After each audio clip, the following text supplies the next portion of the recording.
and welcome to the Mega Hunt Final. I'm your host, Jay Party, head of our global developer community and longtime host of all things Roblox. And joining me today are some awesome and very special guests.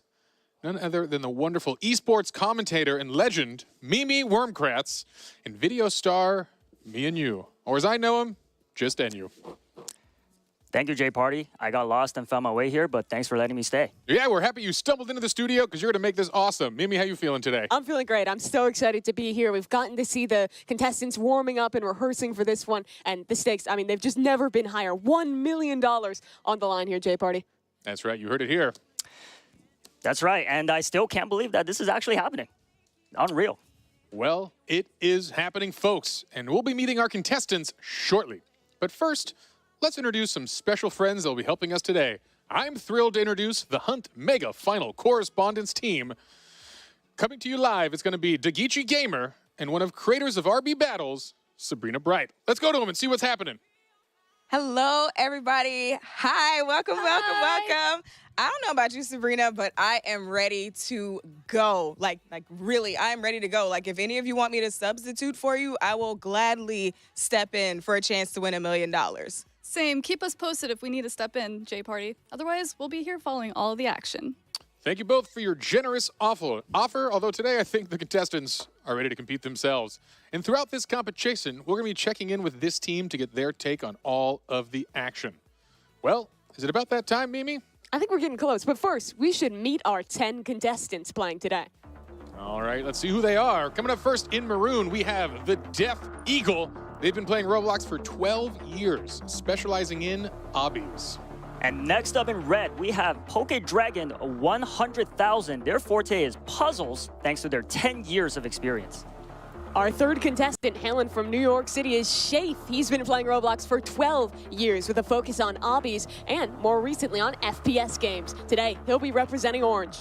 Coming up next, we've got Icicle. Sporting the yellow attire, he has been mastering puzzles on Roblox for 10 years. Looking good. And then we have Anonymous Lime in Lime Green, an expert in Sims with over 15 years under their belt. Following that, we have Roby 100. He's repping green today, and he's been on the platform for 13 years. Another expert in obbies.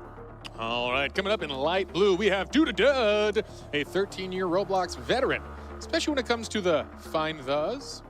We have another obby expert here, Jay in blue, and has been playing for 9 years. Our ninth contestant is none other than Mad Max. Today, he's rocking black, and he's yet another one of our experts in the obbies. And in gray, we have our final contestant, N Terrell. After 16 years of playing RPGs, they know how to win, but this is no ordinary competition.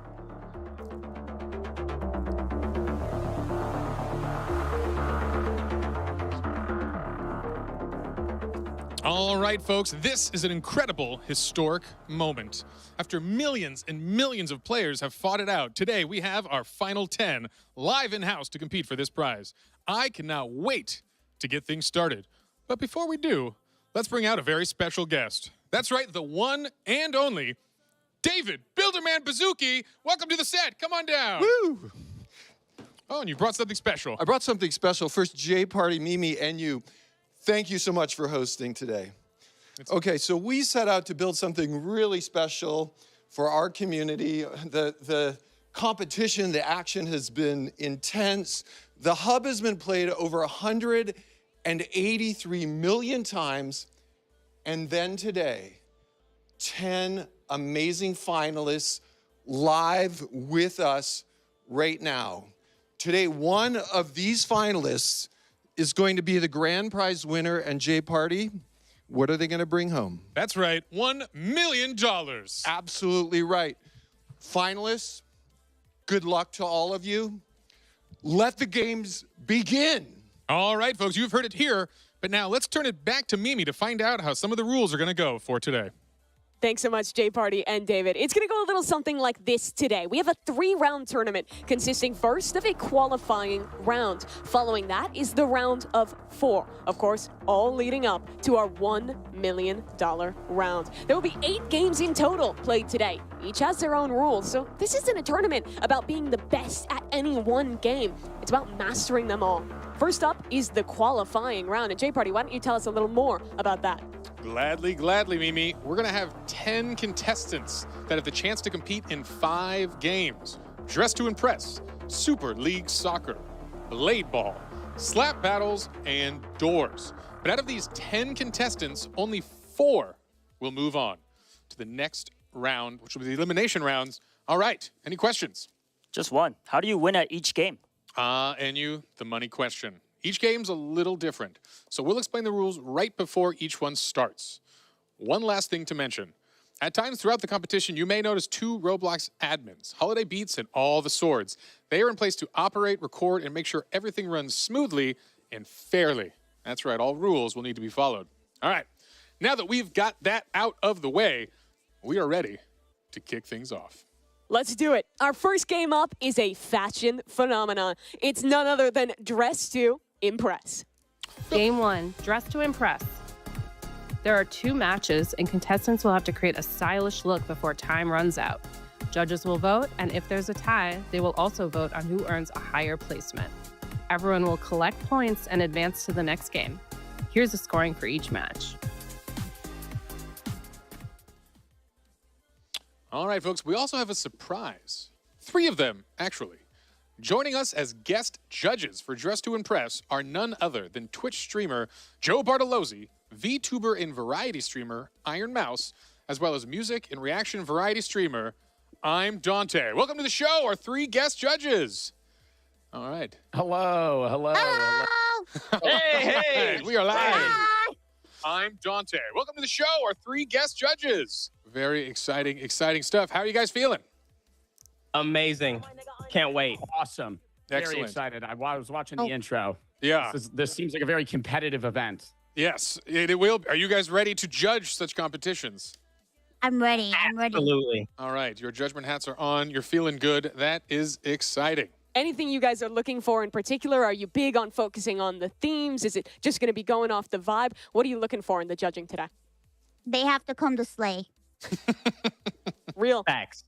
Playing for sure. I think I really need them to fit around the category that I'm judging. Okay. They have to not only look good, but also fit the style that they're trying to portray. That's mainly what I'm looking at. What about for you, Dante? Anything you're looking at here? Yes. The poses. The poses are very, very important to me. And if they're not hitting it, yeah, those stars are going to be super low.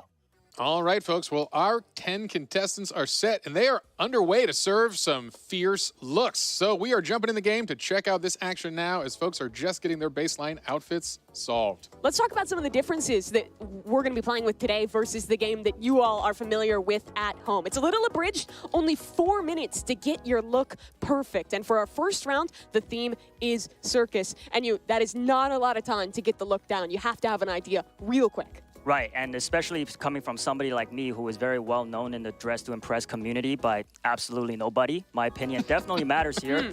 I'm looking for somebody who looks like a clown, and it looks like that's what some of these contestants are going for right now. But yes, not a lot of time, so they better hurry up. Yeah, it's a good thought. Circus can be really on the nose, but maybe there's something more creative you can hide within it. Obviously, the qualification to get here was a little different than what we're playing today. It was about solving puzzles, getting those mega tokens. And I know you were playing through some of the qualifying games, as were, 140 million other people who were visiting that. What were you looking for? How much of a challenge was it actually to be one of the 10 players who made it here? I mean, I played for a total of maybe 5 or 6 hours and immediately realized that I stood no chance against some of these guys that are here today. So very, very challenging, very impressive that these 10 made it here today. A little note, too, for the folks at home. There is some additional rules the folks are playing with to give them an edge in these short rounds. They are running with the custom makeup unlocked, VIP access, run faster, and, of course, the increased item limit for some really creative looks that hopefully can slay out there. A lot of our players talking ahead of this event said that Dress to Impress wasn't a game they had played a ton, and with such a wide variety of games ranging from fashion to FPS to an obby, the players had to practice a lot and really come in with ideas for the games that they aren't as comfortable about. But I think it's been clear that every one of these guys competing today has put that effort in, and even in these less comfortable games, he's going to put their all out there because every point matters, especially in this qualifying round. Right, definitely. And it's good to put them outside of their comfort zone for the first qualifying round to see what kind of miraculous outfits they can pull off. And I will honestly say with a minute and a half left, everybody is looking good. Yeah, we'll see. We thought this was a relaxing warm-up, but talking to the contestants again, this is a high-anxiety round of fashion, putting some of their skills to the test here. And a good reminder, this is actually a newer game to the Roblox, and a lot of these folks are long-time players, but this came out in 2023, has already had 6.5 billion visits, truly has been a smashing success for the platform, and a pretty fun game, if I do say so myself. Yeah, Dress to Impress, it's definitely been having a moment in these last couple of months, and I know a lot of people at home enjoy it, but this has got to be the most high-pressure match of Dress to Impress anyone here has ever played. Yeah, I mean, especially in 2025, the day and age of aura farming. Is that key for you, Enya, aura yes, farming? Yes, aura is the key to winning this. If I was a judge, that's what I would be looking for. That will be what you're going for? Yeah, it's going to be interesting having some of our celebrity judges get to kind of give a little look there. I imagine they'll have different things that they like. You have to play to a pretty different crowd of people who are going to be making these decisions, and a lot definitely sits in their hands. Well, we are closing in on the final 30 seconds of this match as we see the final touch-ups, the jewelry selections and patterns moving forward here. Hopefully, folks have a cohesive look going, and this is just the polish and cleanup phase because that runway clock is ticking. Last couple of seconds here to really fiddle with everything. There's almost infinite customization you can do in this game, and it's easy to overthink it, but with limited time, they've got to lock in now. 3 seconds, and we're about to head to the runway, Enyu. Can't wait to see the poses. All right, who's going to kick us off? We've got Roby 100 showing off his fierce looks. Look at that pose. Nice use of a prop there with the cane.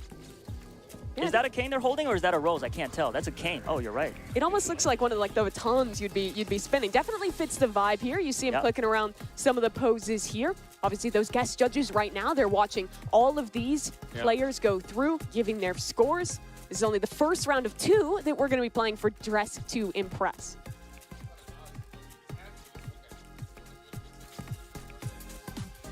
The angles, choosing those poses has got to be a big part of the action here. Definitely. How many poses can you choose from? It's a pretty long list. Yeah, there's quite a lot, and you got a lot of time right here on the stage. Yeah, we're seeing a lot of time. Still going. Absolutely here. Just really living up the moment. Yeah, absolutely the extended. We'll see. He must have got that off complete. All right. They finally got Roby off the runway. Our next contestant coming up to bat. It's Mad Max. Wow, a sassy look. Taking it real fierce for the circus. Yeah, I like the makeup going on there. How well do you think this matches circus, Enyu? I personally think this is what I was looking for. Okay. Yeah, this is great. Yeah, it's an interesting prompt because you can really get very direct on the nose, but I think there's some subtlety that the fashion judges are going to look for. As we know, this is a different style than normal DTI, as we have extra fashionable judges judging these. And here is Anonymous Lime. Yeah, I like the microphone. Definitely looks like a performer up on that stage. Yeah, with the mask. What do you call those masks again? Masks is a good name. Yes, very good one. Yeah, looking like the ringleader of the name. circus there. It's good stuff. Another contestant down the runway. Oh. Looks like this might be Dutta Dude and Giving Clown. Honestly, this might be my favorite thus far. I think it's right on the money with the theme. Yeah, classy yet circus. Have y'all noticed that red seems to be a very popular color? With I feel like when you think circus, it's like red and white. At least for me, that's what pops in my head. Yeah, red and you just blue, see maybe? the tent. Yeah. Maybe the blues. Yeah, the red and white color. How about here we go? Oh, only a touch of red here. A little more subtle. I like it. The cotton candy hair. Yes, that is a lovely addition. You're right. Catching very that. creative. And wings. I think Icicle is definitely standing out here amongst the crowd. Yeah. When we were watching them rehearse yesterday, I was super impressed with Icicle in this game. I thought he had super good fashion sense. So a really creative one there. And I think, honestly, standing out from the crowd of a lot of red and white, a lot of masks, might do him well in this one. And we are shaped with kind of a riff on, looks like maybe a cheerleader type circus outfit here. Complete with the mask and all. With the pom-poms. With the pom-poms. Definitely ready to cheer on some competition today. And another red look. This is Jay, looking very similar to one we saw earlier with that cane. Absolutely. But a strong look. Real Queen of Hearts style here. Yeah, I think the hat really ties it together nicely. A lot Another of layering going on. There. Yeah. Cane. I assumed we'd see a lot of props in the circus one. Maybe not as much as I even thought. Remember, our contestants, they don't know the theme until we're actually going into things. So it's a lot about sight reading, figuring it out on the fly. And this one, another bit of a different approach. The black and white kind of look. Almost looks kind of like a mime. I was feeling the mime. Yeah, I like that yeah. kind of mime style. Not like the main stage of the circus you think about, but still a fun aspect of it. And I think that's, again, a cool interpretation of the theme. Astute observation. Thank you. And you. All right, we are wrapping up things soon here. And Terrell coming out, one of our final contestants, if not the final here. Again, rocking the red dress. We're seeing that theme pretty strong as well. And Terrell, our player with the most years played in Roblox, the most experienced guy on the stage today. Dressed to impress one of the newer games, but still putting something good out there. Yeah, hopefully his 16 years pay off. This is the Death Eagle, coming all the way over from Lithuania. Had to travel 14 hours to make it here to San Mateo and compete today. And honestly, another nice look. It's still the red and white theme, but a little different than the other contestants. Yeah. A little lighter, a little simpler, and just spamming that pose 28. Pose 28, made famous by a handful of celebrities, brought to you by DTI. All right, well, that's all our contestants now walking down that runway. The judges right now tallying up the scores and making their decisions. A lot for them to think about. Some good looks out there. All right, yeah, and that concludes the kickoff round of the ultimate competition, the Hunt Final with DTI. We hope the players are finally shaking those nerves off, getting relaxed. As we've mentioned, we are going to have our hosts kind of collect these scores, and we'll come back to you when they're ready. Yes, we will. Was there any outfits that were standing out to NU? Would you have a favorite if you were to be judging today? Personally, I like Icicle's cotton candy hair look and his those furs on the shoulders.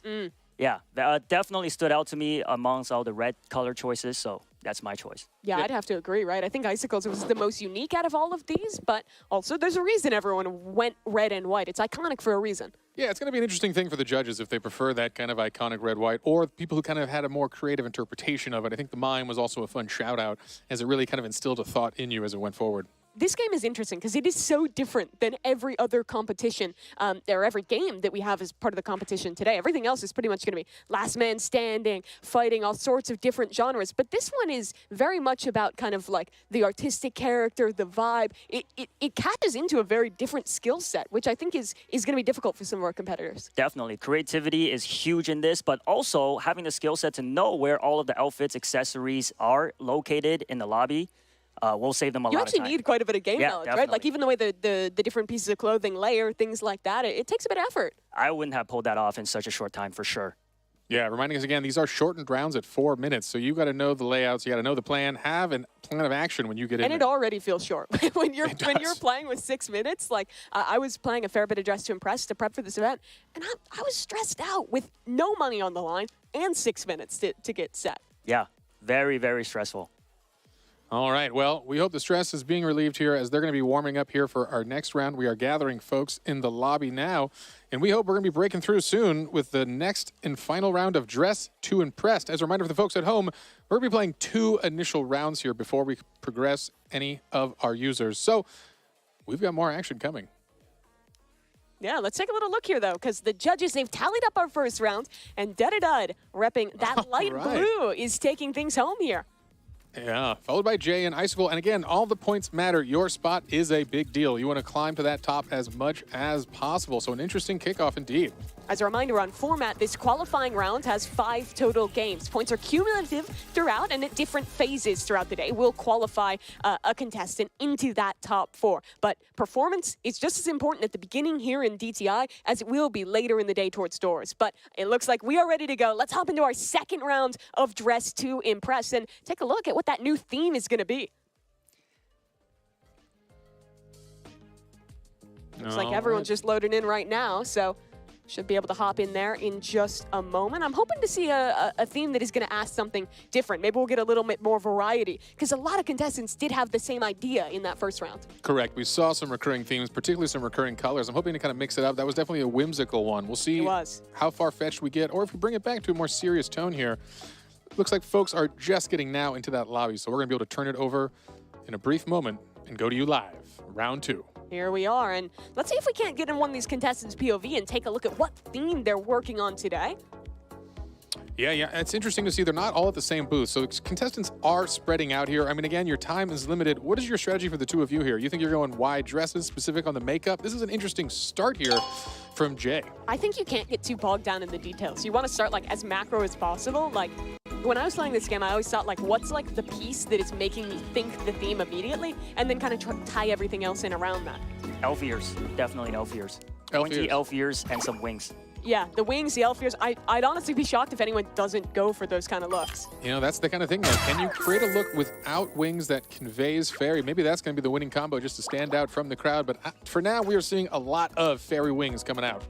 And it looks like blue is the recurring color here amongst the contestants. Yeah, here, ice, I think like light blue, white, those kind of colors. Seems like Mad Max getting the same idea here. And here we are, another little larger gown here from Anonymous Lime. I realize I don't know if I know my gown styles here, but... I'd say that's a gown. That's a gown, right? Nice and flowy. I'm a gown expert. That's definitely a gown. As a gownologist yourself, and you? Yes.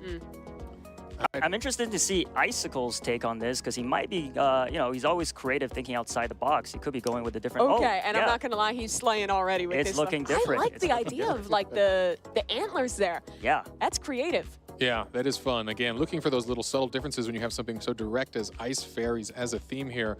Also, footnote, we see a lot of our contestants picking out very specific colors based on the hex code itself. And maybe not your typical approach, but these are some sharp players behind us. Incredible. How do they have that memorized? Is there a cheat sheet? No, I think they actually have internalized a lot of the hex code for the colors. That is wild. Throughout Roblox. I know before the event, you were tallying it up. There's a crazy amount of experience between the players. That's right. These are Roblox power users. I added up all of their hours of our 10 finalists here, and they have a combined over 76,000 in-game hours of Roblox time. So there are some experts here, and you're going to see that throughout the day, that these truly are masters of all trades. Only one member on that stage with less than 10 years of experience in Roblox. Really a testament to the skill, to the dedication that it takes to have made it all the way here to the final. The passion. The passion's definitely there. Yeah, 9 years ago, the noob, where they've come. Could they have ever imagined they'd be here competing for $1 million, dressing as ice fairies? Not what you expect. But again, looking good here. And we only have, what, a minute 20 left, less than that in this final round of DTI, where we will get some more scores going forward. As a reminder, again, there will be another game before progression, but a wonderful start.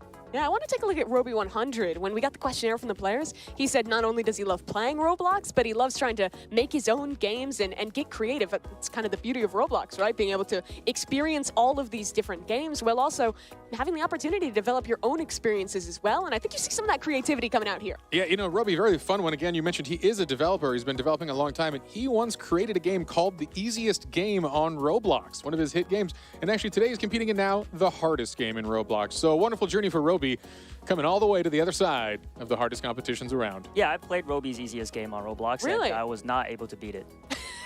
Is the game ironic? Is it I think I'm just terrible. All right, you've heard Maybe it a here. bit of column A, column B. Yeah.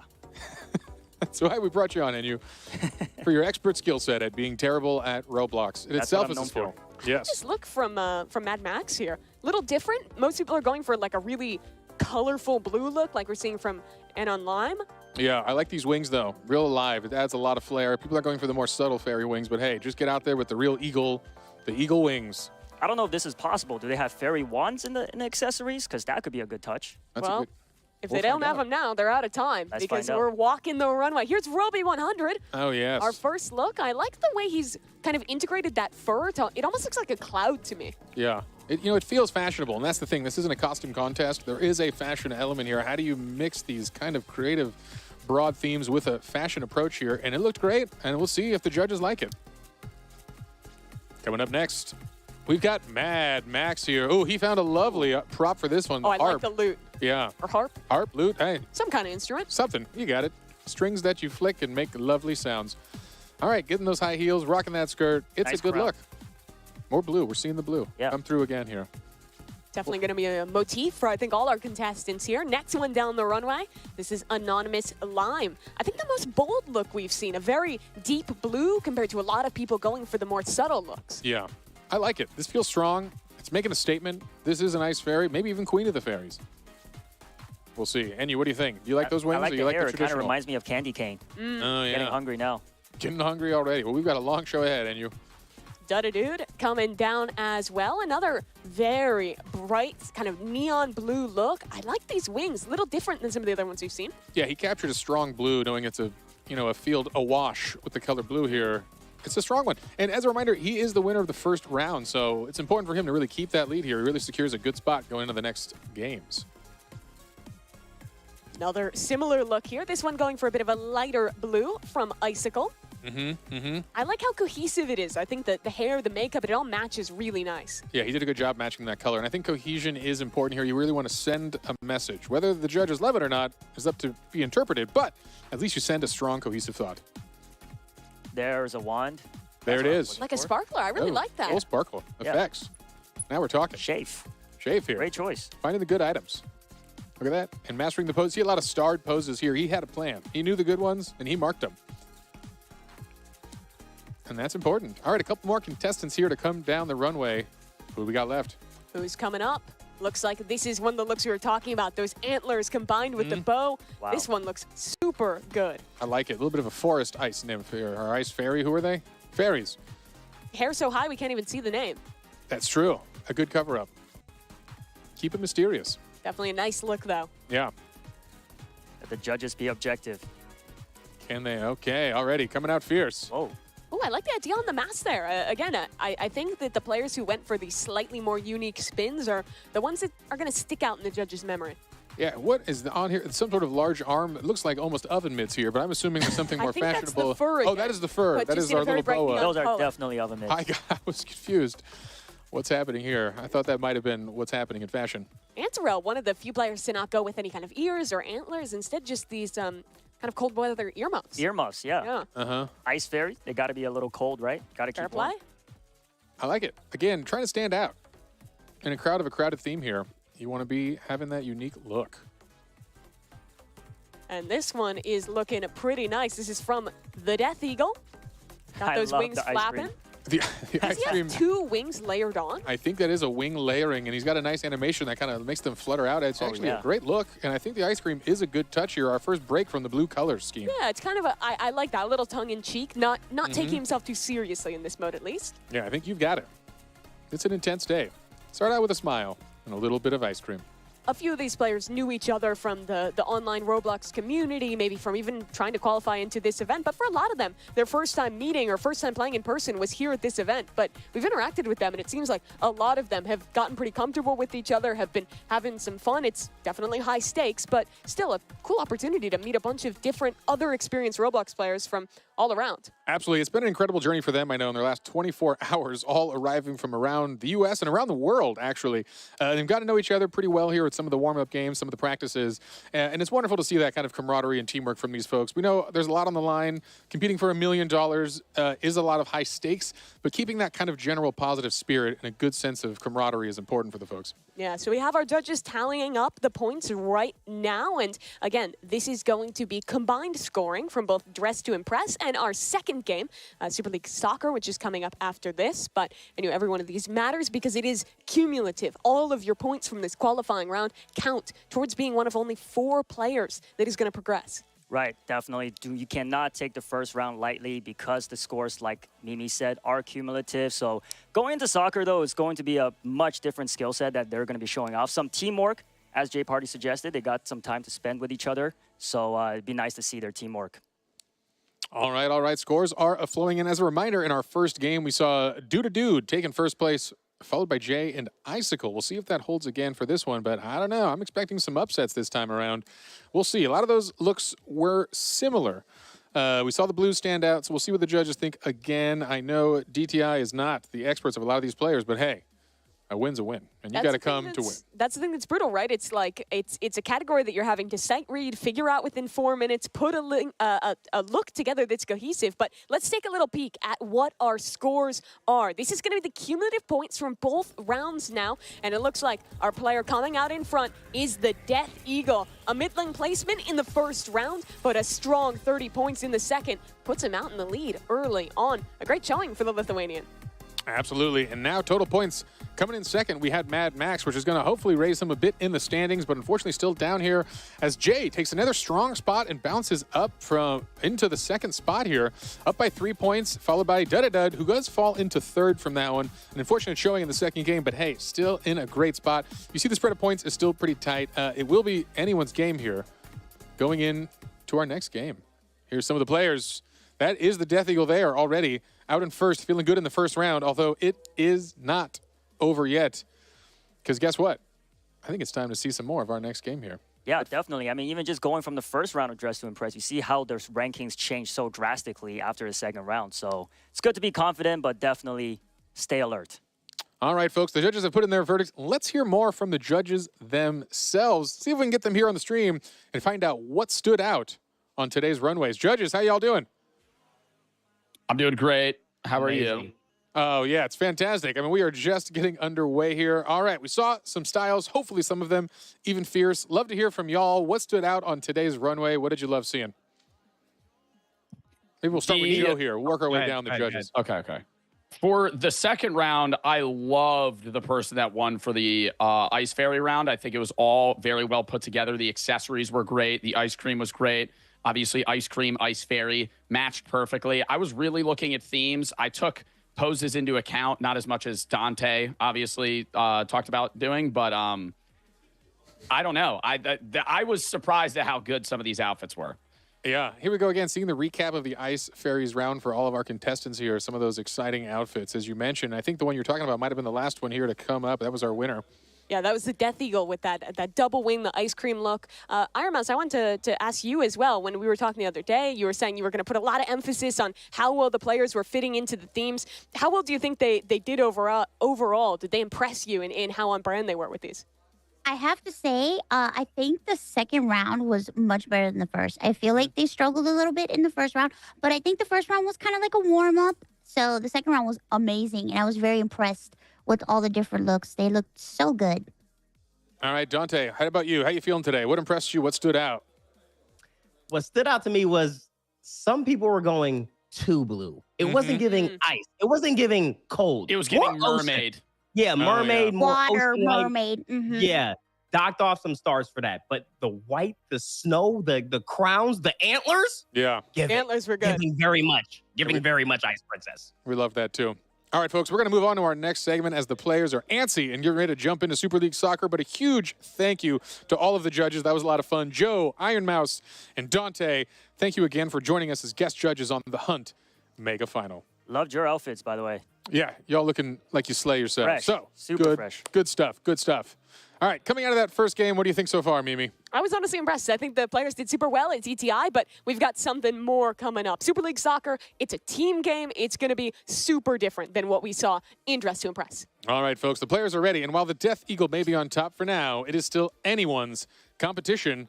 Let's check out the rules for Super League Soccer. Game 2, Super League Soccer.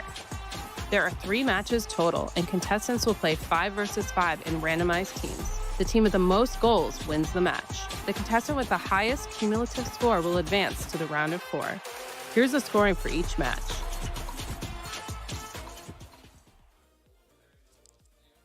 All right, all right. Folks, I think our players are back there and ready to go. Enyu, how you feeling about this one? Very excited. Sports is probably something I'm a little more into. Watching, not playing, but yeah. Have you played many of the sports games on Roblox? I played pretty much all of them. Like I said, just video games. In person, not so great. So I think I'd be a good judge of how good they are here. Well, here we go. Our second game of the day. It's Super League Soccer. The players randomly assigned to teams 5v5. That'll get scrambled between every round, and we're off to the races. The Death Eagle first in possession of the ball. Yeah, and a strong initial breakaway already from our leader, but there he goes down, and we've got a steal from the away team. As you see, we're going to have home versus away. Home in the, we'll say purple, and away in the green. That they are. This game, the one where you're having to actually work with the team, trying to pass, find the right path to get that ball in is very important. Only 4.5 minutes per each of these rounds. And I will say, for soccer-type games in Roblox, key is to stealing the ball from your opponents. Very easy to steal, so, as I say that, there's a goal. That's Icy with the first goal for the green team here. Very nicely done by him. Gets the pass in from Roby and just sends that ball straight down the left side of the net. All nice right. celebration. Strong opener from the away team here. And again, you see at the bottom of the first player screen, there is a boost bar for your stamina here. Something important to manage. Do not want to use it all. Getting the ball and then get caught out. You're going to lose it real fast. Wow, Icy with a huge breakaway. Like I said. No one's beautiful on the offensive side of the court. No one can pick this up. Goalie should be able to drag and it's out of range. The goalie can't get it. This could be a crazy turnout. Oh, if this works out for green. Oh, it's a miss. The shot's just wide. Assist from Roby. Roby set up the first goal, but he knocks it in this time. 2-0 lead to the away. That was actually an incredible use of the mechanics of Super League Soccer. I'm not sure that pass could have been more accurate down the field. That did not allow the goalie to get it, and they did get the recovery. Here's Roby again. There you see multiple steals per play. This time the home team has to defend on their side of the pitch. A setup on the shot, but the goalie's got it, and he'll send it back away. Oh, and that's unfortunate. The team down by 2 misses on that breakaway here. There's still a lot of game left here, as you see, 3:40 on the game clock. So they've got time to play. And interesting again, move there by Jay. Taking it to the other side with no teammate there. Not sure what he was thinking there. Yeah, brave to think about that. They're definitely going for this like deep kick strategy, hoping to find someone to recover. Dadadud gonna have to defend here. Shot going just to the right, misses out, and a pass back into the middle of the pitch. Somewhat even here, and both teams have just been kind of clumping the ball. Not a lot of setups for passes thus far. Hard to get that teamwork going perfectly. Yeah, a little too much clumping happening. You can hear the contestants behind us Good slide, though. getting pretty pumped back there. We're seeing a lot of yelling for the strategy. They're into it. They're definitely into Yeah. it. Loving the energy. Absolutely. It is an exciting and intense one here. I know Super League Soccer brings the competition a little more fierce in a different way than we just saw. Chance for a goal here. Death Eagle. Oh, save. That's beautiful very save. nice from Antarell. The goalie, always an important player here. A big cheer from the players. He knows that was a big, important one to catch. Oh, A big cheer from the players. He knows that was a big, important one to catch.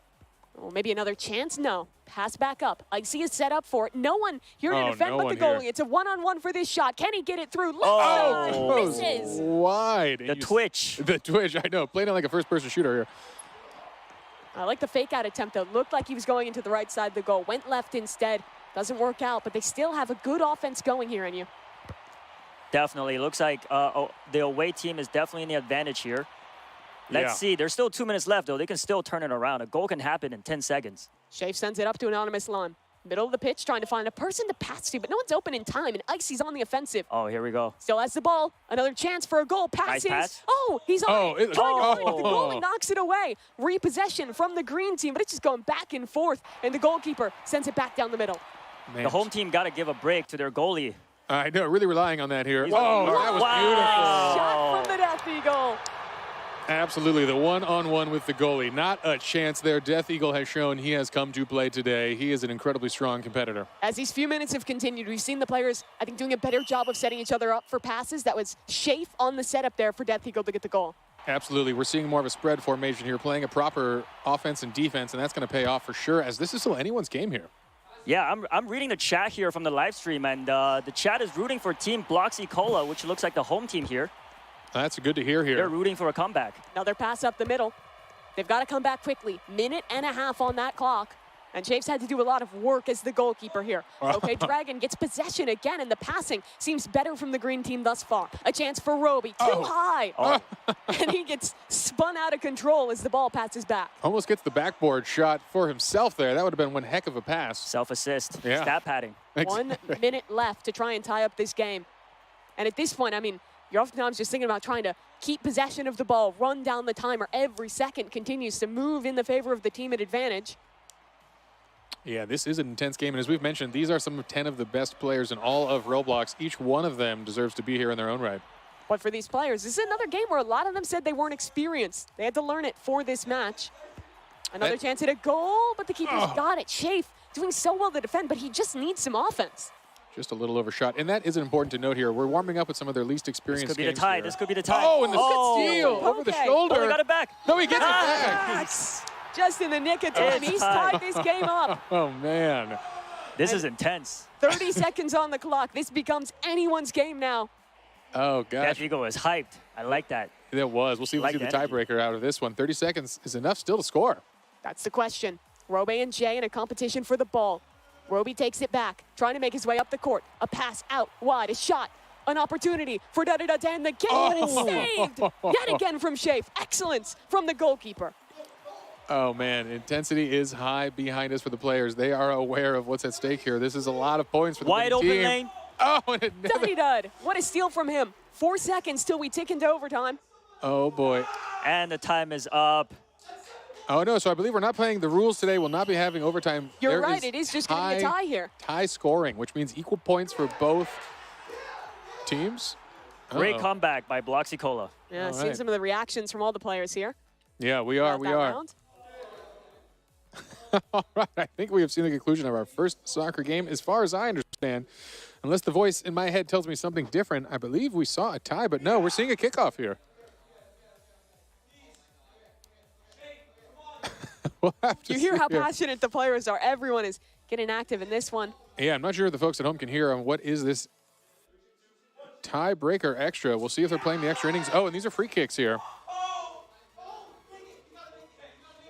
Still 3 kicks left for each team.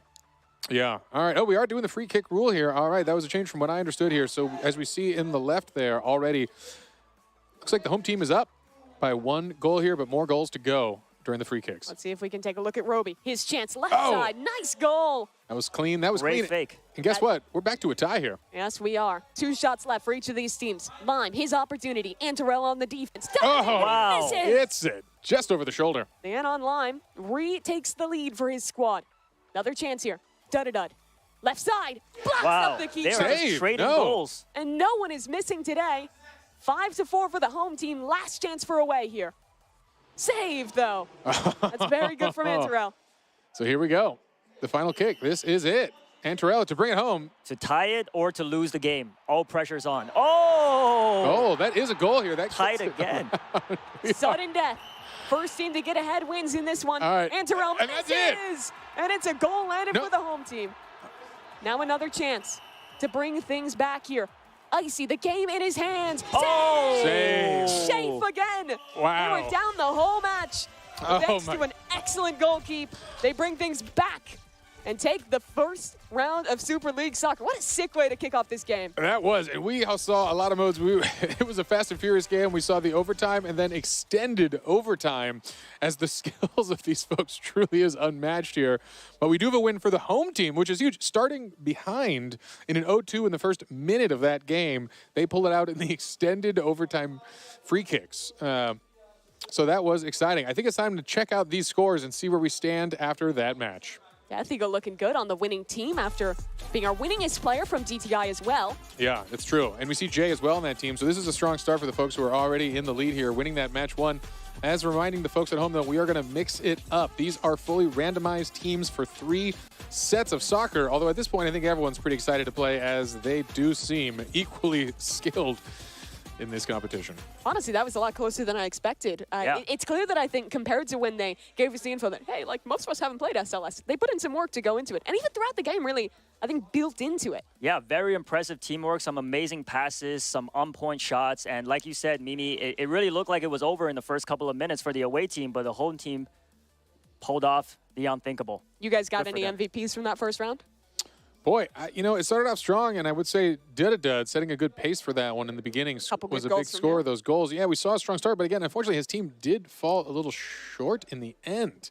But really a good player. Again, Death Eagle showing again that he truly is a strong competitor in this game, and I think we're going to see him excel in a broad array of games today. He has a very serious track record of being one of the best. So we'll see if he can keep that up today. Nerves is a big part of today. Absolutely, absolutely. I do think these early games are a good way to just get comfortable on the stage, feel things out, especially a team game like this. It's a little easier to just be a part of the group, feel a little bit more together than the competitors than just every single win being about making a step up ahead of them. Definitely, yeah. It definitely takes a lot of pressure off you. You know, you're not just out there on your own. And just to go back on my favorite player for the game, I think was Please. Shafe at the goal. Yeah, I have to Really agree. made some clutch saves. I mean, his team has a lot of him. He had to protect that goal Yeah. so many times in the first 2 minutes, and Yeah. then he's one of the guys that hit the penalty kick at the end, too, to bring things home. Yeah, we talk a lot about the mental game in these competitions. It's a long day with a lot of competition. You got to not let yourself get down. I know there's a handful of folks back there who are going to be feeling the burn of a loss here and not as high of a fashion score as they'd like, but it's never over. Again, qualifying from some of the other games, it just doesn't matter. Put it behind you. You got to keep the attitude. Momentum can't destroy you. You got to let yourself turn it around here. So, fantastic start from the folks here. I look forward to a day of good games ahead of us. And I do as well. It seems like the players are just about to get into our second game, just picking their teams. Reminder, things are getting scrambled up a little bit. We'll have different players on the home and away. So an opportunity for any of these players to put another 20 points on their board, as it looks like the players just hopping into the lobby now. We get underway for our second round of Super League Soccer. And in the center field, Dud and Roby, the ones to kick this off. After that first game, I'm really excited now. Yeah, we'll see who can shine here. Again, and if they can keep their form strong here, again, we're seeing a lot of deep passes, but a hard cluster of all the players. Really want to keep that spread. All right, here we go. Our first breakaway. Do they have the stamina to go across the board here? The home team could come into a strong initial lead. Flicks too wide to the left, and Dud misses that shot out to Icy.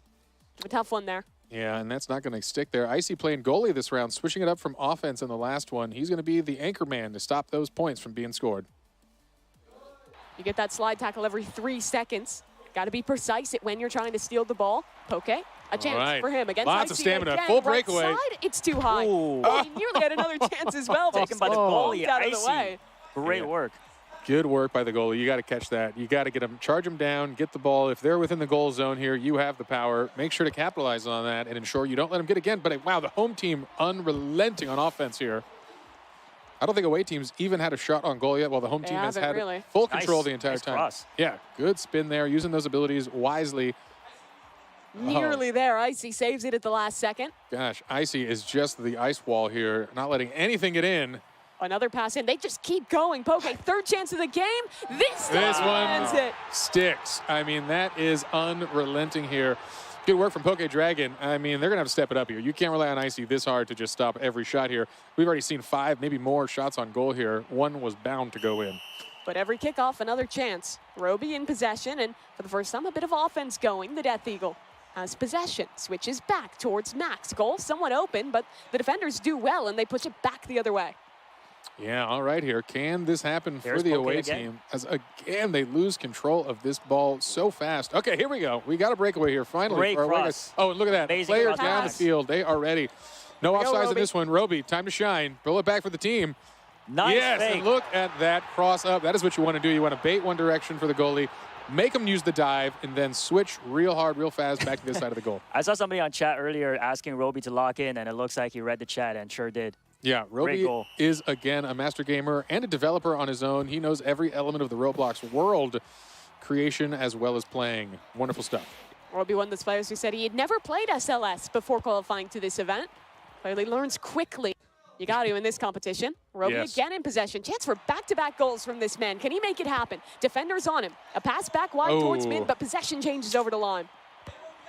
Steal again. Roby might have it back here. Death Eagle, no, stolen. They keep getting so close, but the defenders doing well here from home. Yeah, Poke Dragon doing a good job here, actually shining in this game too here, coming to play for the home team. Wow, that goal. Wow. Through 4 or 5 defenders, the Death Eagle threads the needle. The one European at this event. You know, you'd think maybe a bit more of an expert on soccer. No, he's that's his favorite team. Said a Lithuanian basketball team.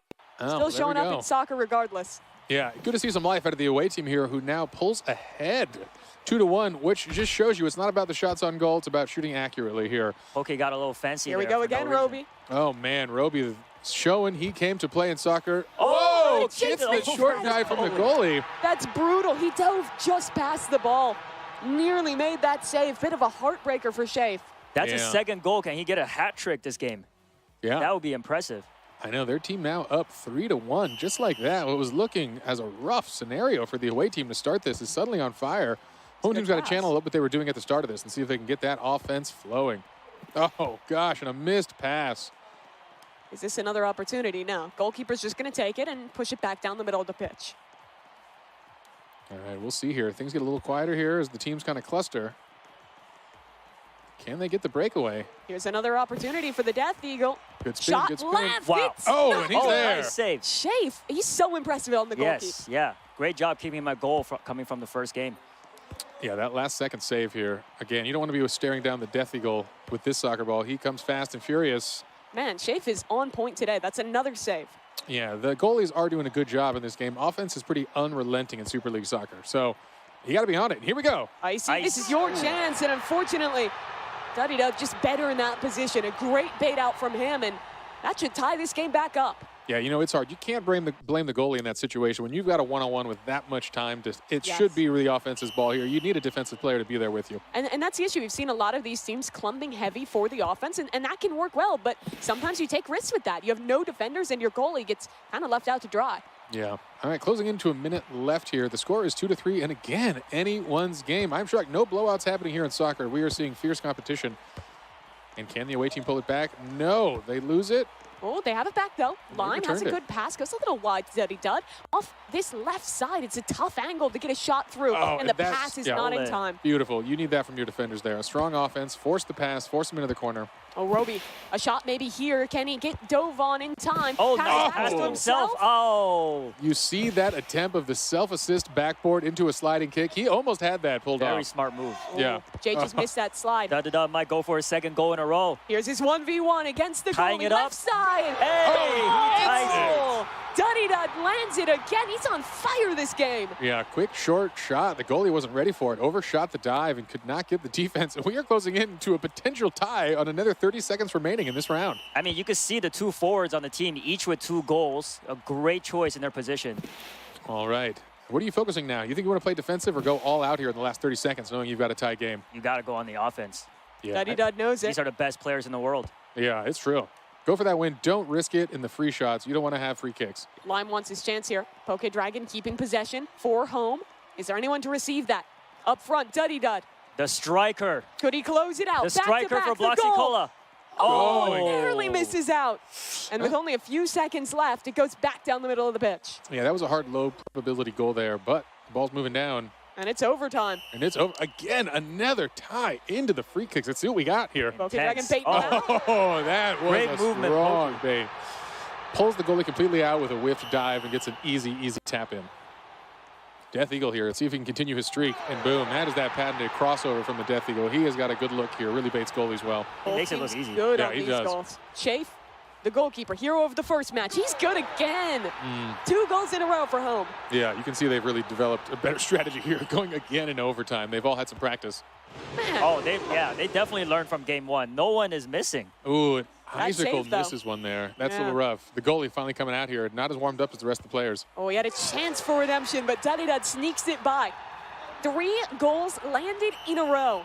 Yeah, this could be time for them to really shut this down. If this goalie pulls off this defense. Oh, and he does. This is now a dangerous Shame. scenario. Do or die. Shea Farnaway looking like the strongest goalie today. All Definitely. right, if he puts this in, it's game over. Icy, tough position, can't save it. Wow. 4 Just goals like landed, that. and that's And it is game. over. Home team. All right, so we got on this team, Antarel, Death Eagle. I don't know if I saw the names here, but we're going to see it shortly after the judges tally up some scores. We will go back to the board and show you guys where the standings are. But here are our players here. Fantastic performance from everyone. Some spirits higher than others. Shave only got 16 points in DTI, but thus far, he's won both matches here in Super League Soccer and Yeah. is starting to compete with some of those top players now. Goes to show there's always time to come back here. Yeah, and again, you're never out here. Again, we've got many games on our way on what is a crazy Roblox octathlon today. But let's see those scores from Octathlon. match 2. All right, so a couple players undefeated here. Lime, Shafe, as well as Poke Dragon are all looking good there. But Lime and Shafe, the 2 members to win both matches back-to-back in Super League Soccer. You know, when the folks needed that, I'm seeing a lot of the current leaders on the loss for that round. So that means the points are swinging back to the folks who need it most. An impressive display here on round 2. Yeah, those All guys right. trying to go 3-0 into this 3rd round if they even can end up on the same team. Again, it's randomized every time of how these teams lay out. So we'll wait for the players to shuffle back in and have one last round here in Super League Soccer. I'm liking the development we're seeing throughout. I think they did a much better job this time of setting up for some of those passes, especially the home team. Absolutely, yeah, the whole team. I mean, Da leading as striker, scored 3 goals that game, along with Shafe's amazing saves. Definitely deserved that win. Yeah, you're going to be happy to have either of those guys on your team going into the last round. Still some players who have yet to take home a game here in Super League Soccer. Icy, Poke Dragon, those guys definitely have the pressure on them as we head into this final round. Yeah, they'll need it because they had such a strong showing in that first round here. To fall in Super League Soccer is a little rough. But hey, it's a whole day of competition ahead It and is. not the last chance here. Well, folks, this was an exciting one. Super League Soccer has been a wonderful game here. Some fun facts about Super League Soccer. Please. It is one of the top sports games on Roblox. And actually, the governing body of soccer for North America, Central America, and the Caribbean actually released a mascot through Super League Soccer specifically. That was their major announcement. So it's exciting to see these actually large governing bodies using Super League Soccer as a way to talk to their fans and do some major releases. So it is a legitimate and recognized game in the world of soccer. And up there with some of the iconic Roblox games we're playing today, the super classic ones like the way we're ending, of course, with Tower of Hell. This is a relatively new game, but it's definitely taken off very quickly. Similar vibe to Dress to Impress. Correct. Let's take a look back and see some of the highlights from that second game. Was a very exciting one here, Enyu. Yeah, taking a look here. I can't tell whose costume that is, but there's That's a Roby. Roby. Yeah, Roby coming in strong Yeah. at the beginning with 2 goals, right? So unfortunately, he has not won a game. Yeah, that is painful to see. Such strong Yes. individual play here, but could not actually eke out the win. Look at Yeah. another breakthrough, and that goal was beautiful. That was beautiful. I love that one. Yeah. You got to feel bad for Shafe there. He dove just past the ball. Almost had that one. To get past Shafe, I mean, it's not an easy task. So Roby's 2 goals are very impressive. Yeah, Duddy-Dud as well. I mean, I feel like we can't say enough good things about him in this one. He's looked so good on that offense. Yeah, definitely needs to continue playing the striker for the next game. Yeah, we've got some good stuff here. Maybe we can learn a little bit more about our Yeah, players here as we're please. taking a brief pause here to get our next game ready. I know they've come from a lot of different places all over the world, or some are from around the world, some from Canada, and a handful of them all from here in America. Yeah, I believe we have a Canadian, and then we have one guy, the Death Eagle, coming from Lithuania. Everyone else here is living in America. We have a Korean American as well, Yeah. born in South Korea. So a pretty diverse group of guys here from different places around the world and around the country to come out and compete today. Yeah, we had some fun stuff. The Death Eagle on camera right there, you know, a really impressive player. Not only did he come all the way from Lithuania, he actually turned 18 on the plane ride over Wild. 2 days ago, which is required for this competition. So we were excited to see that. That was fate. What did you do on your 18th birthday? You mean yesterday? Yeah, yesterday. That's right. I don't remember. Yeah, no one does, but I bet you didn't compete for $1 million. So that is an exciting twist on an 18th birthday that a lot of us don't get a chance No, to I'm do very here. jealous. I'm very jealous of these guys. Yeah, well, I think they put in the work, and it's paying off here. Nothing like a couple thousand hours of real play time dedicated and focused on the skill. And really, the competition itself, the hunt, was a wild competition. Yeah, With can the you folks talk at a little home. bit about the qualification? Because it was very different than how we're actually playing the games here today. A lot more about solving puzzles and having to do some really challenging stuff to make it through. Yeah, absolutely. Playing through 25 events, these contestants, as well as 100+ million, had to compete over solving intricate puzzles, solving clues, solving tests, and actually dealing with a handful of missions across all of these games. The competition took over a week and hours of gameplay, and it was really a collective thing. We had some pretty master puzzle solvers build these internally, including a handful of PhDs within the company who specialize in puzzle algorithms. And what's wild about that, some of our top players here actually completed those puzzles over twice as fast as the PhD That's so masters wild. internally at Roblox who helped construct them and peer tested with each other. So really like unfathomable talent when it comes to completing complex puzzles. Yeah, I think it's so cool as well. Some of the different backgrounds. A guy like Icicle here, he's native to the area, grew up in the Bay, but he went to college for robotics, and he said like one of his biggest hobbies is like web puzzles, is riddles, is trying to solve challenges like that. As I imagine, looking at robotics would be a similar thing there as well. So pretty cool that he got to cash in on that skill set, but now gets to show a pretty different one with actually playing a competitive game and coming out here. All these guys have had different backgrounds. They've obviously played a ton of Roblox, but for most of them, this is going to be one of their first times playing an in-person competitive event like this, and certainly will be the biggest one any of these guys have ever played. I like that you guys just gave out some facts about where the players are from, because now the chat is going to supporting their home countries with Lithuania, the US, and Canada, along with Team Bloxy Cola or the Witcher's Brew. So a lot of competition in the chat as well. Very exciting. Yeah, we have 2 Canadians as well. Poke Dragon hailing from Saskatchewan, and then another player in here, Anonymous Lime, coming over from Ontario as well. I'm rooting for Canada. Yeah? Canada. That's I where am you're also living right from now, Canada. and you. Yeah. Yeah. The folks don't know. First time revealing it. Okay. Now we know. No one could ever guess. I imagine, are you rooting for Lime then? Another guy from Ontario? I am rooting for, honestly, I'm rooting for Roby. I think he deserves some points in this competition. He's been doing really well, scoring the goals, so I hope to see him win the next game. Yeah, a lot of our players, when they talked about their expertise, I would say the most common games they told us was Tower of Hell. Tons of Obby players, you heard it in the intro. Yeah. And Rivals as well, our penultimate game, the first-person shooter arena game there. So for a lot of these guys, it's a matter of being great and being confident in the later stages of the tournament, but you still need to make it there. There's 10 players in this competition. 6 are going to get eliminated in this qualifying round. And even then, you have to play a driving game before you even get to some of the ones you're going to be the most comfortable with. And even when you are there, it's going to be the highest pressure you've ever felt playing those games. Yeah, as a reminder from the folks at home, we are a couple minutes, or hopefully seconds away from our final game of Super League Soccer, and this will be the first time we progress a player. So the first rounds of this are going to be a progression-based, as you heard from us earlier, but just a reminder for the folks just tuning in here, we're going to be closing out one more match of Super League Soccer, and we will progress our first player who will be in the top 4? Our players that we're looking at to be the most likely to make it here are going to be Death Eagle, 66 points, Jay, 63, and Dudidud at 60 points as well. Those are the front runners right now. Remember, a win in Super League Soccer gives you 20 points. There's no bonus points for being the best goalkeeper, being the best person who's going offensive and actually hitting those shots into the goal. So it comes down to how well your team can do. And let's say all those guys ended up on the same team. It would be the Death Eagle, thanks to his great performance in DTI, who would be the first qualified member. Teamwork makes the dream work. That's Only right. for this round. Only for this one, and then no more teams. Free for alls. Then the friendships end. But yeah, the top 9 are within 20 points of each other. So again, it is anyone's game. You definitely want to get that win here and secure your spot early on in this competition. That you do. For some context, one of our players is having an issue with their headphones. We have our admins looking into it right now and working through that issue. We'll give you more updates as soon as they're available. We do want to make sure that everyone has properly working equipment and the field is perfectly fair before we start another round with stakes as high as this. So for anyone at home wondering why we're yapping, that's why. Very concise, thank you. All right, well, it seems like we are still going to be waiting just a bit to get into that one. So why don't we go ahead and check in with our correspondents, Geach and Sabrina. How you guys doing? What do you think of Super League Soccer thus far?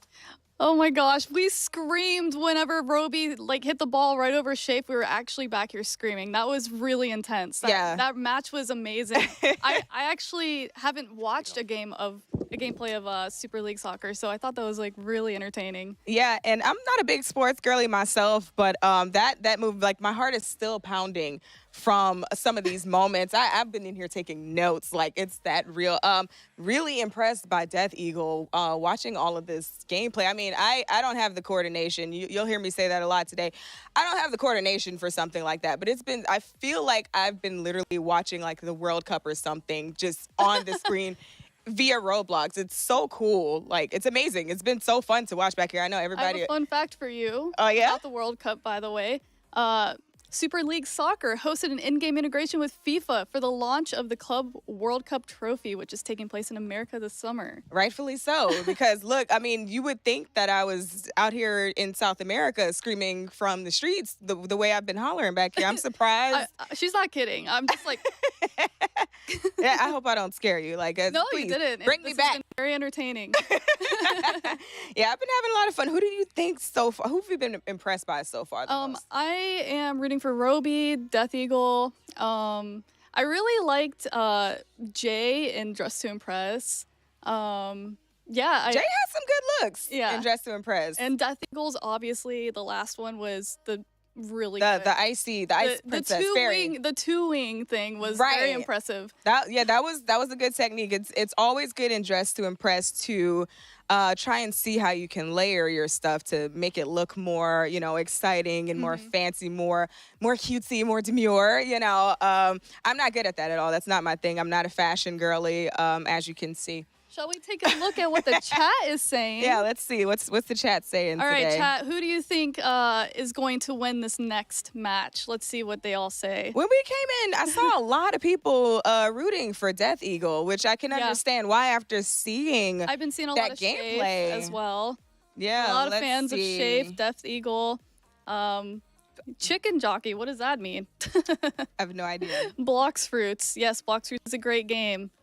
Blocks Fruits. Okay. Lithuania. We've got some Lithuania. Okay. It looks like the chat is enjoying this, though. Go ahead and hit the like if you are watching. All right. So, Sabrina, if your avatar in Roblox had a soccer celebration, what's that going to look like? Oh, my gosh. It's probably going to be sort of like a big galaxy explosion. I can understand. All right, so we're going to go ahead and kick it back over to our casters so we can get this last match started for Super League Soccer. All right, folks, we are back here. We've got hopefully we are closing in on the opening of this last match here, but a couple more seconds for you to enjoy the soothing sounds of our voices with our faces. It's a wonderful thing. We just stare at Jay Party's beautiful face. Yeah, that's the real stall content. For some context, viewers at home, they're still sorting out some of these tech issues, making sure the monitors and the headsets for one of our contestants is working perfectly. I pulled up some trivia for you guys. You guys are Roblox experts, right? Would you consider yourself such? Yeah, absolutely. A historian. Would you consider him an expert? Yeah, Enyu is, regardless of his opinion on it, he is a master of all things Don't knowledge. put me on the spot. All right, I'm going to ask some questions. Just slap the desk to buzz in. This one should be easy. What year was Roblox officially released to the public? Here you go. I'm going to say 2006. Ding, ding, ding. Good Yes. job, Enyu. That's the first point to you. Another year question. What year did Roblox introduce the ability to create and sell game passes? Okay, I know this one. It's Go about the ahead. birth of the expansion of our developer program. I believe it's 2012. You're correct. Another one. This one about number of players. In chat, you guys should play along too. Write in chat who you think this is. See how well you know Roblox. Which game on the Roblox platform holds the record for the most visits as of 2024? It's probably the wrong answer, but I'm going to say Blocks Fruits. Incorrect. That is incorrect. I'm curious. I'm going to give the folks on the chat a couple seconds to respond here. I think they know this one, and it is a surprising favorite amongst the roleplay community, if I know correctly, as I do love numbers, and that is How are they doing, Enyu? Brookhaven. That chat? Yeah, what they get? They get it right. The answer, I believe, is Brookhaven. The chat is still rooting for the players. RP. Well, We're still rooting honestly, for players. Good for them. Yeah, That's what they absolutely. should be doing. I love to see that passion coming out. All right, another historic question. What was the original name of Roblox before it was officially launched? Oh, this is a fun one, dude. The folks, this is a good one for chat. I wonder if they do know this one. Yeah. I might even be wearing those socks. Oh, no, wait, I'm not. We didn't. It's different ones. I believe it was called Dynablocks. You're correct. Dynablocks, the original, and it was a physics simulator at the very start here. It was a pretty impressive little creation here to kind of demonstrate science and physics to kids and everyone around the world to kind of learn. And it turns out if you allow logic into a block, you can pretty much make any game the world has seen. Yes. And that's kind of the origin, I think, of all video games. And we saw it here in Roblox kind of evolving over the years from the old world of Dynablocks into the Roblox we have today. Full-fledged game engine. So, you know, for the folks at home, we're waiting. Go ahead, open studio, start publishing your own experiences, and find out what it means to create and build some of the coolest things around in the world. What experience do you guys have with actually building games? Have you spent any time in the creation studio and tried that out much? Yes, actually, I have. I went through a tutorial with some of the developers here at Roblox. They went through a simple one for me, but they threw out some terms that were very complicated. I did not retain any of that information. So whoever can make games in Roblox are very smart. It's so impressive what people actually put together and how much work it takes. I know you get to work with the devs on a day-to-day basis. Must be special to see what creative things people put together in this Roblox game. I do, and it is fascinating to know our developers from around the world. They are incredible folks who do awesome and wonderful things, but they're also good people. I think that's such a fun part of Roblox. A lot of our creators are building things they want to play, they want to create. It's both a hobby and a profession for them, so we see incredible stuff. Yeah, and for this tournament as well, we had to ask a lot of developers to change things up about their games and make modifications for this tournament, and it seems like everyone was pretty willing to do that as well. All right, folks, so here's the deal. We are trying to ensure this is a fair competition as much as possible, and I believe we're ready to get back in it. But to solve some of this out, we're going to be removing the headsets for this next round of Super League Soccer here to ensure it is an even playing field for all 10 of our players. And guess what? I think they're on the pitch.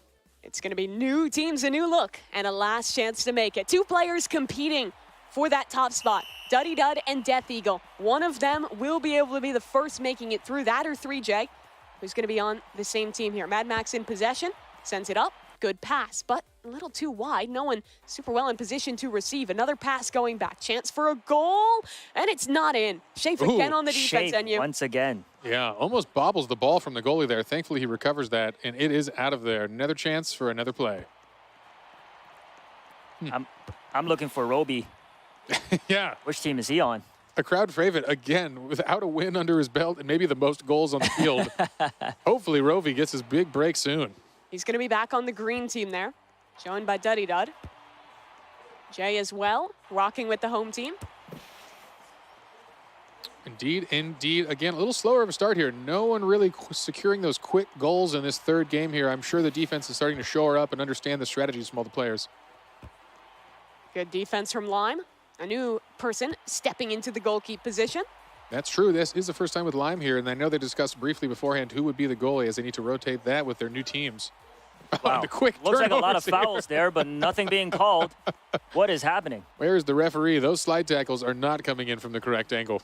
It is vicious in this game. The only way to change possession other than a missed pass is to just go for those slide tackles. Not going to get the red card. Oh, and definitely, this is not in the sweet spot. I know they try to put it just out of the goal box here. Definitely a specific strategy tied to SLS, and that's what you got to understand here with the best players in the world. understand the mechanics perfectly well, and we see that kind of sweet spot in the corner. When you don't have an out-of-bounds mechanic, it's definitely where you want to put it for some of the safer passes. Let's check in with Jay, one of our top performers thus far. Passes it to his goalie, and he'll send things back into the middle yet again. This one a bit more reserved from our teams than the first, but maybe a chance here. No, Shafe, again, very good on the defense. Yeah, closing in on that first minute, it has passed, and we are still 0-0. Lowest scoring by far, and really low shots on goal in general. Nothing too serious. It's been pretty casual. Defense playing it up. Maybe that long pause really slowed down their adrenaline. Absolutely. Gave the players time to breathe here. And I think, again, we're seeing a bigger plan. These folks are learning just as much as we are, again, how they play, how they perform, what the strategies are. But This here's could be the first breakaway, and that is it. Oh, Death Eagle.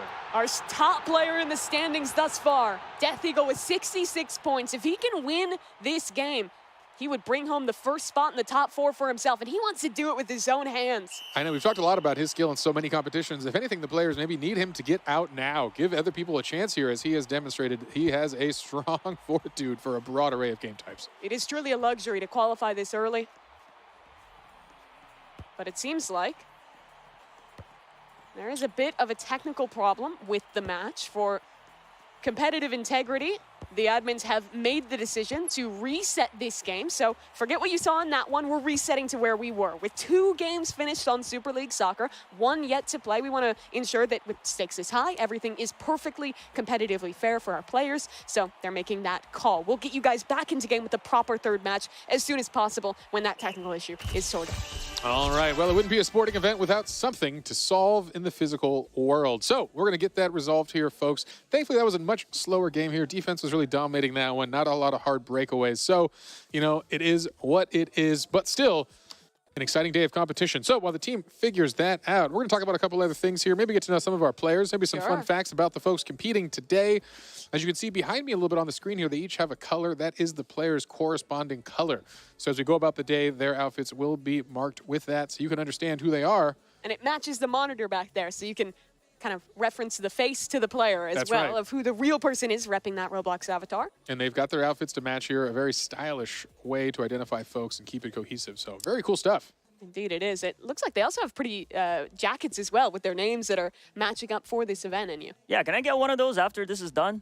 Or just steal it off their backs? I really want, I like those jackets. Well, don't let him in the player room. He's going to start pickpocketing people for jackets. If somebody wins the $1 million, they could afford to give me their jacket. I want to see if we could take another look at those points maybe, because we're starting to get to the point, like we were talking about, where the first player is going to qualify their way into things. And every time you win at Super League Soccer, you get 20 points. You see it thus far for Shafe and Duddy Dud. But the overall standings right now have the Death Eagle and Jay and Duddy Dud as the top 3 players. So basically, if any one of those players is to win this next round and they don't have someone with more points than them on the team, that's basically their ticket into the top 4. So definitely important things to look at and important players to keep watch on as we get into this final round of Super League Soccer. Exciting times, but don't worry, after that, we're going to be playing some blade ball. We're going to be playing some slap battles and, of course, doors to round out this progression system in the first set. I want to ask you guys, we got a lot of games today. What are you most excited to watch? My favorite on the list is definitely Blade Ball, and that's coming up next, so I can't wait to see that. Why do you like it so much? I like that it's fast-paced, action-packed, and not a lot of teamwork because I'm not into that. I like individual competitions, so I like to see that bring out their fierce competitor in these players. So I think that would be very exciting. A lot more shouting in the back, probably. Yeah, Blade Ball is an exciting game of reaction speed. You know, I'm pretty excited for Rivals myself. I know we've talked to a lot of these players. Rivals is one of their favorites, but I think as just an internal employee, we play a lot of Rivals. It's actually how promotions are decided within Roblox. Fun fact here, so always ensure you're on a team where you're better than your boss at Rivals. How do I apply? I know. That sounds like a great job. You'd love it. So that's going to be a real exciting thing to hear. I think I have to agree on Rivals. When I was prepping for this event, I played all the games, and I gave myself like a good few hours to practice them all, and I think I spent half the time just playing Rivals. Because I got a win streak going, and I was like, I can't stop now. It's really addictive. I love how the the movement has so much skill expression in it. You can really go back and forth with the slides. You can out-movement your opponent in a lot of ways. And with that main AR only having 20 bullets, precision, movement, it's all super important. So a super fulfilling game to play, and one that even for players that hadn't played it before, I think a lot of them had the same feeling we did, that it was one of those games that just gets you hooked once you start playing. Yeah, high adrenaline, high-paced play, and a fun competitive mode to boot. It's really got the perfect recipe. Looks like it's 2-1, Rivals versus Blade Ball. I want to see what the chat says. Let us know what your favorite games are on here today. Yeah, we talked about a lot of them. You know, in the meantime, I think we might just toss it over to our correspondence team. I know they've had some time to think, some time to talk. What's going on over there? Hello, J Party. We are just talking about our experience in this event ourselves, right, Geach? Yeah, so I'm going to tell you right now, I'm not good at any of these games. So I already know my strengths, and I just, when the hunts start, I do my thing. I jump in. I just kind of like dibble and dabble here and there, nothing too serious. But Sabrina, you actually had a chance to, you got all the tokens, right? I got all the mega tokens. I did. I think I did a total of 19 hours streaming live. It's not as long as some other people. However, I did have the help of the community, so I had a little bit of a people helping me through. The W community. Which would you say was the most challenging game? Oh my gosh, definitely Pressure. I literally, there's a clip of me screaming. I'm like, no, like because I tried for 4 hours straight before I beat it. Yeah. What? So I got the mega token after like 4 hours. Yeah. They did nerf it though, so. Did they nerf it before or after you got the mega token? After. Of course. After. Because that's how it goes. That's what happens. And so when you were working through that, did you have your community helping you with that as well, or were you just gunning they were they're in there just giving me moral support because I was literally just doing the same thing over and over and dying over and over. Yeah. And you didn't. But I became a pro by the end. Like I felt like my last run was so good. I should upload it as a video. You definitely should, because after 4 hours, Pixar didn't happen. Yeah. Yeah, you gotta put it out there for the people to see. So how did you actually what was your intro to Roblox? How did you get into Roblox? I started in 2017. I had a gaming channel already. People were, commenting, you should try Roblox, you should play Roblox. I actually played it with my little brothers at first. And then I was like, this is kind of cool. There's so many games. And just, within like that year, we became Roblox exclusive. DJ and I. Nice. My boyfriend, who also is part of the channel, Terabyte Games. Shout out to DJ. Yeah, so similar to me as well. I actually started because of my children. Hi, children. Yeah, so it was one of those things, where they kind of introduced me to it. Is, of course, Mommy, you should play this game with us. And then I get on, and now that's like all I do is play Roblox. That's awesome. That's such a good thing to bond over. It is. It's really cool, and it's nice because it's, you can there's such a wide range of options when it comes to Roblox. Everybody who knows me can tell you I drive them nuts all the time. I'm just constantly preaching the gospel of Roblox. What's your favorite genre of game on Roblox? Horror. That's your favorite? Yes, I love horror. I like horror games. So you like Doors? So about that. Oh, okay. I guess we'll talk more about that later. We'll get to that later. But yeah, while we wait to get into that, we're gonna go ahead and get back to our caster so we can watch this last match of Super League Soccer. Thanks, guys. All right. We are back again, folks, and hopefully we are getting through things here. We are just checking out what's going on in-game and hopefully testing the replacement equipment to ensure the playing field remains even. Yeah, so it's going to be our third round of Super League Soccer. Reminder of the stakes, our first player that qualifies to the top 4 double elimination round will be decided here. The player with the highest points at the end of our our final round of Super League Soccer will be that player making it through. So exciting stuff here. Yeah. Let's talk about some of those guys who are going to be the focus here as well. And actually, we're ready to go. Let's get into the game. Enough yapping from us. Let's start this last match of Super League Soccer. It looks like the players just getting their ready checks right now and getting set on the teams. I can't wait on you. Yeah, and just to go back, a couple minutes ago, I asked the chats what their favorite game is, and it looks like the most popular answer is Doors. So all 3 of us are wrong. Doors is fun. Yeah, all Doors of is us. great. So stay tuned, everybody. Doors is coming up really soon. Yeah, Doors will be the deciding match in this one. But for now, the deciding match of this first session is underway as guess what? They're on the pitch. The players are ready. Let's get this kickoff here. Again, the final round of Super League Soccer. The first winner will be chosen here. And boy, you get a long break if you win this first cluster. And our two strikers, the two center fielders, Dud-a-Dud. Dud-a-Dud. And of course, on the other side, the Death Eagle. Death Eagle. Trying to compete to make it into that top 4. Yeah, Dud-a-Dud showing he's not a dud in this game at all here. Doing a great job. I believe scoring our inaugural goal of the entire set here. Let's see if he can do it again in this game. Can I just make a prediction here? We got Dud. Oh! I mean, he's not going to let you talk, and you Dud-a-Dud. Another goal. He started us strong here, and he wants to qualify. Hey, my answer has not changed. Definitely the away. They got Dud-a-Dud and Roby on the same team. Two amazing strikers. I feel like they can pull this off. Yeah, this is his chance. The Roby comeback here, he deserves it. He's been doing such a great job here. And look at this, the team gets the breakaway again. Can the away team do it?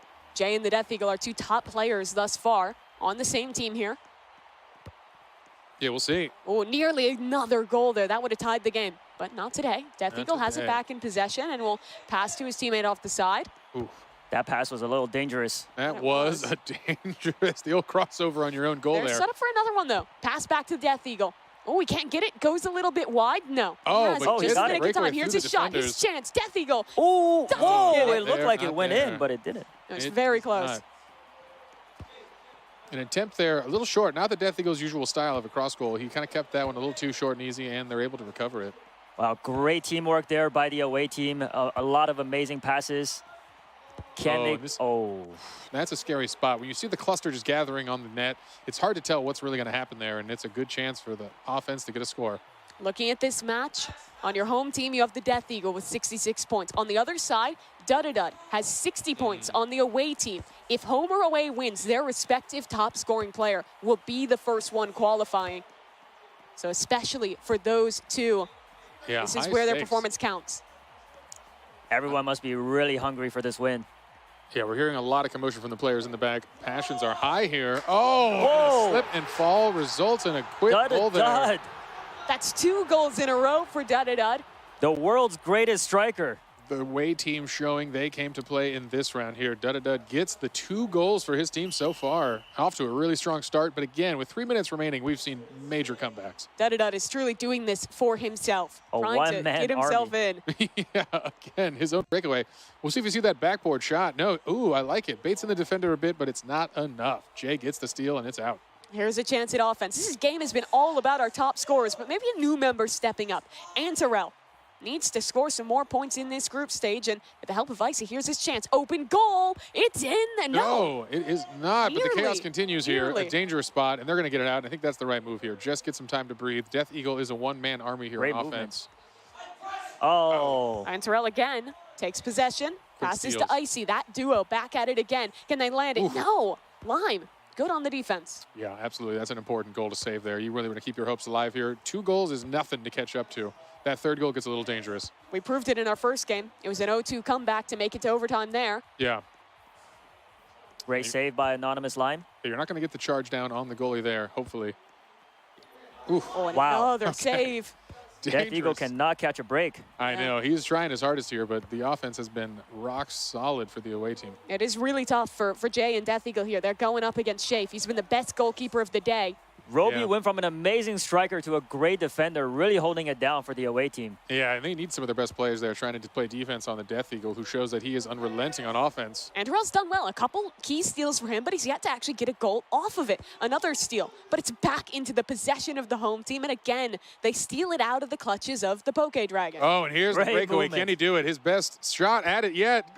And it's easy peasy. Death Eagle keeping their hopes alive here. He is unrelenting on offense. He wants to keep that first spot in the competition so bad.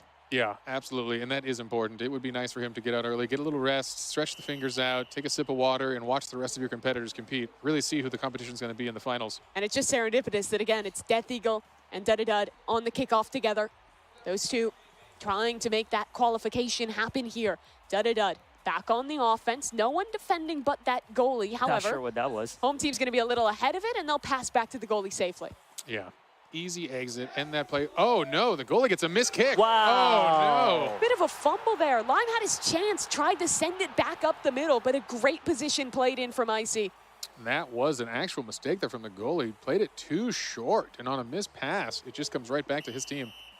Same 2 players up at the kickoff.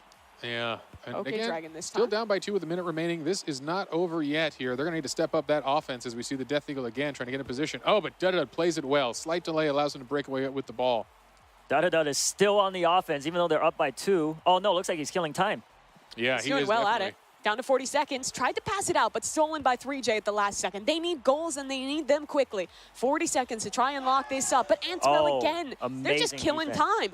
Yeah. Lockdown defense by the away team. Yeah, that was a big steal here. Very important stuff here. Lime defends yet again. All right, back down the field. Another shot for offense. I think the Death Eagle needs a support player here. He can't do this again on his own. It is 3-on-1, so Stolen. Oh, man. my Antarell gosh. with how many steals? Antarell really came through in the clutch here as defense. That was a 3-on-1 and manages the steal and ends the play. And that's just not enough time left. Dud.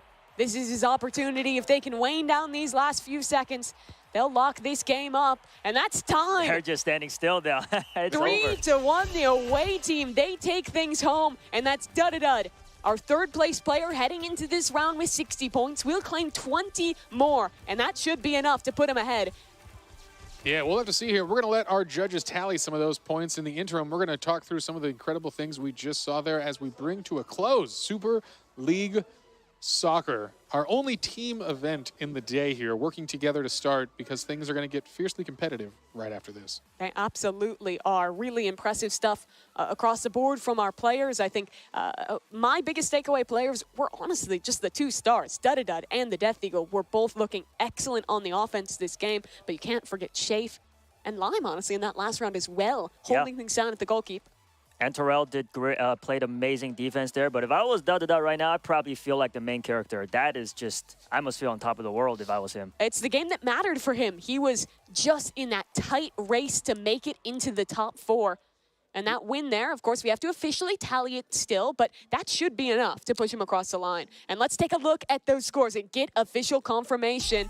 And there it is. Dud takes home 40 points there from that one, but that's cumulative with their first points from DTI as well, where he had an additional 46 points. Yeah, worth noting, Shafe, the only undefeated player in Super League today, holding it down with 60 points. You know, it's interesting. We didn't see as much of him on offense. He was a really strong defensive player and even a strong goalie. Yeah, he had a pretty tough DTI as well. Only picked up 16 points in that round, but bounced back here in Super League. Yeah. Yeah. And that's a big opportunity for the comeback, which means a lot of our scores have shifted dramatically. After this, we will do the full calculation and show you where we stand. And again, we will crown the first progression in our tournament. And that player is going to go take a nice break in the back room, put their feet up, sip some water, and watch the competition from there until we get to the top 4. Yeah, absolutely. I mean, really cool stuff there. The competition, though, only going to continue to heat up. We have a lot more games in this qualification round, but while we wait again for that final tally, let's go ahead and check in with our correspondence team. Hello, thank you so much, Mimi. Geach, I have 2 questions for you. Number 1, do you call it soccer or football? Honestly, Sabrina, it depends on whether or not I'm wearing socks. You see, if I have socks on my feet, I'm going to call it soccer because that just makes sense. But, you know, if I'm barefoot, you know, it's got to be football. It just makes sense. I mean, why I'm playing the game with no shoes on, you know, we're not going to get into that. Maybe it was a wild night. We're not going to tell her. We're not going to tell her. No. Okay, I have another question. Number 2, who do you think was the MVP today? You know, I'm not going to lie. It was different for me each round. So, like, the first round, I was really watching Icy. Icy's goalie work was insane. Like, just, he was really going for it. Second round. First round, it was Death Eagle. Just straight out of the gate, just the juking and just ripping the ball and taking the shots. Like, I was really impressed by Death Eagle all the way through. And then at the end, though, Dead came through and really just showed, I'm not here to play with y'all. This is a game, but I'm not playing with y'all today. I'm coming to win this $1 million. I think Shafe also is putting on a very good game today. Shafe definitely did a great job. Shafe's defense, except we got to talk about the Roby shot. We got to talk about the Roby shot. Somebody's got to clip that. Listen, it's getting clipped and both of you are going to be forever immortalized in Roblox history. You know, not necessarily for the best reason, maybe, you know, but Shafe, you know, great job regardless. Like, I probably it would have gone the same way, real life or in Roblox for me. I agree. All right, let's take it back to you. Thank you so much for answering those questions. All right, folks, we are back again. Exciting stuff here as we draw to a close. The first 2 games, you saw it here, Dress to Impress and Super League Soccer, done and dusted. Now we're coming into our officially first contestant into our next round. Mimi, you want to let the folks know who it is? Let's do it. After our first 2 games played, we have our first player advancing to the top 4. It's none other than Duddy Dud. Congratulations to him. He'll have a chance to step back, take a bit of a break before coming back for the top 4. He's already 1 step closer to that $1 million. All right, incredible stuff. Duddy Dud really showed up with some fantastic scores in both of our first games. Let's see if we've got the leaderboard. We can pull it up and see the total scores of the day. Always fun to see where our players stand. Duddy Dud advancing, and I'll let you know his score was 80. So 4 points ahead of Shafe. And then a little bit of a stretch from the Death Eagle. But you see all top 5 of those players within 20 points, which means that game of soccer mattered. It definitely made the biggest difference because if I remember correctly, Death Eagle was very far ahead in the first place. He was the best player of DTI. Right, yes. And as we take a look back at some of the replays from Super League Soccer, we can think about some of the best players from it because Shafe, really, that guy, he went from 16 points in Dress to Impress to then rally back and win every single match of Super League Soccer. He was the only through line across our 3 victorious teams. And here are Duddy Dud's goals for these last 3 matches. Incredible. Yeah, showing it. He started the competition off in SLS making those goals, and he ended it making goals. And there's the Death Eagle. With games so close, 2 of them going into overtime, you got to feel a little bad for the Death Eagle because he was performing so well, but only managed to actually get the win in one of these. It goes to show that no matter how good you are, it always comes down to just your team and how good they are. Let's take a look at Duddy Dud's reaction. This is him feeling things out and getting that win there, and you see how excited he is when he found out he was progressing to the top 4. Oh, man, that is awesome, folks. Well, there are still 3 spots left, folks, and I think we're getting ready to see it. And you want to tell us what game's coming up next? Yeah, that's right. So with 3 spots left, no one's going to go down without a fight, though, definitely. I hope you're all ready for an absolute battle now because Blade Ball is up next. Game 3, Blade Ball. There are 5 free-for-all matches. The goal is to deflect the ball and hit your opponents. Last one standing wins. The contestant with the highest cumulative score will advance to the round of 4. Here's the scoring for each match. All right. We are getting ready for Blade Ball, and this is one of the hype games of the day, I will say. And you said it was a favorite of his, but I'll say it's one of my favorites as well. Yeah, so what should we be looking out for here today? Is there any strategies, anything like that we should get excited about as we are about to hop into our first match here, and you? Fast reaction time. Who can click their mouse the fastest? That's all it comes down to. And who can click it at the right time? Because you misclick there, you mess up, you don't have the block. Yeah, I'm not very good at that part. Yeah, and here we are. We're into our first match of Blade Ball. With Duddy Dud gone, it is just going to be 9 contestants competing for 3 spots. And you see how quick this gets going. A real back-and-forth rally here. And there we go. Wow. You see how tough it is to react. Yeah, the first player falls. And again, it's a quick game here. Slow to start with. Every hit speeds that ball up a little bit and a little bit more until we have the showdown at the end here. By the way, guys, there are only 4 abilities unlocked in the Blade Ball match here. Tell me about them. So there is going to be Freeze, which freezes the ball until parried or until 5 seconds. There's Blink, which allows the user to teleport up to 3 times before the cooldown. Rapture, which unleash a ferocious upward slash. And, of course, Pull, which pulls the ball towards you. Not sure if anybody wants to use that, but that could be an interesting strategy. Yeah, you see there a couple players with one of those abilities you were talking about. Largely, you're just going to be spamming that left click and making sure you're blocking, making sure you get the timing down right. It is going so quickly. Our players clearly adept with the reaction time. Freeze in play. Ball will come back going pretty quick onto Icy, and you see how fast it is out of that freeze. Oh, misses it. Jumps and jukes himself there, throwing off his timing. Yeah, that's all it takes is a second. And that's why some of these abilities matter so much. Freeze, you'd think slowing the ball down matters, but you throw off the defensive timing, waste your block too early, and guess what? You're a sitting duck. Yeah, it's actually, you'd think on hearing the ability that it would be more about using to protect yourself, but you're almost always going to be using it to grief other players and freeze it right before it hits them and screw up their kind of internal clock. Yeah, and there's that hit. Another player goes down here, and we are getting to the finals here. Roby's still in it. Exciting stuff here. We'll see if he can come back in this one. And there's the rundown. We see it there, an elimination a final approach so strong of a strategy. That was one of those strats you were talking about. We see it here again. The reaction time's impeccable.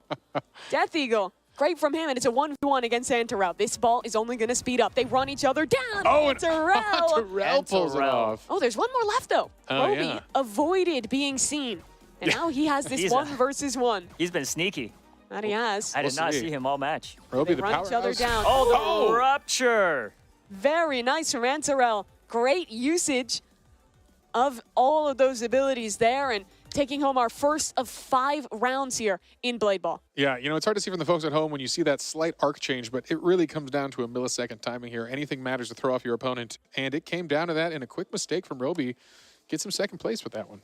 Yeah, impressive for Antarel, the oldest player that we have in the competition today, still looking really on top of things in what is basically just a reaction time test in Blade Ball. Yeah, I mean, reaction time plus good gaming chairs definitely makes a good difference here. So great job, Antarel. Amazing defensive player in Super League Soccer, and you can see that in his blocking abilities here in Blade Ball. So definitely translated well. Yeah, he wins the first round there. That's going to be 15 points to him for winning that first round. And, you know, it wasn't a great DTI for him, but he won 2 games of Super League Soccer. He won this first match of Blade Ball. So he's starting to sneak up those standings real quick. Absolutely. That's what matters. Can't lose spirit. This game is still very close. Looks like we've got some scores in here. Maybe we can check those out and let the folks at home know where we stand after that first game. Yeah, Antarel, they're up top with 15. Roby, second place. The Death Eagle following along there as well. And whittles all the way down to 0 points with 3J. And the player unfortunately eliminated first in our opening round of Blade Ball. As a player, though, I really like Death Eagle, always on the offensive, you know, very brave, showing off his quickness. Unfortunately, it didn't work out for him, but I like to see him keep that going in the next match. But placements are still important in Blade Ball. Making a top 3 across, what, 4 or 5 of these games, or even less than that, is still going to be enough, even if you're not winning every single one. Yeah, we are seeing that as well. It is tight race amongst the top. So anything matters, every win. Can't let yourself get down. Momentum, be darned, come back and win it. And we're in here. Here we go. Match 2 of Blade Ball. I'm looking at 3J here. I want a redemption run for him. He went out first in that opening round. Here's his chance to do a little bit better here. And thus far, he's mainly eluded the ball. Nice defense from him. And he's going to get into a bit of a rally early on. Yeah, playing with that delay. Use those abilities now. Let folks kind of hopefully screw up their timing at the base level here. Knock out some of the good players with a surprise. Freeze looks like the most popular abilities the players are electing to choose. And there goes Icy down. Where is Death Eagle? This is a real cheeky spot. Finding his way onto the tree. He knows things others don't. Look at that stylish avatar right there. Let's see if they can find where he even is. People might get a little confused when the ball disappears into the trees. Yeah, you can also kind of aim when you're bouncing back. So if you're not paying attention, you won't see him up there. Again, Rapture. Quick very well. Yeah, Rapture's showing a good job here. Everyone is really focused on that timing of a direct flight. When you see that arc and that increased speed, it throws things off. So for viewers who haven't played a ton of Blade Ball, what does Rapture actually do, and how does it change how that ball travels? Yeah, so Rapture is an upward slash where you're seeing a different kind of velocity coming from the ball. And that's that flaming sword icon we're seeing on a player like Pokedragon. Significantly increased curve and an influence on the power here allows for, again, a shift in timing, trying to throw off those reaction speeds. Personally, I've never avoided a Rapture before. I've always died when it's used on me, so like to see somebody survive that here. It's going real quick here. Frozen up in midair. Who's it going to go after here? Death Eagle in the hot seat. Needs to reply. That's good from him. Oh, wow. Actually, incredible anonymous line play there. You saw Death Eagle hit a direct shot to the person right to the right, and they still recovered it. At this point, this is where things heat up. People are going to be falling real quick at this ball speed. Even with the freeze, he did not cover. He did not count to 5 effectively. We'll have to bring that back to counting. Oh, wow. Look at that double. Roby turning it on. He could do it. He was kind of the unsung hero of Super League Soccer, scored a lot of big goals, but only actually managed to win 1 round of it.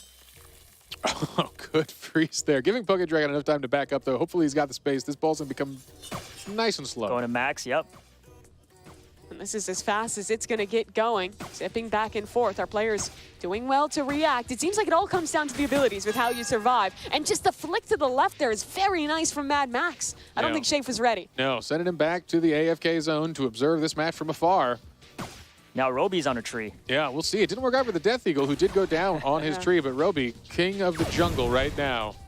Rapture used. Actually, I think the first time we've seen Rapture not end in an elimination. But there's one back with the Rapture as well. Look who we see again. Antarel, defense of the soccer, now showing this is what matters in Blade Ball.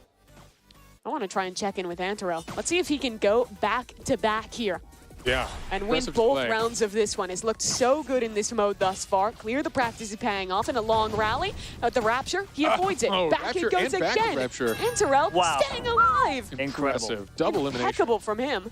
All right, Roby is in it, though. Let's see what he can do here. We've seen some of these favorites already coming out here. Is he going to stay on the street for the one-on-one? Interesting. A good position. We see the rundown strategy happening a lot. Folks close that gap, force incredible reaction speeds back and forth really, really quickly, but we won't see it here if he stays up there, which means, no, he's coming down. He's going to play off this field. Doesn't like the angle for himself either. It's going so fast. Who's going to make a mistake first? Who The messes rematch. up at the beginning? Roby is down. Again for Enterel. Back-to-back Man. for Anterel. That is huge for Anterel here. Really suddenly securing his spot here so far in Blade Ball. Really important stuff. Incredible to see. Back-to-back wins showing he does have what it takes. Truly impeccable from him. I mean, just looking so clean with the reaction times. I think having really good positioning throughout and definitely not afraid to take fights. We saw a lot of players trying to hide, almost play placements up in the trees, and it worked pretty well for Roby to get second place. We'll take a peek at the scores here, which is going to show us another 15 tallied up for Anterel, adding 30 to his running total. Can he go for the perfect score in 5 matches? That would That would be impressive. ridiculous. That would be Clean insane. sweep of Blade Ball, and unfortunately, Roby going for the clean sweep of second place. But hey, that's still a lot of points here, keeping him in this game. A couple wins might be what he needs to pull ahead. We got to see more from Jay. He lost first in the first round, went out early in this one as well. There's 3 matches left to turn it around, but definitely has to step things up for him. Yeah, scores are tight. I will say again, anyone's game still just got to get a couple more wins here, and it's not over yet. Blade Ball is just the beginning. We've got some slap battles indoors still in the progression round, so there will be some more folks moving on. However, after Blade Ball, we will have one more progressing. So, all right, the folks are getting secure. They're getting in here. Final game. All right, and how you feeling? Who's going to take this one? Third game. There's still Third game. 3 More games left. after this. Third game. I'm just gonna go with Enterel. He's shown nothing but perfect gameplay here, so I don't want to be wrong here. All right, you've heard it here. The master of Blade and Ball. We'll see how this progresses. Look at that. 2 players already running into each other. That was a quick close. I like that from Poke Dragon. Had a couple rough runs here in Blade Ball, but starts things off with an elimination. Yeah, impressive stuff here. Tough positioning for Icy right at the start there. That was. Freeze onto the ball. No obstacles on this one. The folks are on a flat, even playing ground. There'll be no hiding in the trees. Death Eagle. Very interesting strategy. He's just going into the center of the map here. Clearly extremely confident in every one of these games we've seen thus far. There's no tree to stand on, so he's got no place else to go. Yeah, Icicle and Poke out already. The remaining players still on the board here. Doing the spread out, slow play for the beginning here. No one wants to get sloppy on these easy hits. All right, good catch on the freeze here. You don't have to wait for freeze. That is important. People can close in on that gap and just hit it, which I think is part of the mental bait. They want you to run forward and forget your timings on defense. Yeah, the thing is, though, sometimes when it's frozen, you basically have to choose, do you back up and take the risk on the timing, as we see doesn't work out from Lime, or do you close the gap and do that? Because it is tough to get the timing perfect with how fast that ball gets moving.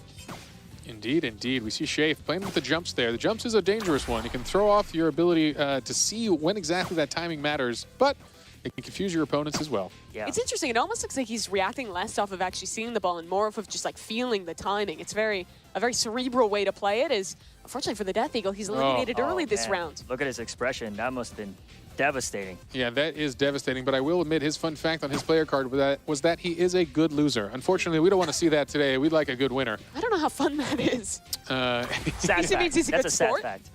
No, he means he's a good sport, and that's what matters in a competition like this. Oh, it's going real quick here. Couple freezes from both sides. Jafe ready to receive this one. Does he have the timing perfect? It's not going for him. Another freeze, and that's an elimination. All right, but still some important folks in that. Unfortunately, that is Jay, and this was an important round for him. But guess what? Roby is still in it. Anterol is still in it, and these folks are on pace right now for the top scores. And honestly, I'd love to just watch Anterel here. A chance to go for the three-peat. And thus far, he's playing a little bit back. Yeah. Letting the other competitors eliminate each other. He does a great job of choosing when to get proactive, when to actually become a part of this fight. His ability's online. It's going real quick back and forth. Anterel not finding him yet. Frozen for a moment. Roby hits it in. Wow. Mad Max is gone. And that's unfortunate, coming right to him from around that corner. He might not have been looking the right way. Roby has been our other best player of Blade Ball, and him and Anterel are both in this. Another competitor, though.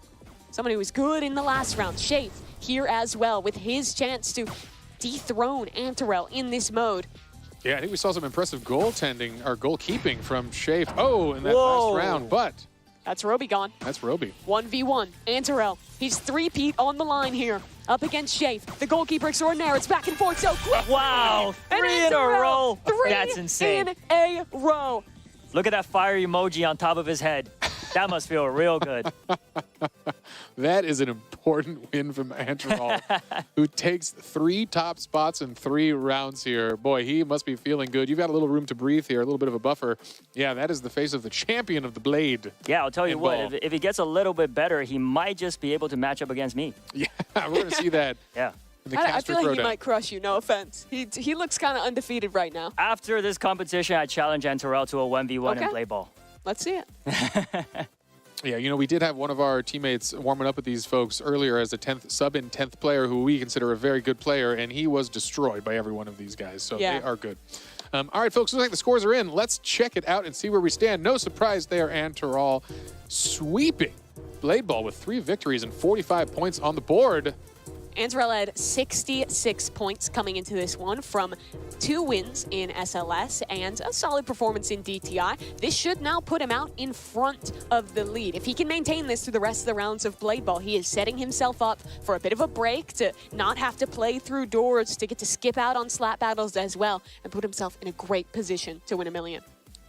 And we'll see if he can, though. But again, our top players are still within 20 points of each other, which means a single bad round of Blade Ball could put you down on the scoreboard pretty quickly. That it could. I mean, it's a lot of the times comes down to which way that ball is going. You can get caught off guard. One slight mistake, one slight slip up, and you lose a lot of points. And we're into our 4th round, the penultimate playthrough here of Blade Ball. Yeah, sometimes I notice when playing Blade Ball, you get caught up into other people's battles and you don't notice that the ball is coming to you next. So you got to be always alert. You got to watch the cross. We see in the movement, they mostly want to keep space with the players next to them, no surprises, but that cross-up is a dangerous time for both players. Try to avoid, I think, in general. Again, Antarel playing it safe, and this has worked for him in this initial round. Carve out your own corner and just play it easy. Let the fools charge in. We've seen 3 rounds thus far. I want to ask you guys, how are we feeling about the ability choice of our players? I think we've seen some value from the freeze, from a couple different ones. What would you be choosing if you were competing? Well, I think Rapture's really shown its shines here. Just being able to change that arc and mix things up has been awesome. A little harder to notice the magnet that pulls people in with the pull, but that is an important one because when you sneak up on someone a bit there, use the pull and get a quick return, and that's what's going to throw folks off. My go-to ability is the Infinity, which unfortunately is not in this game. But, yeah, this was hand-chosen by the developers to ensure we had the most competitive mode here, and these were the 4 they deemed fair, balanced, and a wonderful sport to watch. That's one of the things that is so cool about this tournament, the involvement of the developers. I know talking to them, you were saying a lot of the devs of these games were so excited to see them played here at the Hunt Final. Yeah, we appreciate all the work the devs did, adding some custom tweaks to some of their modes, and we know even some brand new modes, as we'll get to a little later in this competition. Yes, we will. And that's one of the special kind of magical fun things about Roblox is working with our developers so hand in hand to make awesome competitions and awesome tournament games that can stand the test of time. Well, our 3-peat winner here in Blade Ball is alive yet again. About half the contestants are gone, and another, that's Death Eagle, falling yet again here. Oh, and that's rough. Unfortunately for Death Eagle, that was a real important game for win. He's still high in the standings, but needed a good first place here to really secure a top spot. The players that are closest to Antarel in score are going to be Roby, who's doing pretty well for himself. Shafe up just a few points behind. Those are the guys you're looking at here as it's Jay taken out of this round, and we've whittled things down to a final 4. Again, Roby, Antarel, those are the guys to watch in this final. Yeah, an important one. I'm not sure they're paying attention to these scores as much as we are back there as the competition's fierce, but if I was Antoel, I'd be going for some of the folks who I know could compete with my top spot, and that's Roby, who's still in this game.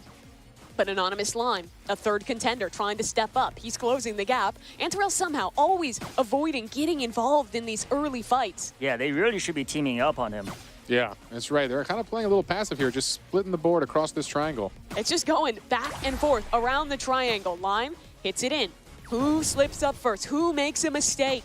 Roby, abilities being used. It's going so quick, but every one of them up to the task, still staying in it. And finally, amazing freeze. I mean, this is going to be hard to recover. Let's see if Antarel. And he can't do it. Oh, I thought it went to Antarel. No, that was he's still in it. A 1v1 between two of our top performers. Antarel, Roby, back and forth. Oh my goodness. They go. It's Down, and Roby clutches up. uncrowns the king. And is the first player besides Antarel to take home a round here in Blade Bowl. Well, that was an incredible run down there. An important win for Roby. That is a key moment for him to capture those points and put himself up there where he needs to be. So stoic and so relaxed. Yeah, that's his Zero vibe. pressure. Yeah, he knows it, man. Just keep it cool, keep it chill. Look at hey, him. $1 million what? Doesn't matter to me.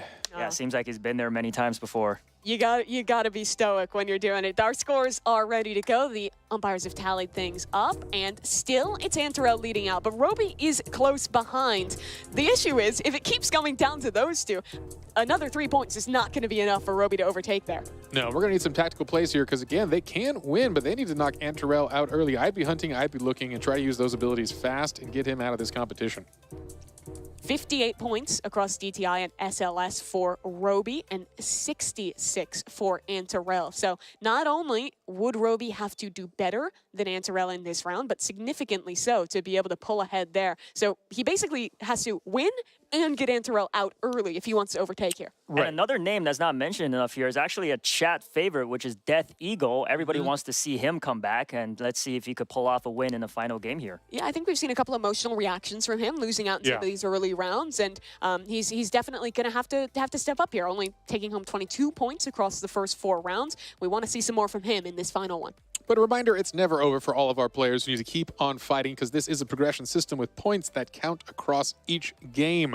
So you do need to try your hardest in each and every round here. It is important to secure as high of a spot as possible in each round. But here we are, the final round of Blade Ball. And here we go, anonymous line. It's almost over. I know. I'm having a great time. I could watch Blade Ball, I think, all day. It is a beautiful game of art.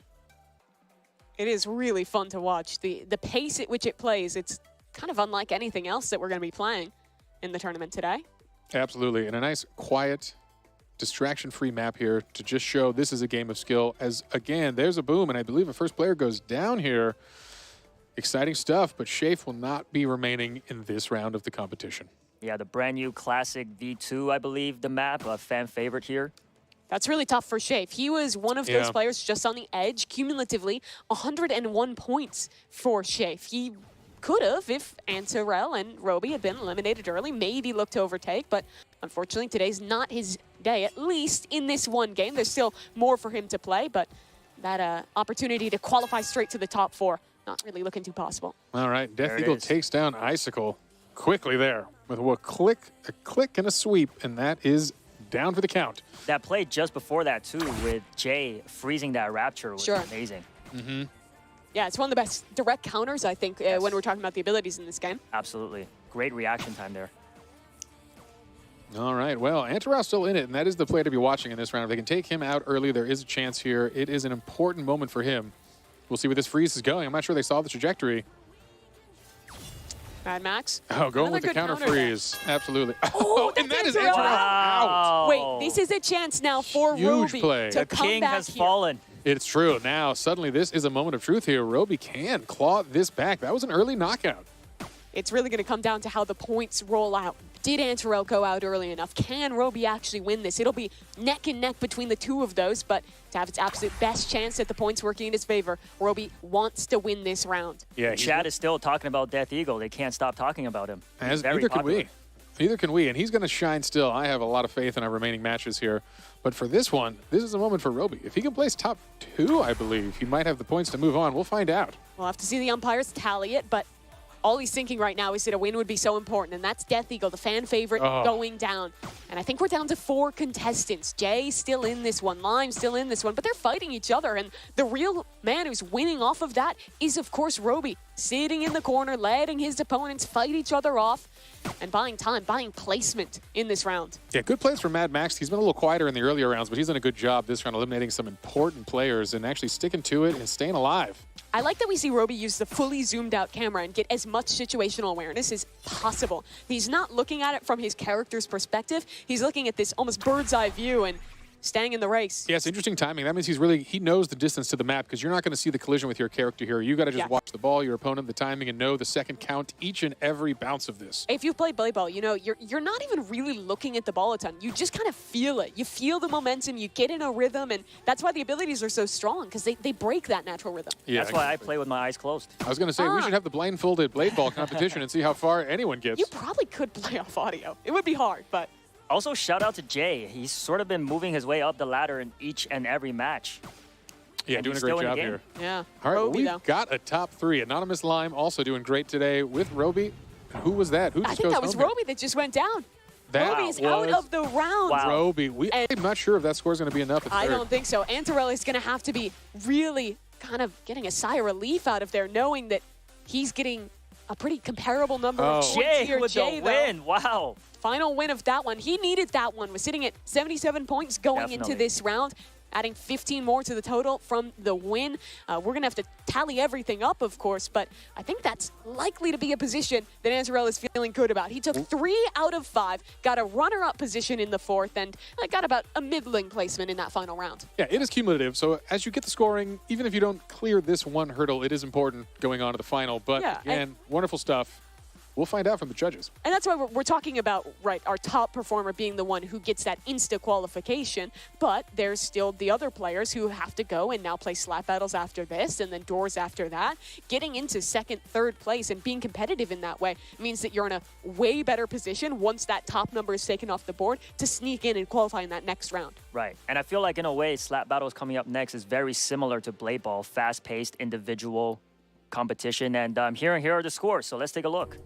All right. Oh, wow. Look at that. 1 point lead for Antarell over Roby in that one. Call. Yeah.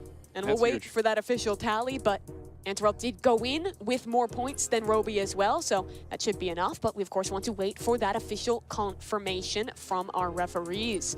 Antarell, though, what an impressive performance from him. 2 wins in SLS, a solid showing in DTI, and now 60 points tallied up here in Blade Ball. Looking like a fierce competitor there.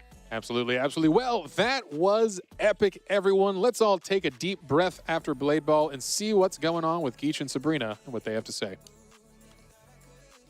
Yes, thank you, Jay Party. I needed that. I'm over here losing it watching these games. They were so good. Oh my gosh. Now, Sabrina, who surprised you the most?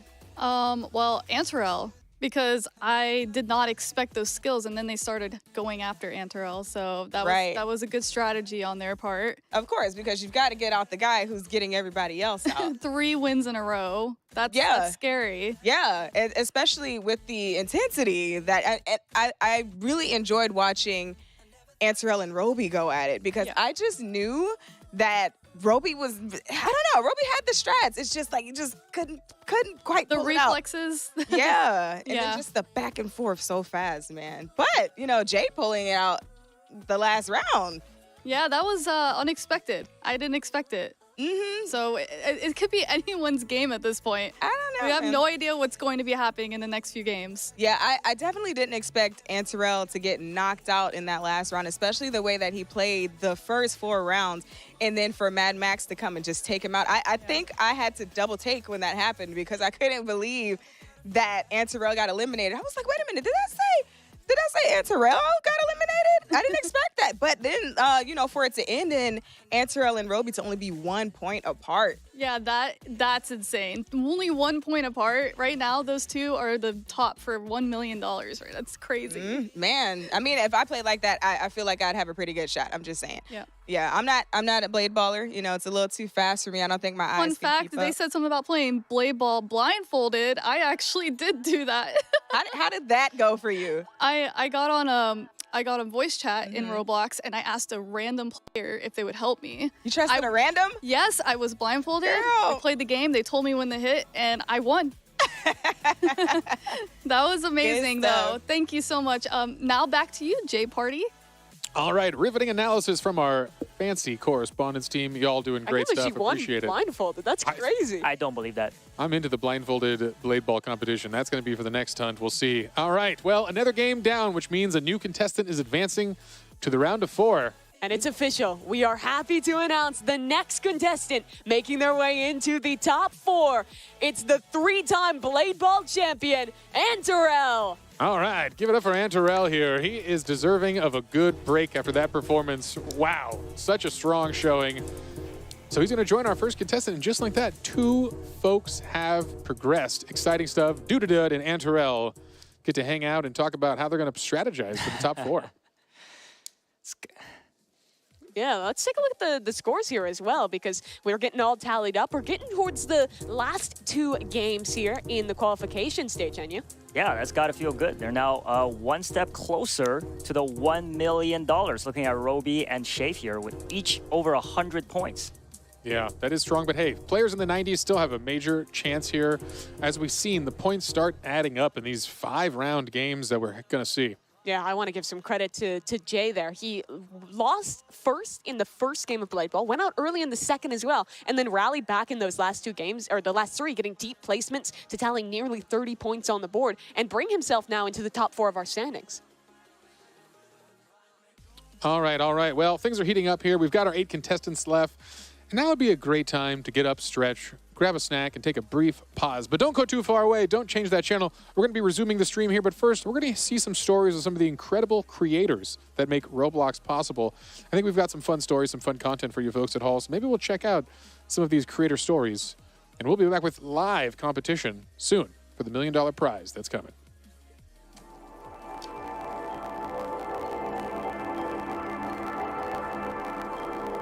It was funny being the art director on a high-end fashion game. And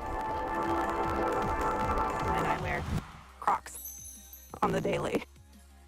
The difference between this and all of our other projects is there's very little... The color pass is actually just kept blank.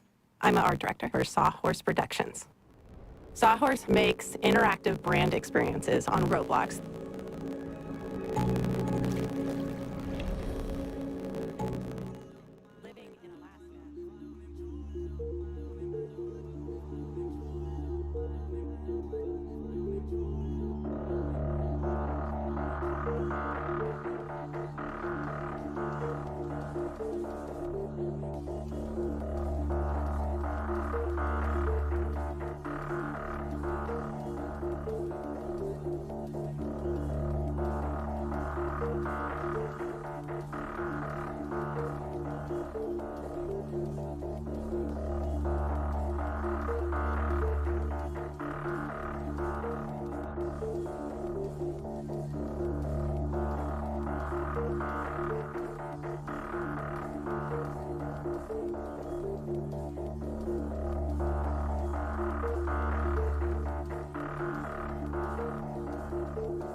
And welcome back, everybody. Thank you for your patience because the wait is finally over. The even more chaotic slap battles is about to begin.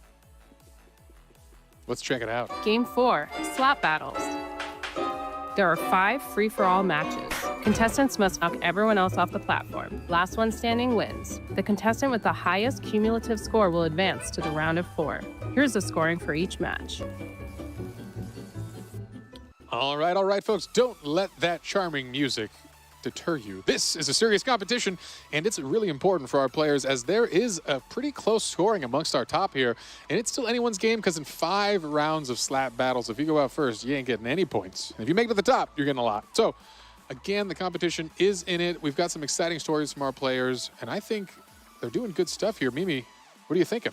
I'm thinking that this is going to be exciting. I think we're going to start to really shake out who our true top players are because it's down to the wire and we're into our first round of slap battles. There's going to be 5 total and this one is a little bit fun, a little bit chaotic. Normally this is a game with a ton of different gloves, but in this version, we're only playing with one to keep the competition fair. Yes, the basic white glove, and of course, the fart ability is the only one that is in the game, and as you guys can hear, it's already being used. Absolutely, you're going to hear that flowing here. As this game's going to have a little bit of a slower pace start, the players are going to kind of jockey for position in the middle here with this basic glove. It doesn't have a massive knock back, which is kind of an important part of this, as the terrain will start to burn down around them and force them onto a smaller and smaller island. I gotta say, everybody must be trying their best, fighting for life to win, because losing in slap battles must be the most disrespectful way to go out. I will not take that. Yeah, you hear a fart sound effect and you fall off the map. Yeah. Yeah, you don't want to go down like that. Pressure definitely on. I think it's a lot of strategy in it, as silly as that might sound for how silly the game is. You have to calculate your risks. Do you play towards the center where there's going to be a lot more conflict? Do you stick more to the side but risk getting hit off in just 1 or 2 slaps? Positioning is a lot of the game in slap battles. Yeah, as you get a breakaway, we'll see as players start to get knocked towards the edge, you kind of see the whole mob move towards them a little bit, trying to get an extra slap, push them off the cliff, because it takes a little bit of time as all players are still alive here. But this board is getting smaller.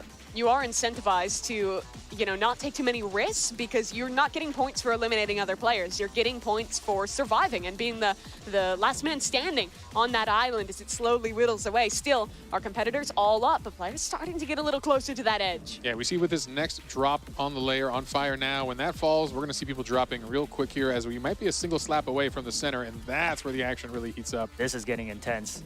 All right, yeah, still 8 players alive, actually, which is a high score. I'm surprised as we saw folks falling a little quicker here. Oh, no, Death Eagle, the fan favorite. Tough for him. He had a couple slower finishes in Blade battles. Still, one of our top half contenders points-wise, and another one falls down. Shafe making a lot of noise on the way down. Wow, and we are going to be making it to, it looks like, our final small pedestal here with a lot of players still in this. Yeah, 6 up on a very small island. Who's going to be the first to slip? Another goes down. Second player falling as well. It's down to a final 4. Who can stay up? Who can hold on? Mad Max in the center. It looks like a 1v1 against Lime. Max falls, and that should be Lime taking the first round. All right. Wow. Congratulations.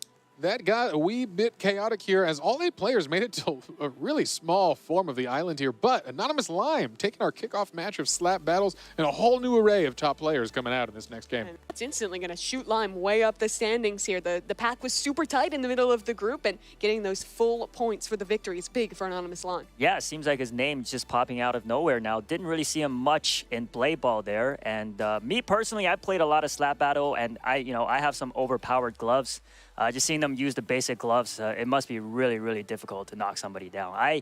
This is the game that induces the most rage out of me. So really, it's nice to see the players are still keeping their cool. Yeah, I mean, we already saw some emotions starting to come out in our last match of Blade Battle, and I imagine it'll only get more intense as the games get closer and players realize that that chance to make $1 million is slipping away. But our scores are set to go, so let's take a peek how we're doing. No surprises, Anonymous Lime up top, earning 16 points from his win. Yeah, Mad Max coming in second with 13, and Jay needing those 10 points. And it's good to see some folks popping up. Icicle had a rough round in Blade Ball, but takes 4th here. We'll see if that's enough to keep his hopes alive. Unfortunately, an upset here with the Death Eagle falling first, and Roby going down again early on in this match here. So that's unfortunate. We'll see if that's enough to knock him down, but I think they've still got a shot here. Yeah, looks like players are getting into the match now. So let's go ahead and hop in. Our second game getting underway now. And the island, for about a moment, is back to being calm. Looks peaceful, right? Not for long. There's the countdown. Again, no early knockdowns that last round. We'll see if that sticks to be the case because it's anyone's game, but the player's still playing safe. Everyone kind of jockeying for that king of the hill in the middle there. That's the spot to be. You could see a bit of a rundown if anyone shows weakness on the edge there. I think we see the Death Eagle playing a little more outside the pack. No one needs to get their hands dirty up front here. Take it low. It's funny because you actually see him kind of actioning a similar strategy to what he did in Blade Ball, staying back, playing the fringe of the map, trying to just basically avoid attention from other contestants until he runs out of time. Icy, Roby, both doing the same. Definitely feels advantageous, but there's a fight towards the edge, and Lime goes aggro, knocks Jay off the world. Ooh, that's rough for Jay, who needed some more points here, but goes down early in this round. Again, this is only round 2 of a 5 cluster of slap battles here, but yeah, an early knockdown for Jay. Jay was having a good run back like you were talking about. Good placement in the first round, as well as back in our last game of Blade Ball as well. Maybe that's why Lime was targeting Jay right off the rip. Yeah, you wanted to go for that. Go for the people who are leading right now. You know, while the map burns down. Oh, wait, we did lose another one. Dragon goes down. Fun facts about slap battles. You know, the devs develop and update this game all the time. There has been a 1-glove release every Friday for 4 years since this game's creation. So that's a lot of gloves.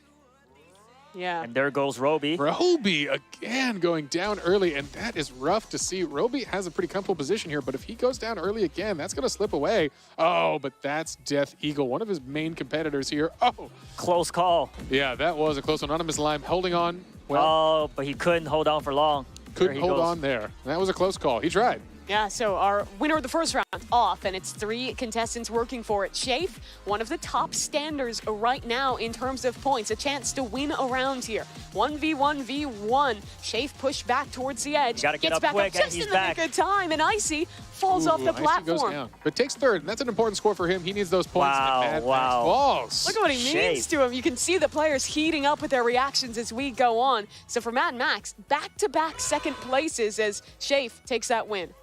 Yeah, a big round. You know, it's interesting to note here, Icicle and Poke Dragon were hurting a little bit, and we might see those in the scores. They're making a comeback, but why it's important is both of them are self-described doors experts, which will be the final game in the progression round. So if they can keep it forward, they're going to be in a good spot. It's also weighted a little more heavily because we're playing 5 rounds of slap battles and Blade Ball. We played 3 of SLS, 2 of DTI. There was a lot of chances for repetition. We're only going to be playing doors once. So that is the real, like, blue shell comeback opportunity for our players to get a ton of points if they win doors. 100 points. Everything will be on the line for doors, which is coming up next. But first, we still have a couple more matches of slap battles left to go.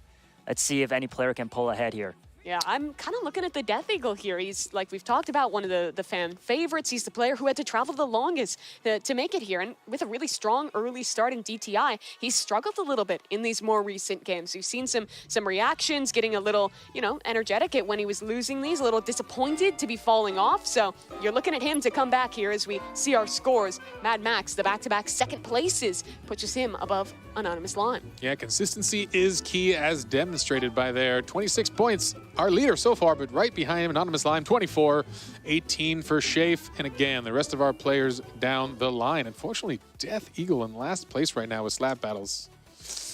We'll see if we can turn it around. Yeah, that we will. We're getting into our third round now here of slap battles, the midpoint of this game and the penultimate game here of our qualifying round before moving on to doors. Makes me wonder how Enterel would have done in slap battles. Doesn't look like the skills are translating directly from Blade Ball to this. Yeah, we've seen a whole different set of folks come out on top here. And the initial high fives are happening. I like to pretend they're all just shaking hands at the start here. Doing very important business deals as they slowly fall off the world. Those slap sounds bring back some nightmares for me. Is this how you do the Roblox business deals when you're off talking to developers around the world? Just slap. That is true. More fun facts about Roblox. After you compete in Rivals for your promotion, you will compete in slap battles to have the best ceiling of the contract. So it is a wonderful world to live in, the whimsical life of a Roblox employee. Who's up for IRL slap battles after this? We'll see. Do we get to choose our own glove? I believe that one to you. Still, all 8 of our contestants are standing in this third round. We're watching the Death Eagle, the guy we've talked a lot about today. Yeah, it's an important run for him. He needs to place in the top 3 here to keep his spot alive in this competition. It's unfortunately a lot of pressure for slap battles, a game of whimsical fun. but serious money on the line here. And we'll see Roby again, also someone in an interesting spot. Oh, but Poke goes down. We missed his fall there, but he is out. And all right, that gives a lot of our players still a chance here to get that score. I know Roby's going to be looking for it. The second round now where Poke Dragon has gone down pretty early. I believe he was the first eliminated the last round too, and that's Jay falling. Yeah, a bit of a gang up on Jay. Gets down in the corner. Yeah, he's been eliminated pretty early in the last 2 rounds. Yeah, it's an unfortunate spin for him here. And I'm surprised that first round we saw a long, drawn-out fight, but in this one, folks are dropping. With Poke and Jay out, only 6 remain. All right, platforms are applauding. Okay, Roby getting hit, but staying in it. Now we see back to that King of the Hill, jockeying for position, staying in the middle. Ooh, that was a far knockback there. Yeah, a lot of these platforms starting to drop. Yeah, that power is a quick boost. Very important to kind of recover your position or sneak up and get that push slap and get them over the edge as folks show signs of weakness. Ooh, the platform's burning in a weird way this time. It's going to leave a funny shape at the end here. And we're going to see a lot of folks dropping real Shape fist make it here. back. Oh, good use of the blast there to boost his way back in. But Oh, an icicle shape, anonymous line. They all fall one by one. And it's Roby and the Death Eagle. Oh, this is an important one here. Oh, Death Eagle, can he make it back onto the platform? Just in time. The slap connects. Roby stuck on the platform. They're both falling. Ooh. Who makes it down first? Good Roby competing. Oh, who wins fell? it? Roby's just above Death Eagle. Death Eagle steals it away at the Wins it. end. The most intense round we've had as slap battles thus far. And you see the elation on his face, disappointment the first 2 rounds, and now feeling good off that win. Oh, The fans man. must be real happy after this one. They've given him a nickname. They're calling him the Deagle in chat. The Deagle. Oh, that is a good nickname. Wow. All right. Well, a win that he needs, that is for sure. However, the person he didn't need to get second was Roby. So that's going to keep things tight here as this race is getting into, what was that, our 3rd round here? I think we had 2 more rounds left 2 of more slap left battles. to go. Yeah, our umpires, it came so down to the wire. They're still tallying things up to make sure we get everything right here. But you were mentioning it earlier. Doors, a maximum of 100 points here. So even if you're one of these bottom players right now, I'm looking at Pokey Dragon, Icicle, the guys who have been struggling a little bit more. As long as they are not more than 100 points behind the first player, they still technically have a chance to rally back. Exactly. Yeah, it's still anyone's game. So do not give up on your favorite player here in chat. Go ahead and show your love for whoever you're rooting for. But yeah, it's really interesting to see that all 3 matches had 3 different winners. Yeah, a little more competitive than the domination we saw from Antarell in the last game there with Blade Ball. Right. Yeah. Good stuff. Good stuff. You heard it here. Important for our folks. There is still points on the line in the 2 remaining matches. Hopefully, Poke Dragon and Icicle can step it up. And again, our friend Poke Dragon, the player in red from Canada, is a self-described expert of doors. So is Icicle. So that is their time to shine here. But keep it alive with the right slaps here as we are getting underway and getting our next game ready. Maybe that's what they're doing. Maybe they're conserving their energy for the final match to pull off that miraculous comeback. I would love to see that. That would be intense. It's a good way to do it. How to shark your opponents. You got to just let those first games flow away and then turn it up when it matters. Get their guard down, right? Yeah, when the money's on the line here. So, impressive stuff. Very exciting. Yeah, back in our last game of Blade Ball, it was Jay who pulled off a last-second win, taking home the 5th game of that one. He's in another position to kind of have that rally back towards the end. Born in South Korea, moved over to California when he was young. One of at least 2 players that are local to California playing in this competition today. So for him, definitely looking to get another late win on the board and start to rally his way back up the points. So, Enyu, as a master of the slap arts, are you seeing kind of a meta forming in this competition? Anything unique popping out here that you weren't expecting in the slap battles rounds? I personally haven't played the slap battles where the platform falls down, so that is definitely making a huge difference in the players' play styles, I think, rather than just having the original platform. And like I said, I've always been the one to use the OP gloves because I don't have too much skill. I just like slapping people out of the map for fun. So these guys are very good compared to me. We do have such a mix of the games that I think very naturally fit into like a serious esport. You think something like Rivals, it's an arena FPS. It's like a ton of other arena FPSs that have been popular esports before. But Slap Battles is one that is so unique that it's funny to kind of have the tonal dissonance of this incredibly silly game with these super high stakes and seeing the emotion come off the sleeves of our players while duking it out. Right, and that's kind of the fun here, as I've nicknamed our Roblox Octathlon, a series of skills you would not expect to see in the gaming world here. Again, starting with fashion all the way to shooters and platformers. And today, we're in the reaction speed games with Blade Ball and Slap Battles here. And it's a broad array of skills, which again, these flayers, again, with the millions and millions who competed in the hunt initially was a game of puzzles and skills and ingenuity and working together to solve really complex kind of mental challenges. Now you're tested on all these other elements of gaming. So these folks truly are masters of so many ways to engage in a digital world here.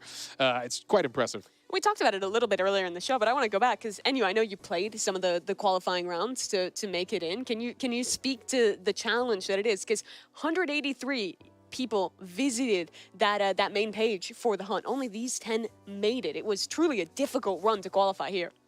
Yeah, definitely. I think it really goes to show what their perseverance, as we mentioned earlier, over 70,000 hours combined from these players. Right. The amount of, and it's not just about the skill. You could be very good at the game, but if you don't have the dedication and perseverance to put the time in to the actual event, then you wouldn't have made it here either. So it's very impressive all around. All right, scores are in. Let's see what we're up to from this match. And ooh, it's getting tight at the top here. Anonymous Lime now tied with Mad Max for first place with 32 points each, and Shafe at 28. All right, big comeback from the Death Eagle, who goes from the bottom of the board to fourth place here. Very good from him. Lime, Mad Max, not just tied in the points for this game, they're both sitting at 123 across our cumulative score here. They're pretty close to Roby and Shafe, our top two. Is it the same person? Could be. Just move back and forth really quickly. You'd never know. They might be. It's Anonymous Lime. We don't know who he is. He could be the Mad Max we've been missing.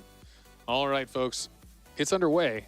The folks are getting ready to go here. I think we're just getting them in position, and another island battle will be heating up. Scores are tight. We just saw there. I think it's still anyone's game, as we mentioned. I'm excited. Let's see what happens. Here we go. Focusing on one of our front runners here, Roby. He had a really good showing in Blade Battles, taking home 59 points there. He only has 21 to his name thus far here in Slap Battles, but still leading in overall points. We'll need to step things up, though, if he wants to keep that position and be the third player in the top four.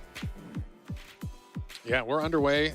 The music is a-bumping and the slaps are a-flowing. The respectable candidates all shaking each other's hands here, saying, hey, let's just hang out in the middle and relax. Although we see some players on the edge here. Let's see if anyone falls.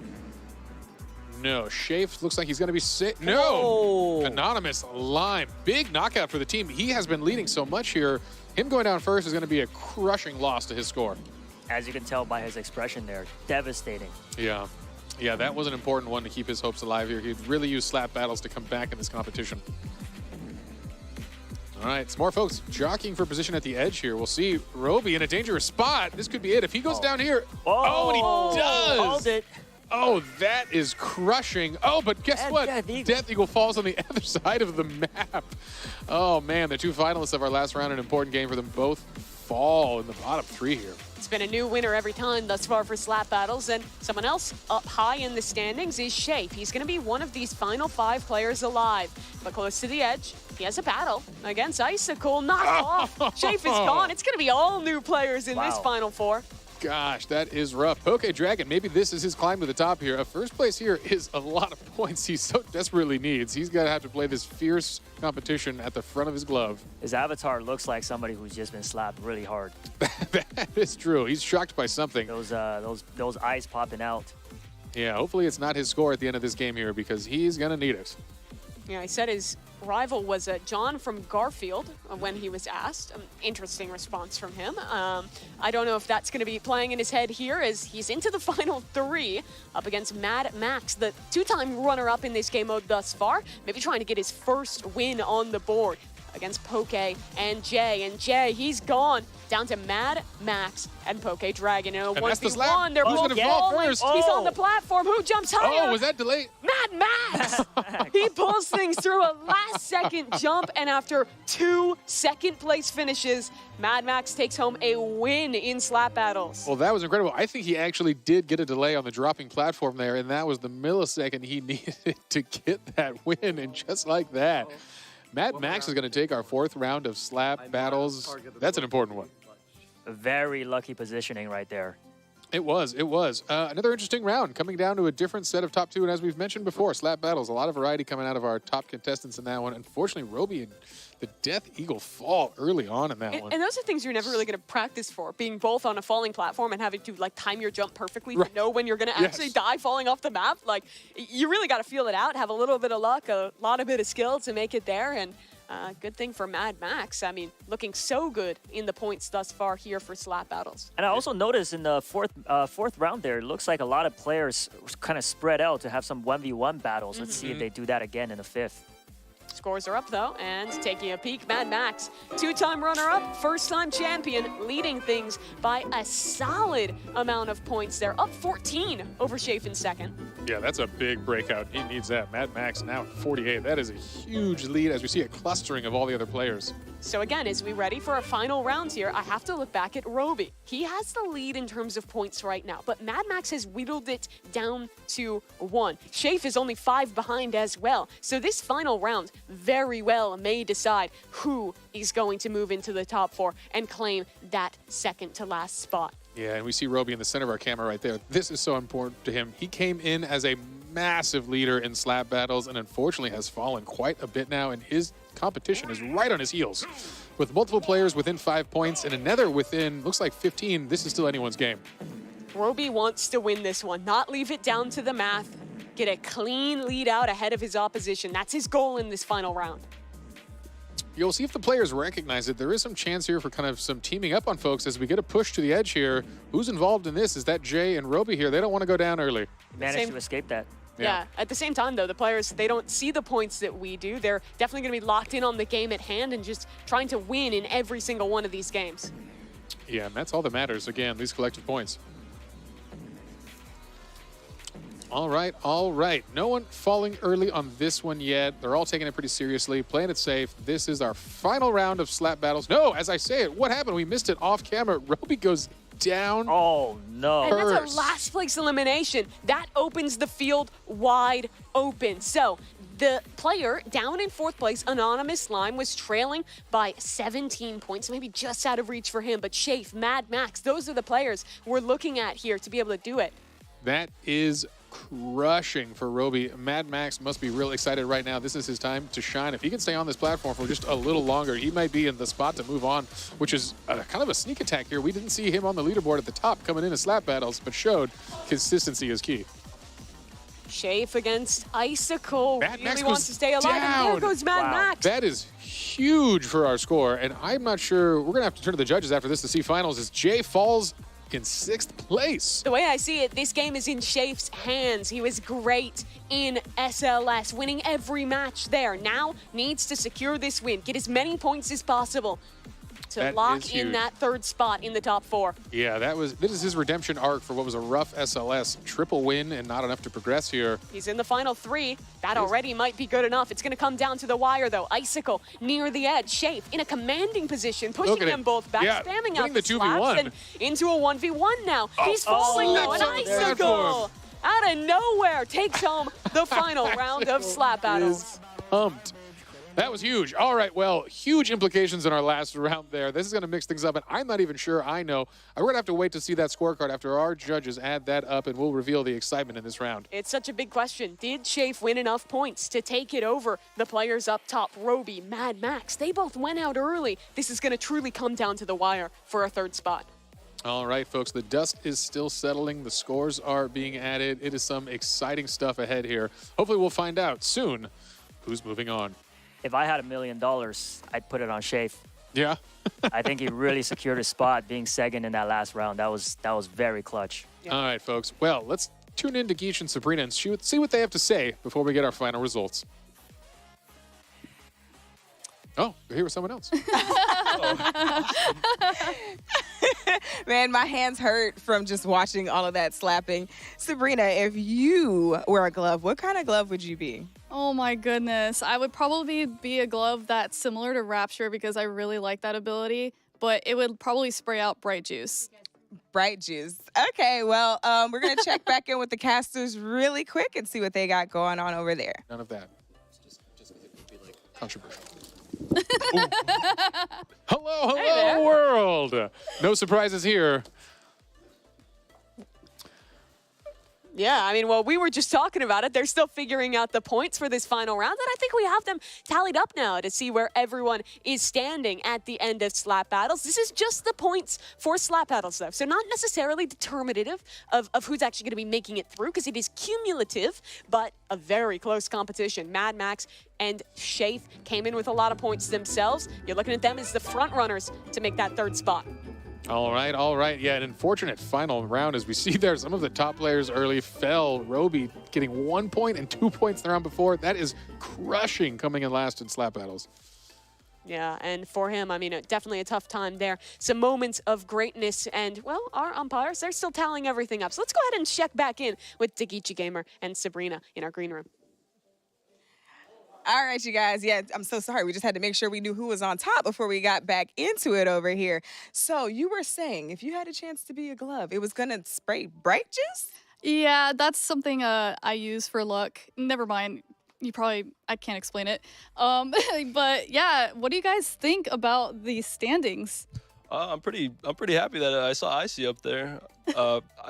He was really doing bad on the last game, so I'm actually glad that he kind of came back from this one.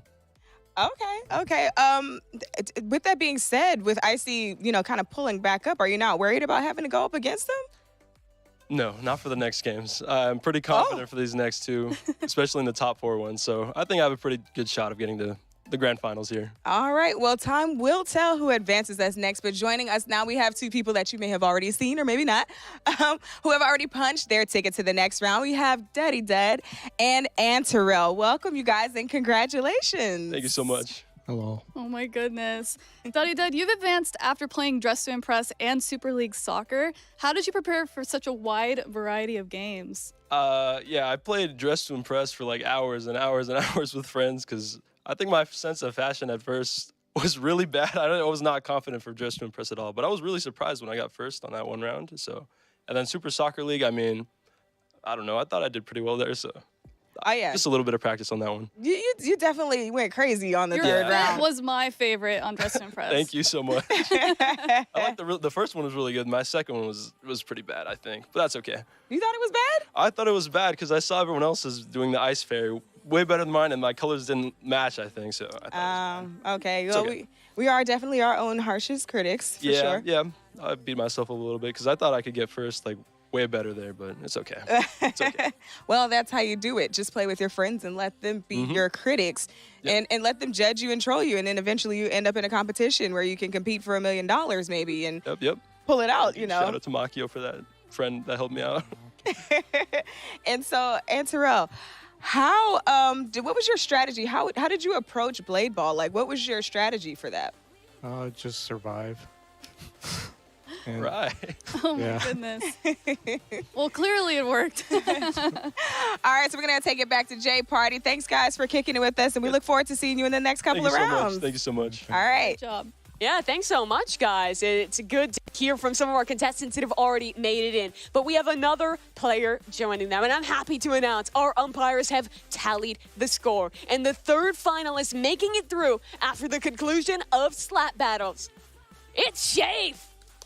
All right, Shafe, congratulations. You've made it through. You get a slightly shorter break, but a break nonetheless. Rocking the orange outfit, it is Shafe. There he comes, the Slap King. Really came back. You know, I think he deserved it. After a really, really impressive Super League Soccer wins across the board, swept it, he needed a big comeback. And this was his redemption round. All right, let's check out the leaderboard and see where everyone stands coming out of that competition. All right, and again, a tie now. Roby and Mad Max, but right on their heels is Anonymous Lime, and of course, the Death Eagle going into a massive scoring game here. Hey, we know by this math, this is a huge point score, so guess what? Anyone could still make it, although Poke Dragon, the man from up north, has a lot of work ahead of him.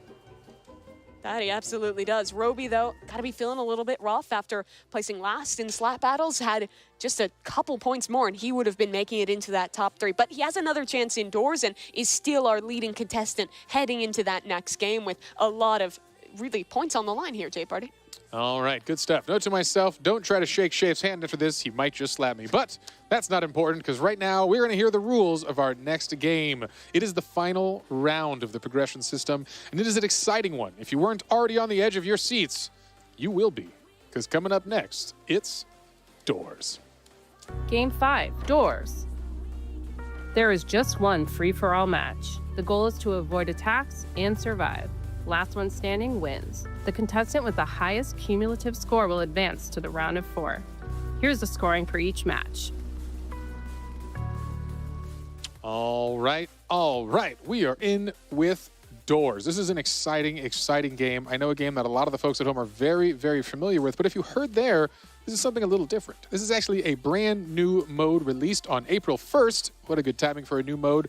That's a whole battle system indoors. This is going to be a whole survival competition between all of our remaining contestants to see who can stick it out, make it the furthest, and survive the longest. Yeah, I was playing a fair bit of this leading up, and it is so different than normal Doors. Doors is a slow horror game about staying alive and pushing your way through, but now it's really upping the tempo when you're playing in ranked. You run a lot faster, you can slide, there are power-ups, and your main goal is to grief the other players, not work together. The monsters are a problem, but your other contestants are tough as well.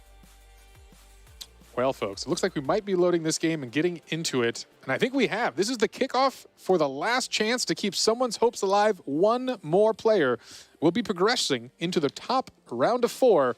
Who will survive and who will fall? One round of Doors is all that stands in their way. Looks like they can't wait to get out of that elevator. Yeah, seeing them practicing their jumping. It is worth noting there is some new movement mechanics in this mode, including a slide.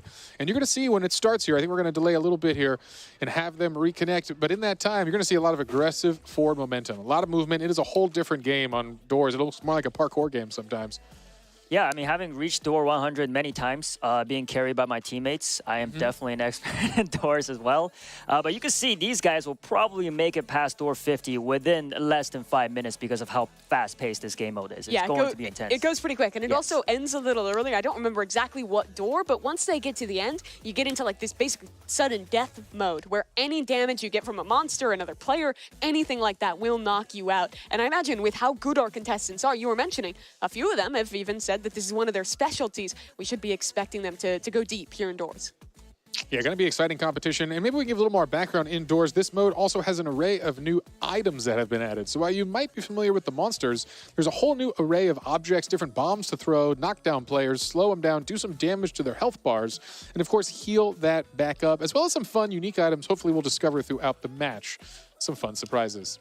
Yeah, there's a couple different weapons you can use to basically PvP with the other competitors. There are props, things like chairs, plants, random stuff like that that you can throw at them as well to deal damage and put them into a stun state. There's also still limited places to hide, so you can grief other players, steal a closet from them when Rush is coming through and knock them out of the game. Yeah, absolutely. And I think one other important thing is all the players, they're very fast at playing the game, and all of them cluster together. It might block your vision with some entities coming your way. You might not even be able to see them with people blocking your vision. So that's going to be a key thing to look out for as well.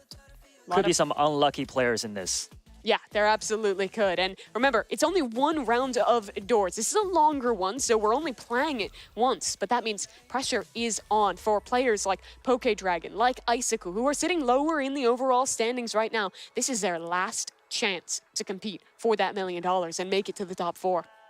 All right, folks, you've heard about Doors, but let's talk a little about the creators behind Doors. Doors are made by Lightning Splash, a really awesome and wonderful dev I've had the pleasure of working with and hosting in one of our last award shows. He helped me actually announce some of those prizes. But not only does he make this game, he also produced the entire soundtrack and makes And the music's good. The music, right. And that is such an absolutely important and critical part of the horror game world is that sound, that complete immersion you get from wearing your headphones. And so really an incredible work here. It is truly an atmospheric experience for sure. Another one of those games that I think has really taken Roblox by storm. But here we go. It looks like the players are all loaded up in the elevator, and we're ready to get things going here. This is Doors competitive. One round and a last chance to make it to the top 4 and have your shot at $1 million. All right, the first door is open, and we are underway here. Gosh, is anyone breaking out in the lead early? Well, I'll tell you, it won't matter. This is a lot of game flow, and that's what you're seeing right there. This is a parkour-like experience. Speed boosts. Incredibly fast. You're seeing players slide past each other constantly, and while you're playing for speed, like it is a race, again, you got to survive to the end. If you're out, you're out, and that's what's so important here. With up to 100 points for the victor and 0 for the loser here, you do not want to go down early. No, you do not. 6.5 minutes, that's the maximum time that we're gonna have to play this one through. You can see there's different strategies to go for. Do you wanna be blazing the trail, being the first player up? There's risks associated with that. You're gonna be the first to see the monsters. Or do you wanna follow behind? There's risks there too. So in a very fast-paced game mode, you're gonna have to make decisions quickly and make the right decisions to stay alive. There's the first bomb you see being dropped on his opponents. Yeah, small amounts of damage being done. We see those health bars above. Again, if you're an expert on doors, this could be a new mode for almost everyone out there. So those health bars do matter. That's what's going to be reduced to 0. And there is ways to hurt each other with those items. There are also ways to heal. And there, you just saw it there, picking up a heal. That's important there. Keep that topped off. You don't want to get low. It's an unfortunate way to go with another player doing damage to you. There is also these boost packs on the floor. You see now how ridiculously speedy these players are that can help you go just that bit quicker. And on top of that, the heal items on the floor, that's another thing there. The golden gun picked up and a lot of damage onto, I think that was Lime, knocked down to quite a fair little bit of XP or HP. Oh, you see another player get hit by something there, and look at that. One health bar is very low on one of our players, and that's a dangerous position to be in. You never know when a single monster sneaks up on you and knocks you out of this competition. I hear something coming. I do. I hear it. Could we get... So what monster is that we're hearing in you? I barely heard that, but it sounded like it might have been Rush. I didn't see any lights flicker, though. Yeah. There is a lot of monsters that have to deal with. A lot of this game is kind of having the game knowledge, figuring out which monster you might be facing, what the proper reaction is. If it's something like eyes, you have to look away, but you're that little psst, and you got to look exactly at the monster. So yes. A lot to think about. Yeah, and Rush is a big one here because you can steal each other's hiding place. Right there. There it is. Yeah, we see that sneaking up on you. That's a good one to keep out for. Why the sound design is so important here. We'll see what happens. Uh-oh, it looks like we have our first player falling here. We're going to find out a little bit who that was here. I'm not sure exactly, but... Looks like it was Anonymous Lime, I believe, that fell. He's looking into the spectator seat, and that's going to be tough. He had 132 points heading into this round, but that could be the end for Anonymous Lime. Yeah, the first to drop is getting 0, so it's a crushing blow, as you could be in first place and still drop to last just from this competition if you don't place high enough. Unfortunate for Lime there, but the rest of the players still in the running. Made it just in time. Wow. And that was Rush that we're seeing, right? Yes. So what's the deal? How do you avoid that monster? You must hide in the closet, or if I noticed one player had a hiding box, might have used that to avoid death. That's an important one. Allows you to keep your place in the lead if you bring the box with you. But again, health dropping low here. Looks like Poke Dragon is running real low on health. He's going to need a health pickup, or he's in a rough spot where another player could knock you out. Remember, coming into this Roby 100, Mad Max, they were tied 141 points apiece.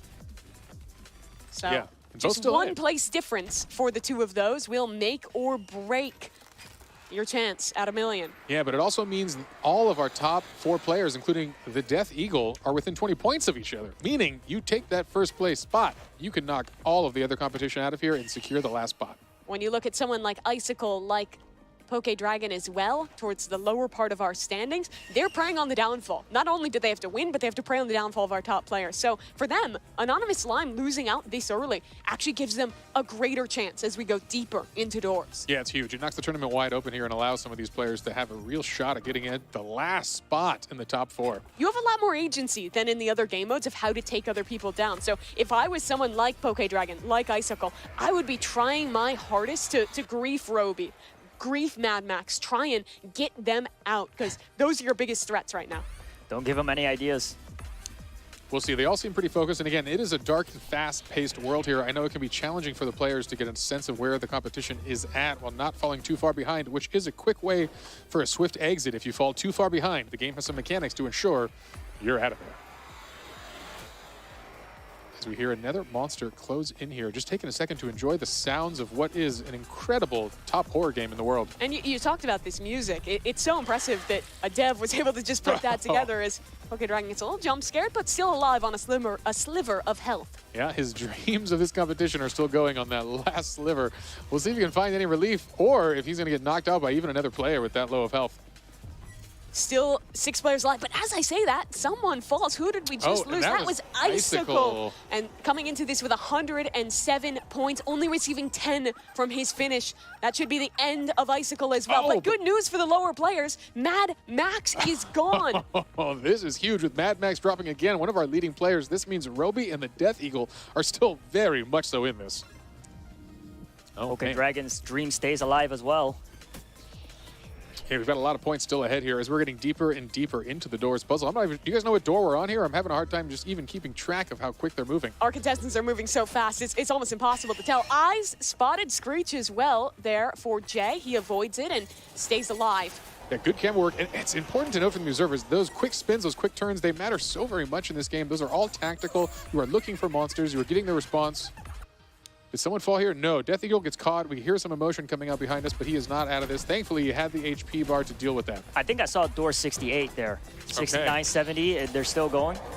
Ooh, I think narrowly avoiding Eyes there, and Rush as well, but someone falls to Rush. Who was that we just lost? That was Poke Dragon. Oh. And coming in with only 75 points, receiving 30 for that finish.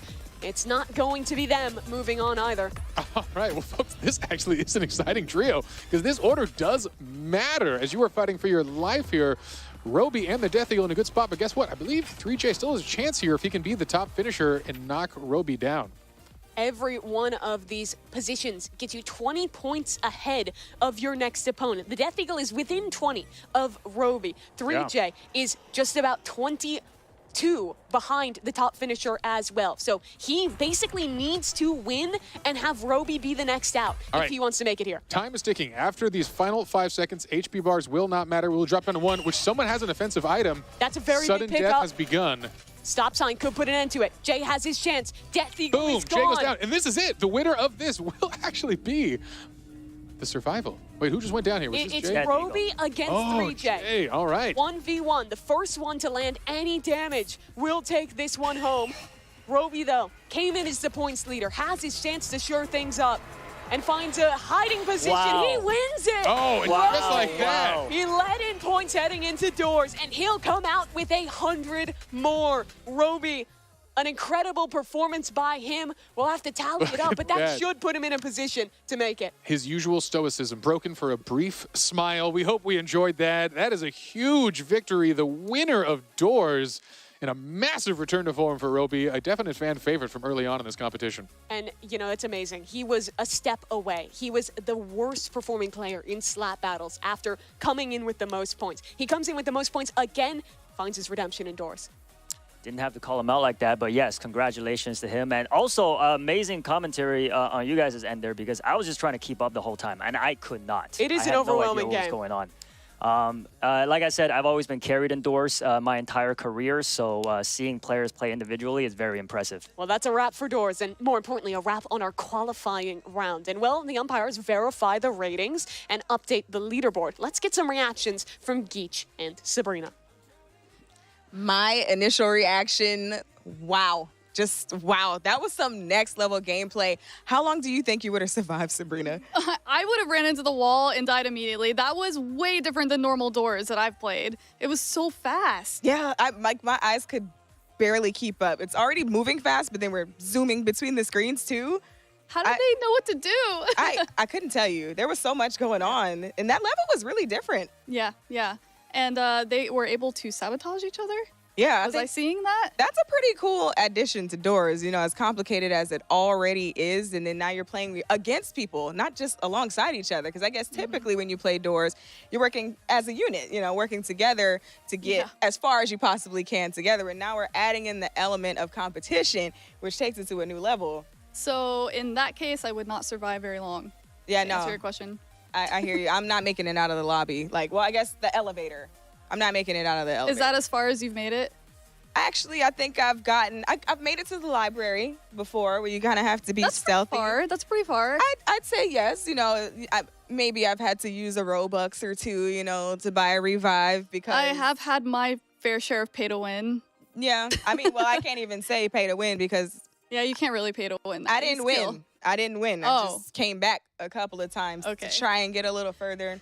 Once those chase scenes start with that big long monster, it's like down the hallways and stuff in the library, that's just kind of like it for me. The soundtrack too, and all of the monsters, like all the sound design is so phenomenal. I am curious, did you experience April Fool's indoors last year? No, because how things work for me is once I get to a point where I just realized that it's not really for me because I love doors. You said your favorite genre was horror. Yeah, but see, it's the stealth factor because I love horror. It's fun, right? But then with doors, it's a little different. You have so many other factors. It's puzzle, which I also like that too, but it's the sneaking through. I'm telling you, because that's the furthest I ever get is that doggone library with that monster kind of tiptoeing around. And somehow I'm not good at that. I can't really get through. So yeah, the furthest I've probably gotten is that. But no, I didn't get to do the April Fool's one. It's been a minute since I played doors. Yeah, the April Fool's one was totally done by mouth. All the sound design. It was the developers. They mouthed everything. Like the music and everything. It was very funny. Do you remember how it went? Can you sing it? Dude. Are we gonna get copyright? No, I don't think I'm gonna do it. No, are we? No? Okay, well, let's Okay. Should we take a look at the chat? What's See it? what The chat is saying? The chat was really excited for doors. That's all they were asking for all day, slap battles and doors. So I feel like they finally got what they wanted. They are screaming, "We believe in you, Eagle." Oh, okay, Eagle. And the chat's been rooting hard for Eagle from the beginning too. Eagle, you had a solid fan base. Dang, okay. Roby, though, Roby is doing a really good job. Let's talk about Roby being the sleeper here for real. Because, I feel like Roby's been kind of killing it all the way through, but it's always just been like, he's always been falling just a little bit short. Yeah. But it's like he's been really pulling it out, last minute. Roby is clutch. Roby is the definition of clutch. That's what we really got going on here. So you said that your favorite genre is horror, but you haven't beat doors. And I'm just curious, what makes a Roblox game instantly fun for you? For me, definitely shareability. I just made that up. Because I love to play games with my friends or my community, shout out Geechee Gang. I love to be able to play games and introduce people to the things I love, including That's what Roblox is about. It's perfect for that. So I really love that. Funny enough, I want to say Slap Battles was probably like the first game where I really said, I have to tell everybody about this. This is hilarious. It's a lot. It's very fast paced a little bit, but it was so funny to me to watch. I'm really bad at slap battles, but I did beat the developer, and he did say he could give me an admin glove, so maybe I'll follow up on that. What does an admin glove even consist of? What can you I don't do know. with that? I have no idea, but that would be pretty cool. You know what I would do if I could create a glove? I'd make a zombie glove, right? Hear me out. So, okay. You take your zombie glove and you start smacking people, and every time you smack somebody, you're now in control of them. Now they go do your dirty work for you, and they just go wipe out the rest of the map for you. So now you can do like Roby, kick it in the tree somewhere, you know what I'm saying, and just sit back and kind of just watch your work, I think I'd go with that. Okay. I'm gonna look more at the chat over here now that we're probably caught up. And so, with that being said, I talked about how I really enjoy being able to share, my moments in my games with my friends and stuff like that. And this was a really cool opportunity for that as well, because, this is the first event of its kind. What are some events involving Roblox that you've been able to participate in? Because you said you did the hunt itself. So what are some other events that you've done? My favorite event was definitely RPO Egg Hunt 2018. It like changed my life kind of. It made me really look at Roblox differently. It was all about community, all about working together.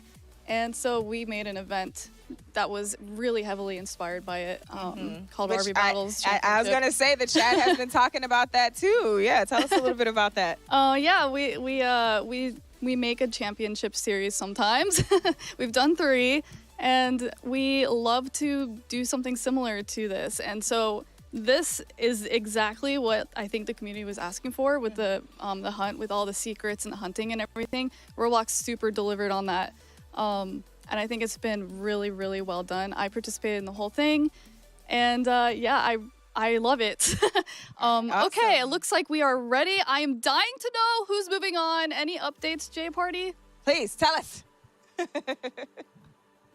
All right. The results are in, Sabrina.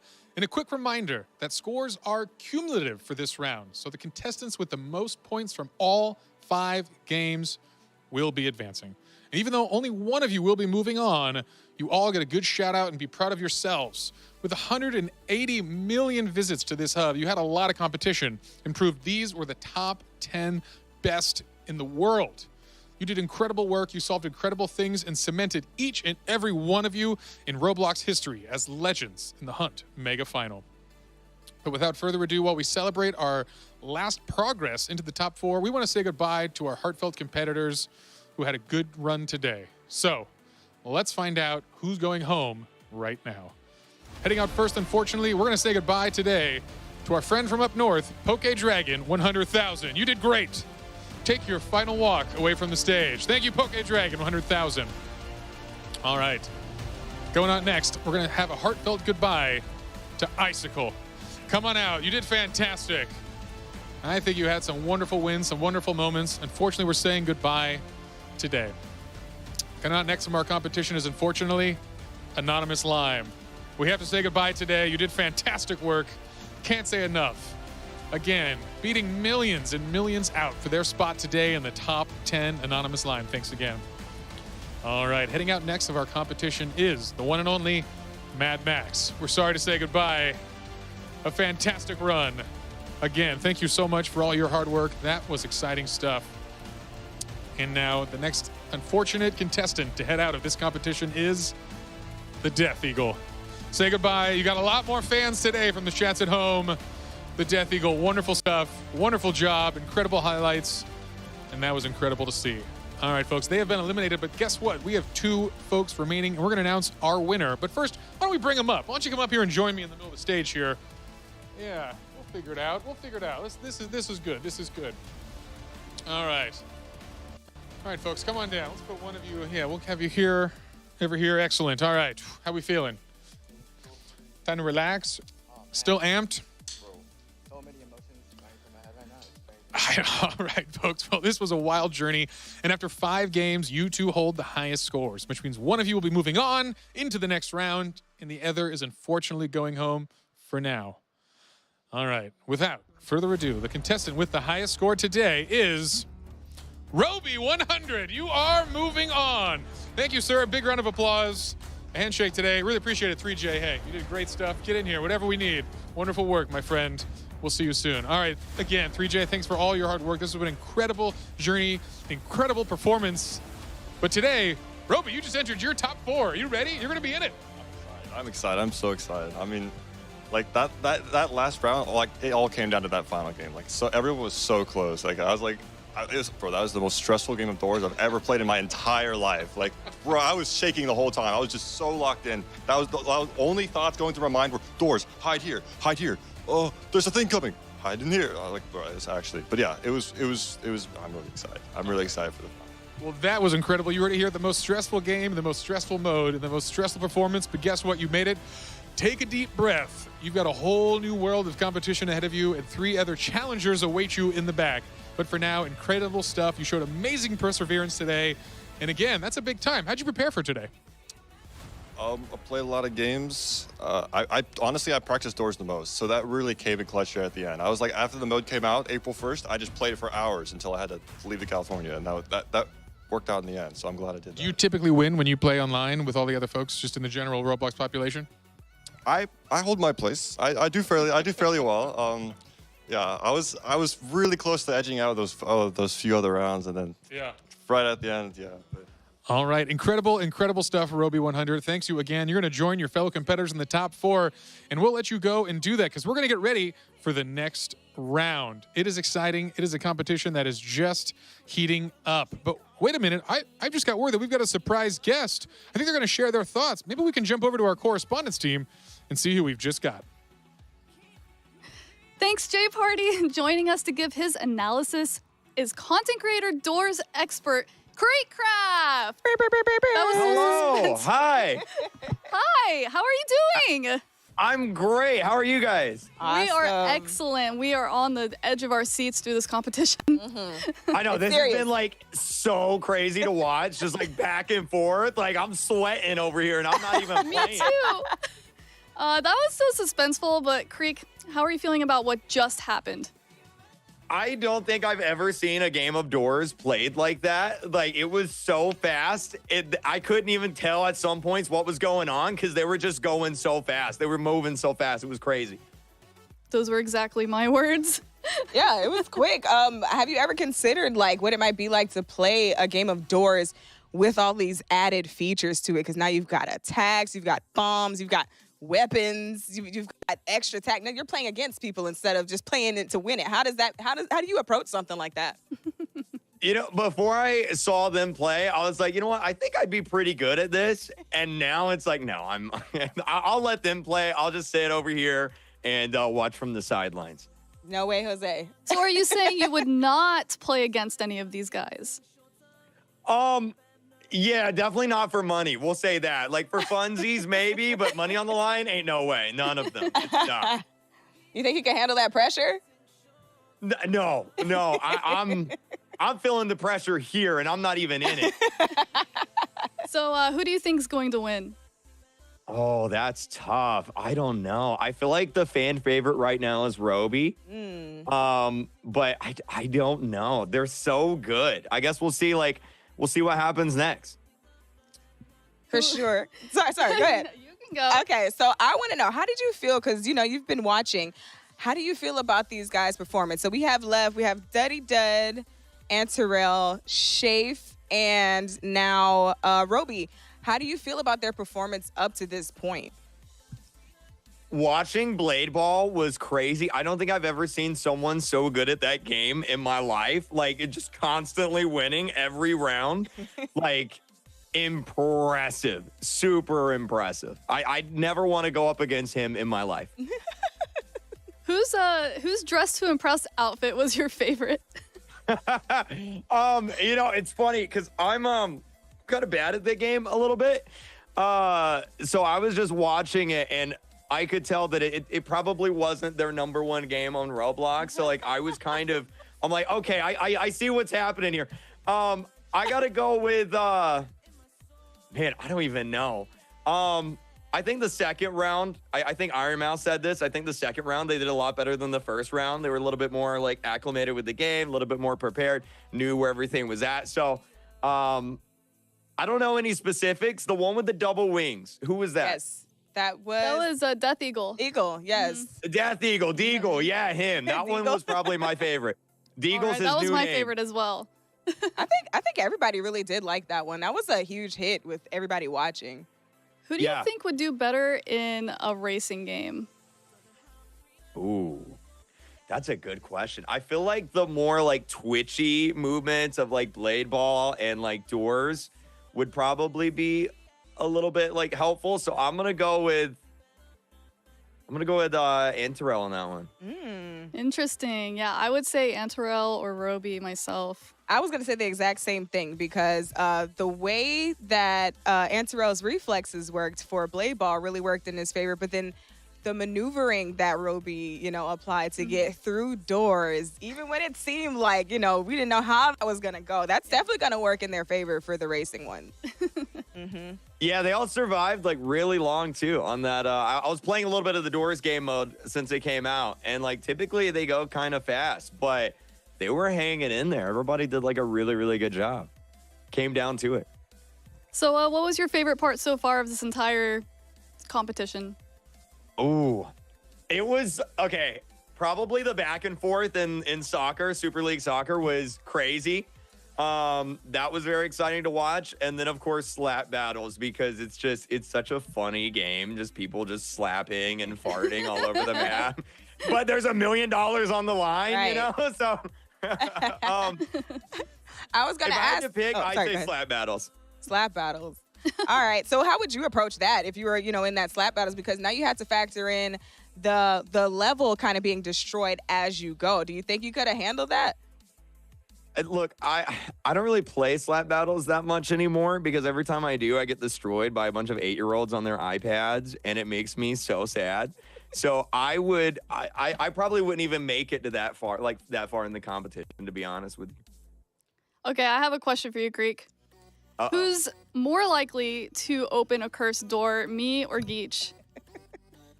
Ooh. That's a good question. Deej, you said you haven't played Doors that much, right? No, I've definitely played it. It's played me more than I've played it, for sure. But yeah, I've got a little experience with it, you know. I'm gonna go with Sabrina. I feel like you're a little bit more unlucky in games like this. What? Listen, I beat Pressure, okay? I beat the Mega Token. Come on. That one was that you said that was your hardest one, right? Yes, it was. It was my hardest one. But I also have gotten further than her in Doors. Allegedly. But I'll take it. I'm the one that'll probably open the cursed door. You were probably correct. I will say, though, although I haven't played a lot, I haven't gotten very far in Doors, it only took one cursed door for me to never do it again. And that was way in the beginning. So I'm just saying, you know. What even is a cursed door? Oh, so now you don't know. She doesn't know what a cursed door is, you guys. No, so for those of you who don't know, you know, in Doors, you have to find the correct door. The cursed door is when you happen to step into the incorrect door. So if you're on the wrong floor, you think you're going to 16, but really you've already done 16. You go into the 16 door, you're insta-kill. That's it for you. Game over. So, yeah, like I said, it only took me one time. Never had to do it again. You get jump scared. Oh, I'm so... Not a fun time. Oh, listen, I'm so easily jump scared. That's the problem, see. My nerves, my anxiety is so bad, but I love horror so much, so I can't help myself. I don't know what it is, but yeah, those jump scares. What about you? What about Creek? How many times have you screamed at Doors? Oh man, I remember when the cursed doors, I think they're called the mimic doors, they first came out, and I didn't know what it was yet, and that first time, it like really got me. I like to think I'm a little bit better at it now, but see, the problem is remembering what door you're on. Yep. And I have the memory of a goldfish. I don't know if it's just because I'm getting older or not, but like I get really bad at that, and so it's not a fun time for me. Dang. Well, I'll make sure we have you playing more scary games. See now I want to see what it's like for you to play this new level, this new version of Door. I want to see you do the competitive mode now, because even though you were like, oh yeah, you know, that in the beginning, you know, it kind of got me a little bit, I just feel like you're too comfortable. So now I feel like you got to really push yourself and get into like the new modes and see how you can hang with the folks throwing grenades at you while you're sliding under a wall and also trying to ward off a screech. We'll see. I'll reach out to one of these guys at the end, and maybe we can arrange something and see just how I do. I'll probably die in the first 5 seconds, but we'll see. Do you have a favorite entity / monster? Oh, see, okay. From looks, I gotta go. This is about to be the most long-winded answer of all Take your time. Like, yes, do it, please. Let's hear it. So I like Figure because I think he's probably like the most iconic in terms of like villains for Doors. My favorite entity though is probably got to be the new Sally window entity that I think was like a few updates ago. They added Sally in. My least favorite though, got to go with Ambush. Hearing Ambush come, it like my heart drops. What about you guys? I don't know. I hate Screech because he's just annoying. But a favorite, I was saying Rush earlier because I just made up a stupid reason because I would never mind. Don't even listen to me. Because you would rush? Okay, so I asked her, I said, if you could partner up with one of the entities, which one would it be? Yeah. But thank you so much, Creek. Entertaining as always. Appreciate you for joining us, man. Thank you. Thanks for having me. And keep up the good work. This is awesome. Thank you. All right, so we're going to throw it back to J Party. Come on, J Party, tell us where we are. All right, my friends, we are back. Creek, always a pleasure to see you. I hope we hang out again soon. But folks, we're going to keep things moving and kick off the round of 4, which is, of course, a double elimination challenge. Win twice, you're in. Lose twice, and you are out. And all 4 players will play both Driving Empire and Rivals. So you'll be getting some driving and some shooting in to see who's the best. All right, folks, get ready for some adrenaline-pumping racing action, because Driving Empire is going to start our round off with the final round of 4. 6, Driving Empire. There are 2 matches in a 1 versus 1 format. Whoever crosses the finish line first wins. All 4 contestants will advance to the next game. All right. We're in for Driving Empire. Folks, how familiar are you with Driving Empire, or maybe driving in general? I haven't known to drive here and there. In real life. Driving Empire, though, not so much. I think I have played it once before for a different event, so not too familiar with it. I don't have a car in real life, but I've played Driving Empire a fair bit. It's a really fun game. It's cool. It's one of those kind of special games. You have a ton of licensed cars. You have a ton of options to choose from. Today, all our contestants are going to be rocking the same vehicle to put us on a level playing field. But it's definitely an intense one. Going head-to-head in a race against one other contestant. You make one mistake. You turn slightly too much into a corner. You collide with one thing, and that could set you back for this entire race. And now no one's going to be eliminated in Driving Empire, but if you lose Driving Empire, you lose your opportunity to be the undefeated player into the $1 million round, which is an absolutely huge advantage there. All right, let's check out some shots and remind the folks at home who exactly is in this Final Four competition. And here they are. We have rearranged the studio. You're seeing Shafe and Roby here. Roby coming off an intense win indoors to secure his spot as the 4th finalist here. Exciting stuff. I know Shafe's had a bit of a break now. He's been able to breathe, collect his thoughts. Here we are in the new studio, thinking things out, getting set up in the game. It's exciting stuff. I know, Roby, a big fan from the chat out there. Hopefully he's got his fans still supporting him now in the top 4. And again, Dudadud and Antarel, the first 2 to qualify, they truly just cleaned up in the initial rounds. And if you were playing, would you rather have qualified early like someone like Antarel or Dudadud, or would you rather come in hot after playing through every one of the qualifying round games? I mean, it is a little risky, but I definitely would have loved to be in Roby's position just because he had played a more larger variety of games and definitely warmed up and got the adrenaline going. So I see him doing some good work in the next few rounds. All right. We'll see if that momentum can keep him moving forward or if the pause will be too much. Anyway, it's time to get things going. We're moving into Driving Empire. Let's kick things off with our first round. We're going to see who the top 2 racers are. And again, this is a 1v1 race. They'll both be driving the 2024 GT Mark II around an exciting track, and there will be no collision on. Truly a time trial against one other player to see who's on top. Well, it's the green car versus the light blue car. Roby against Dud in our first round here. And they're revving up their engines, ready to go and get us off to the races here. All right, we are underway here, right on this bridge start here. This is going to be 3 laps around this arena, and this is an interesting course. There actually is a handful of shortcuts throughout it as, we see some stuttering on that first turn there, and then we see our first opportunity for a shortcut not taken by the blue player. Roby falling a little behind. A lot of race to go, though. The risk with the shortcuts is if you don't land them perfectly, you can end up flipping your vehicle or kind of veering off in a weird way. So you really have to consider, and you see the second shortcut. The blue car takes that. That's Dudadud now pulling ahead here, but catching up with a lot of speed is Roby on the overtake. He's out in front again. Yeah, that was an interesting one. You saw the shortcut take, but again, going through the dirt there is going to slow your car down on that attempt for a max speed maneuver. But, this dangerous turn. We've seen this cost a lot of players time here, and they kind of weave their way through it with Roby actually getting in the lead there, taking a little bit of a tiny shortcut, but still neck and neck.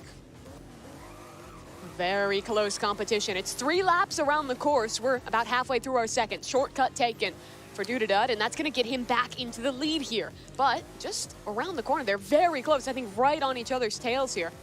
How important you think map knowledge is compared to actual cornering skills and speed? Yeah, I think the map knowledge is incredibly important because that's where you got to apply your skills. And again, with the high speed shift, if you look at those mile-per-hour drops, it's huge. People are dropping almost 0 on some of these incredibly tight turns, and it's an important part of it. Well, just around the corner from each other, Roby is trailing. He won that last round, the final player to qualify to this top 4, and he's falling behind in this race. Dudadud, he takes the corner here. How close is that green car? Does he have a chance to catch up? Because Dudadud is doing this one perfectly through the finish line. He'll take this home in first place as Roby rounds through in the second place of this round. And for Dudadud, an opportunity now to head into rivals as a victor in the first round, maintain his second life, and for Roby, it's going to be last chances here when he heads to rivals. You know, true Roby style, he's got to keep it entertaining, taking a quick loss here in his first elimination. He's still in it. We want you to know that clearly, but he's only got one more chance to stay alive because, again, he keeps the drama flowing. But an exciting win.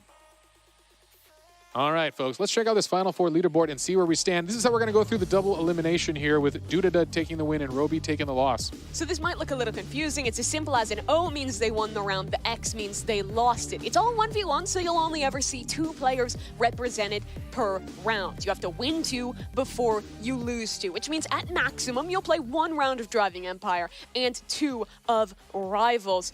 The win here for Dudadud, as we're mentioning though, it means when he heads into Rivals, he'll have 2 matches and 2 opportunities to qualify.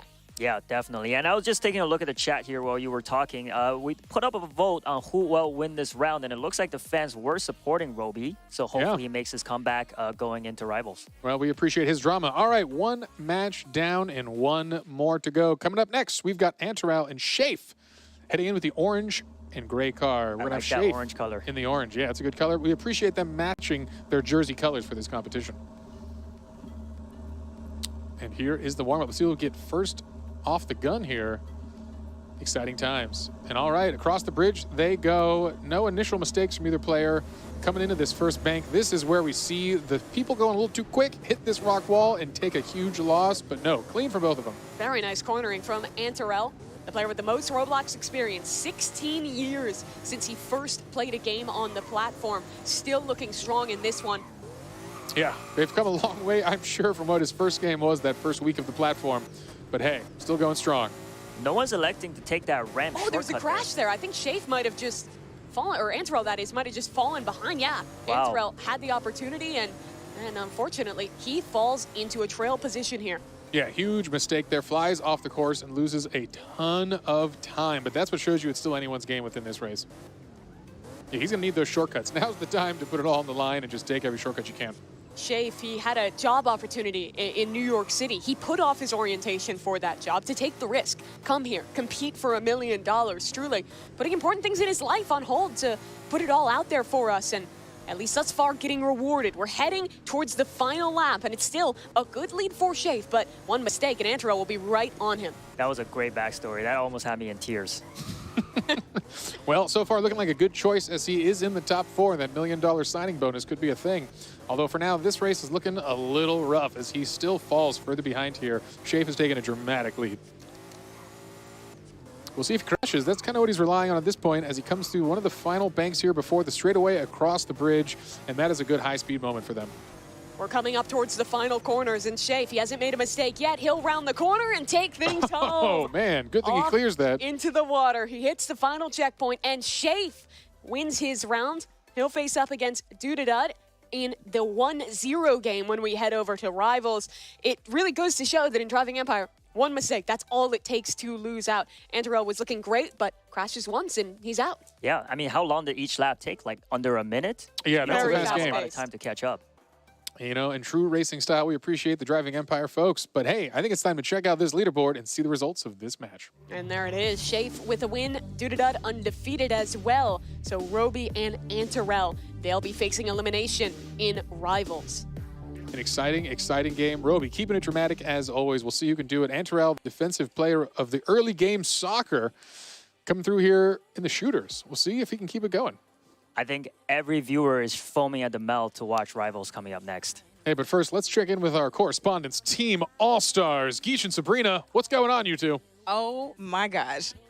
Oh, my gosh. I need to catch my breath. That was some high-speed, high-stakes racing. Sabrina, what did we just witness? We witnessed some intense racing. I thought that, like, at first it was going to be really close, and then at the very end, like, Shafe got really in front. Yeah. It seemed like it kind of happened that way with both races, too. They were just neck and neck for, like, most of it until the very end. Right, because you figure the first race, you had, who did we have? Dud and Roby, which I was really sad to see them go against each other because I wanted to see them go a little further together.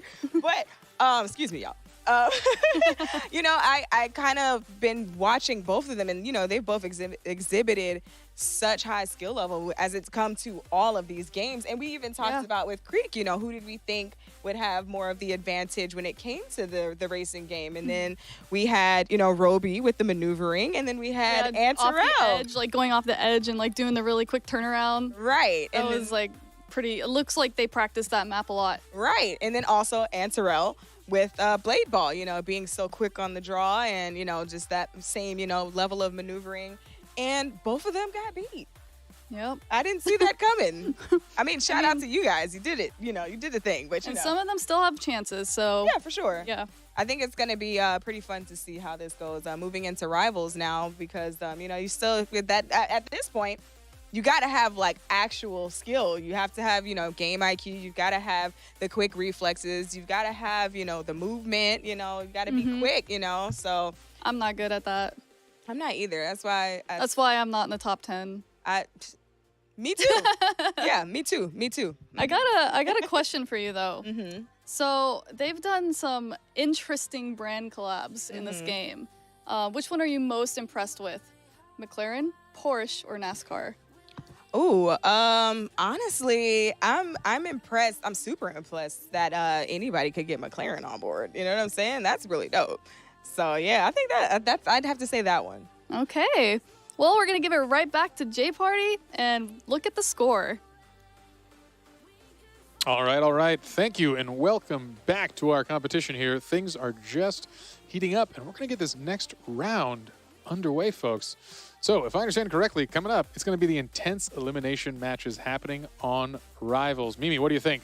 I mean, I just think that was such a good time to start already in Driving Empire. But Rivals was the match that I was the most excited to get into here. I think this is going to be just a true test of reactions, of game knowledge, and the way that you position. There's a lot to think about when you're going into Rivals. Well, yeah, in my personal opinion as well, a 1v1 in a first-person shooter is the true test to see a gamer's true skills. So definitely very excited to see that. Great, folks. Well, Doodadud and Shafe are one win away from advancing. If you thought things were already intense, get ready, because Rivals is coming up next. Game 7, Rivals. There are 3 matches in a 1 versus 1 format. Contestants must choose their weapon, then kill their opponent to win. 2 contestants will advance to the final $1 million round. Here we go, our first match of Rivals, where we will find out our first contestant making it to the $1 million round. It's Doodadud and Shafe taking stage. Let's hop into our first match here. When we're talking about Rivals, guys, there's really a lot to think about. I think first and foremost, as the players are working through it now, is the item bans. You can choose what map you're going to, what weapons you're taking away, and try and strategize early on. Right, yeah. I mean, not just aiming and reaction time, but gun selection is very key in the 1v1s. Yeah, it absolutely is. He's going to go over and get ready to receive our winner who makes it to that top 2. You're leading us. We're going to be finding out. I mean, he's got to greet whoever wins this round, but it's first to 5. Our map is selected, and we are just about ready to go. First round in construction. What are we looking for in this map, Enya? I think that moving a container box in the middle is a very good way to distract your opponent. A lot of head glitches, I feel like, on this map, so hopefully the players use that to their advantage. Interesting. In the blue there, going to be the minigun selected. A little different from what we've seen before. Let's see if we can hop into one of our players' POVs and really get a look at the action here. Down in the low ground is Shafe trying to find connections. Low ammo on that weapon, and he'll find the reload. Has to dip out and find cover. Again, damage on both sides. Minigun trying to find the connection. He's spamming away. Both down to 1 HP, and Shafe gets the first round on the board. Very well done. I wonder why Doodadud there gave up his hike round there for a second. Not sure, but they're better than me, so I'm sure he made the right choice. AR, good damage. Going through, bursting out of ammo, switches in secondary. Wow. One shot straight to the dome. Always love seeing revolver kills. They're very satisfying. Shafe up 2-0 now. Remember, it's first to 5 in this round of competition. More headshots landing for Shafe. He has been so precise in this match thus far. And Doodadud has to rally here. Reflections onto the minigun fire, but it's Shafe yet again, going huge for 3 NU. That is it. This might be turning out to be a blowout. I would hate to see it. See if Doodadud can make a comeback. Shafe, you see him good with the movement. Gets the drop on his opponent, but eats some damage back. Katana on the reflection. No shots received off of it, but that's good. Lots of damage exchanged on his first burst of the AR. Finds time for a reload, and did he fall off the map? Oh, that's a fumble you can't have at this point in the tournament. The self-sabotage. That is sad. That is very unfortunate. And that's when the pressure gets to you. Oh, using the One environment. little mistake. Another chance. This could be the closeout. Trying to use the slingshot of all weapons. Interesting choice. And trying to stay alive here for Da-Da-Da. And make it as that undefeated contestant to the obby. You'd wonder if that's a secret weapon or if he's giving up on the competition. You know he wants that $1 million more than anything. You know what this means to these contestants. He's really trying to bait Shafe into the low ground. Shafe, though, not taking the bait. He wants to hold his strong positioning up top and force his opponent to go on the offensive. Good damage, and finally Shafe falls. A chance here, right, but a slim one. He'd have to run it all the way back. He's got to get 4 more in a row, which is very difficult. Shafe back to his same position. Finds his opponent in the center. That's good damage. Finds a space for a reload. He's 1 kill away from the $1 million round. Good damage on a Da-Da-Da. Can Shafe do it? His opponent's on 1 HP, wow, and with the revolver, Shafe closes things out. He's the first player to make it to your $1 million round. That was very impressive, and Da-Da-Da was actually the first to advance into the top 4, so it's sad to see him lose here. A tough one for him indeed. He'll have a second chance down in that lower bracket in the 1-to-1 game here, but that's huge for Shafe. It means he's going to be heading into the obby with 2 opportunities to win. His opponent would have to defeat him with a bracket reset. And let's check in with that leaderboard, show you guys how we're doing. Of course, 2 wins in a row. That's good enough for Shafe. Definitely, and just looking at the chat votes here, Shafe also had the popular vote, so it looks like they had the right idea on who was going to win this match. Truly an impressive player, Shafe. I think back to some of our earlier competitions, he only got 16 points in DTI, but won every single round of Super League Soccer, earning 60 points there. 25 then in Blade Ball and rallying back right at the very end. A big congratulations to Shafe here. Let's see if we can maybe check in with him, and as we see him moving his way on into that $1 million round. A great moment here for Shafe. It's a huge sigh of relief. Very impressive from him, but we're ready to continue. We still have more matches. So I believe now we're going to head down to our 0-1 round, which means it's Roby and Antarel. They're playing for their lives in the tournament at this point. This is definitely elimination, so if, as you said, one of them loses, they are completely out of the tournament. No other chances given to them. And this is where the pressure really starts to mount. It's a game of inches, of a little bit of damage going either way, and when the pressure's on, when the stakes are this high, it's easy to make a mistake. I mean, we saw Da-Da-Da, I think, falling off the map in that last one. Little mistakes like that can lose you a life-changing sum of money. Right, well, that's the thing about Rivals, right? The movement speed is very fast. It's almost like parkour, but you can use that to your advantage, but you also got to be very careful, especially a map like Construction. What did you think about the gun selection in our first one? Because we went a little unconventional there with Da-Da-Da, and I don't think it paid off. I am a little bit surprised. I do like the minigun because I'm in the business of spraying and praying, but yeah, no, definitely not the right choice in hindsight. Well, the players are banning weapons into our lower rounds here, making careful consideration of what they want to compete against. Anything that you would want to ban away if you were a competitor here, Anu? I would probably ban the assault rifle. Really? It is the one where a lot of players like to play. When I'm playing this game, I almost always lock the AR. It is the favorite. So if the assault rifle gets banned, people have to get a lot more creative, and that will make for some interesting matches. But doesn't look like that happened. And it's the tried and true. Here we go. Elimination match. Antarel facing off against Da-Da-Da. Oof. I am sweating, and I am not even competing. Antarel gets the first lick of damage. A bigger map that we're playing on here. Wide open on the crossroads. Up top, Antarel a bit stuck in this lower down position, trying to find his opponent.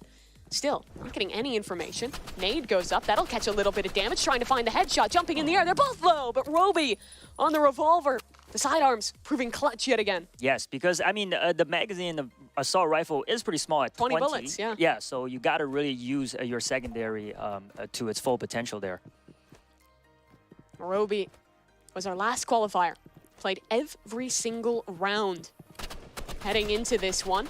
And already a good exchange of damage going both ways. They're both down to half HP. A reload found for each of these players. The utility off the Molotov. Doesn't find a connection. Over the top he goes. Melee in hand. Spots his opponent, but the shot's not landing. Roby in the air trying to find a connection, and he does it again. Well done. One shot away from death. Roby clutches up. Very nicely played from him. I think Roby thus far has had some impeccable movement in Rivals. And it looks like the votes are in, and the viewers are voting for Roby as the favorite. So let's see if he could pull out these next. Whoa, there you go. As Got another. Yeah, we're up to 3-0 now. I want to focus on Antarel this round because we're starting to get to dangerous territory. This man has got to turn this around when the pressure is high, when he's against a strong opponent. And this is what I mean. Oh. That damage, it's just incredible. He hasn't even received a lick of damage, and Roby's beamed him almost down to 0 HP. It would take an impeccable clutch to bring things back, but from mid-air, amazing movements, wow. Roby off the top rope decimates Antarel. And we're on the verge of a sweep. Oh, man. I would be so nervous if I was Antarel. And like I was saying earlier, this is where the 1v1 FPS shooters is where your skills really show. It's all about mechanics in the 1v1. And again, Roby at range is dishing out the damage. Antarel, his last chance at $1 million, trying desperately to stay alive. Low health. An aid to try and connect. Oh, that's good damage, but Molotov. Still needs to find the shots at the end. Looks like Antarel is electing to go with the ADS, with hip fire, even at long range. They spot each other, though. Antarel trying to find this connection. The spread on the bullet's just a little bit too wide to be able to take his opponent down. That's a good nade, but it doesn't quite find its mark. Antarel now moving back through. This is Roby here as well. Trying to look for an opportunity. Antarel! Wow. He's back with at least one round, Enyu. The dreams stay alive. That was an intense one. When it gets close like that, this map plays a lot differently. There's way more opportunities to hide, duck for cover. Yeah, it's a very big map for 1v1. Oh, lots of damage going both ways here. This could be the end for Antarel. He needs another round win in a row. And to even build more off of that. But he's taking damage. Spots his opponent. Interesting reload time there. Not sure why he chose to do that. Still, you always want as many opportunities, as many bullets you can. Any second, you want to get that reload through. And he's kind of lost. He can't find where his opponent is. But it's the same for Roby. We're watching a man on the verge of staying alive, of progressing, having a chance to play another round. And maybe make it to that million. They both understand the map very well, and it shows in their movement. Antarel. Low health. 63 to his name against 60 on Roby. Low time, and Antarel again. Bad timing really there run this back? Yeah, bad timing there with climbing up the stairs. Couldn't recover. Antarel spotted him first, so I think he could. Anything is possible. Momentum's big. If not in the actual game, in the emotion. You feel like you have a chance when you start to score wins, rally through. At range, Roby, he's been successful. Like Jay Party said, he likes to put us in an emotional roller coaster. Oh, he does. A couple shots missing, a little uncharacteristic of what we've seen from Roby thus far. A good nade. Doesn't do too much damage. Reposition. Antarel still stuck into the low ground. It's a danger to contest at this range, but the shots are good. He's connecting again. Wow. 4-3. He's 1 away from tying this round yet again. This is unbelievable. It did not seem that close from the beginning. Certainly didn't, Enyu. And now you have to start to look at this from Roby's POV. Can he close this out? He doesn't want to choke this opportunity away and find himself eliminated from a 4-0 start to Rivals. Dives into the low ground, close quarters battle. It's coming down to the wire. Did not turn around in time. Wow. The game is tied. I think Antarel's electing to stay in the low ground because he could just duck under the tunnels and move around and really lose Roby. It's happened a couple of times, so great strategy. 4-4. Everything comes down to this, but at range, Roby, he wants to close this out. Don't let the game slip. Don't let this be the one on your memories as you go to sleep tonight. Antarel, low again, but he's been clutch all game, trying to dip and dive. He'll get back to cover, the safety of the low ground where he's been successful all game. This is so intense. Antarel, can he do it? There down he is on in the HP, tunnels. down on chances, trying to rally this one back.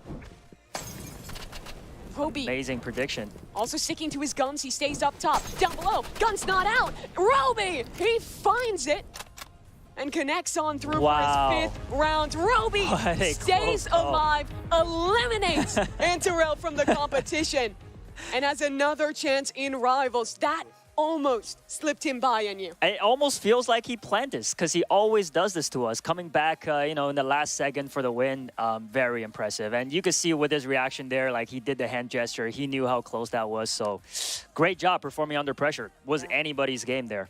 That is an intense one indeed. It feels like that map plays so differently because I think you saw Roby was always successful with these long-range fights. Andrew was always winning at these close-range fights. But after that round, let's take a little peek at this leaderboard and talk more about it because that change-up in strategy from Andrew was almost enough. Right, and looks like Roby, his chance stays alive, and going into the third rivals match, he might just have another shot at taking over going into the final obby. It would be him against Dud. All of these players said they loved the obby. It was one of their most played. Years upon years of experience across these players. But for Antarel, the most experienced member on the stage today, unfortunately, that ends his competition. He had his moments. He almost brought it back. But today, Antarel has to walk home empty-handed. Let's hear it for him, though. He definitely had skill on display. He really showed his worth in blade battles, qualifying through early off of that. A player who put a lot out onto that field today. Keep your chin up, pal. Well done. Would love to see him competing again sometime, but today, unfortunately, it comes down to seconds. It comes down to one round, and he will not be moving on. Yeah, it was a very, very close call. I'm still pumped. Yeah, and I feel like you have to be as well if you're the player who made it through. Roby here, he has another game to play.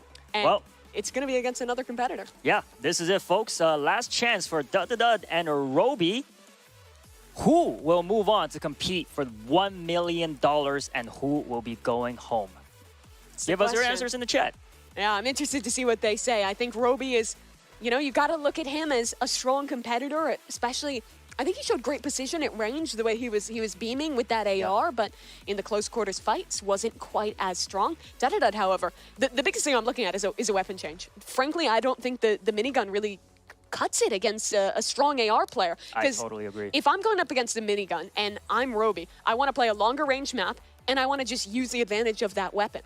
Yeah, I totally agree. I mean, maybe Dud likes to ban the assault rifle, seeing how great Roby is. Honestly, that could be part of the strategy. Good call, yeah. I like that idea. Yeah. Of course, they're getting into the game now. It looks like they're starting to go through their bans, and it looks like we're going to be going to a little different map, Station. Talk to me about how this plays versus the other maps in the competitive pool. Station, to me, is it going to be Station? Oh, I apologize. It's actually Docks. Docks. Plays a little similarly. Another one of those maps with a lot of cover, a lot of buildings to get up in. Right. Yeah. You know what? Docks is definitely one of the fan favorites. So great map to end this last round on. Yeah, like you said, a lot of cover, a lot of buildings. So map knowledge and movement will be key. Staying on the high ground, very important. And look at this pivot. Dud is moving to the classic AR revolver. I think that's a good choice. Great change in strategy. And the sniper going rifle. For the sniper.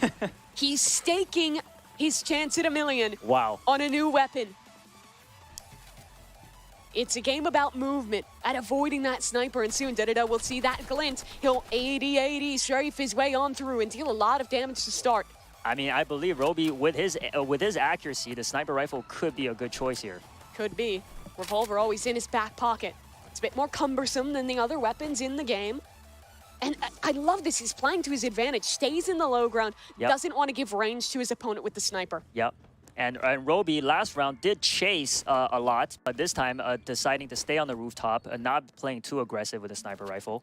Definitely the right choice. You see the clock at the top of your screen. When that runs out, yeah. What's going to happen then? I have no idea.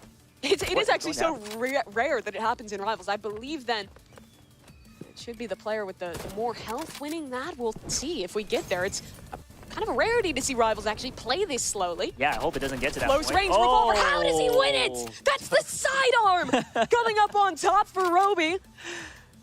Wow, very impressive. I'm astounded. True precision from him. And it looks like the votes are in. Over 3,000 votes. 77% going towards Roby for winning this final match. Let's see if he can pull off. He nearly hit that midair. And it's almost devolving into a bit of a game of chicken. Yeah, Dud need to stay under cover and try to move closer towards Roby. But that revolver shot is also very deadly, so he still needs to be careful.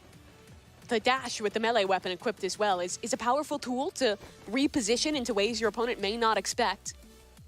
Dud. He's just vying for information here, jiggling in and out of every corner. He spots out his opponent.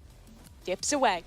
Does Roby go in for the kill? Does he want the hunt here? He does. Close in, trying to switch to his weapon. He's got nothing out. Oh. And he loses this round. Game tied again. Yeah, interesting choice there. Not sure why he pulled out the fists. I think he was trying to throw a grenade. He thought he had more space, but then got kind of caught off guard and it looked like almost panicked a little bit with the util. Yeah, it is always dangerous to play so aggressive with a sniper, so... Looks like he completed some tasks there. Yeah, thus far he has not hit a shot with the sniper, but now he lands one. 70 damage onto Dud. But of course he needs more than just that. The damage is good. Beaming him down, switch the revolver. They're both on the secondaries, and Dud takes the lead. All 3 gunfights have been close quarters. I wonder if Roby decides to change weapon at some point here. Sticking with the sniper rifle. I believe you're locked in once you choose. Oh, you can't change now. So, oh, wow. Well, he is committed to that sniper. Wow. He made his bet. He has to lie in it now, and whether that's one that'll bring him to the $1 million round or send him home empty-handed, could it be the revolver to do it? Good utility with the molly, trying to find it. Dud wins out in the duel of the secondaries, and he's up 3-1. Oh, man, but if we know anything about Roby, he could pull off some miracles with comebacks, so I would not be surprised at all. He was in the pole position last game. Nearly let it slip. Great He movement. closed it out. Deciding to not stay in the high ground this time. Yeah, Dud staying inside these buildings. He knows his advantage. Yeah, it's so silent in this room. I feel like I could hear a pin drop. It's so intense. And you look over at the competitors. They are so locked in. Locked in. They know what's at stake.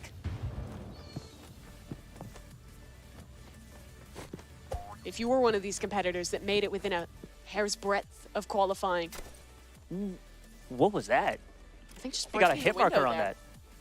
I believe that gives you one when you do break that. Not sure though. Could have even been a connection onto one of the barrels. Definitely wasn't onto Roby. He's still sitting at full health. Where is he though? They're both inside of buildings here. Bit of a slower game yet again. 30 seconds left. Making a lot of steps here. Roby on high, revolver in hand. Down below, quick scope in, doesn't connect the That was shot. so close. And now with a lower bit of health, he has to win it out practically with just a revolver. But Dud's got the same. It's gonna be a standoff between these cowboys. Roby chasing down his opposition. Revolver in hand, the lower HP, and the time, that runs out. Oh. Unfortunately, that means with lower health, Roby loses the round and he's facing down the barrel of match point. Smart move by Dud there, knowing that the time was running out to just hide away to not get hit by Roby. A chance, another Nice shot shot. connecting. He needs another though, and he's whiffing out. Needs to find this Ooh. connection. Third chance, Oh. third miss, a fourth going wide as well. Now the big iron on his hip. It'll have to do. Both players locked into the revolvers. Dud this time can't rely on the time. He's sitting with lower health. And he's trying to just find anything at range here. There's a connection. More damage to even the score. A second shot landing as well. It'll bring things a bit closer. Roby on 1 HP. His life in his hands, but his opportunity missed. That was so close. His fourth shot with the sniper miss. He needs precision if he wants a chance at $1 million. Just barely spotting his opponent. Dud not giving him an inch. Playing off this time. Yeah, he could Playing off his also play advantage. it safe here this time. Yeah, bounced into the air. He knows he's off the HP advantage, and Roby, with lower health, he has to make the play. The onus is on him. His life, it's in his hands. And this game will be decided in the next 20 seconds. A game practically of hide and seek at this point. And where's he gone? Dud is hiding. He's locked Look in at that towards the smirk on his shipping face. container. He knows what's happening. knows what he's doing. Roby, it's desperation. He's running. He's trying to find his opponent, but there's just no time. The time is up. Dud Wow. He wins the round, and he's our second contestant progressing to the $1 million round. Incredible. Very strategic. relying a lot on his smarts this time rather than his gun skills. And for Roby, I think a brutal way to lose this one out. He took a risk picking into that sniper rifle, and it did not pay off today. Yeah, I wonder if he regrets that decision. Maybe we can ask him later. I imagine it'll be something he's thinking about for a fair bit of time. For Darida, though, I think he learned his lessons from the weapon selection mistakes in the first one. As we look at our final leaderboard from the round of 4, we, of course, get our 2 players into the $1 million round. It's Darida, the lower seed, and Shafe, undefeated, coming through the upper bracket with his opportunity to win in the Tower of Hell. Truly, truly incredible stuff from them. But unfortunately, that of course means that we are sending another competitor home. For Roby, he had a great rally in those final few rounds of the qualification phase. But today, in Rivals, it was not his day. And, well, he had a great showing. He'll head home without his million. Sad to see a fellow fan of LeBron James go, but I was rooting for him. Very unfortunate. A close showing from him, but that'll do it. It's how these competitions go, the nature of it. Just a round or two, one decision, that makes the difference. And honestly, it sets us up for such an incredible look ahead towards the Tower of Hell. What a match we have on our hands. That's right. And with Shafe finishing Rivals and Driving Empire 2-0, explain to us how that sets him up for going into the obby. Yeah, so that means that if he wins once, he wins the $1 million. But if Darida wants to win, because he's coming from the lower, he would have to win twice in a row here. So definitely a tough one there. But we're going to reset. We're going to head our way into the obby in just a minute. And for the moment, let's go ahead and check in with our correspondents, Geach and Sabrina. Take it away. That was unbelievable. Everyone was literally running for their lives. It got me thinking, do I seem like a grenade launcher or a chainsaw type of person? I don't know. I feel like, you know, obviously grenade launcher would be a great choice, right? You know, for safety. But with the jacket and the hair, I feel like to see the chainsaw, it would just like perfectly tie it all in together. That would be a That's a really good answer. I do like grenades, though. Oh, so you're definitely grenade launcher. I love just throwing grenades everywhere. You do that for like, in any, your free time? In any FPS game, yeah. Oh, I was gonna say you just not in my free time. Oh, okay. I was gonna say, girl, what type of life are you living? What about me? What do I get? What's my energy? Am I chainsaw? Chainsaw? Yeah. That's nuts. What about me gives chainsaw? I'm curious. I don't know. You're independent, and I feel like independent people have chainsaws, and scared people have grenades. I appreciate that. I appreciate that. So let's talk about this match. These last couple of matches. Oh my gosh. I'm speechless, obviously. You were screaming. Maybe I'm just out of... Literally, she was screaming. We were on the edge of our seat. That was so close. Like, all those different rounds, we were, like, screaming at it. I mean, yeah, there was Except the last one. Oh, yeah, I cried a little bit. Yeah, last one we were just sad. I definitely shed a tear or two, you know. And happy at the same time. Little thug tear. You know, but I gotta say, like, it was really, really exciting to watch Antarel's match because... It was so close. It literally came down to like the very last second. Yeah. It was so exciting, but it's like, man. The match that was back and forth and they just kept like tying up. That's what we were screaming. Yes. Well, yeah, I didn't expect it to be that close. Right. And then I gotta say too, watching Dud get a chance to compete again against Roby. You know, I didn't know what to expect because, you know, obviously, you know, Shafe was a tough contender from the beginning. Like, Shafe did not come to play at all. That was that. He knew, this is mine. Y'all can go on and just, like, it was fun for him. Like, oh, yeah, I'll play your game, you know, just to give you guys. Very impressive. To give you guys some content, you know, that, you know, since that's what you want. But watching Dud go up against Roby, it was almost kind of heartbreaking, like watching my two children fight or something. Because it's like, you know, those are the ones you're rooting for? The competitors? They touched my heart. They found the softest spot right here in the beginning. And it's like watching the kind of underdog story. Well, not necessarily for Dud, because Dud was one of the first ones to play. But then, you know, we sat here with him and he was just so happy and confident, you know, and it felt like, you know, he was like, yes, this is mine. And he did say, I'm not worried about these guys moving forward. This is easy. And he, you know, I won't say he proved it. It's definitely tough. It's a tough position to be in. He definitely worked for that.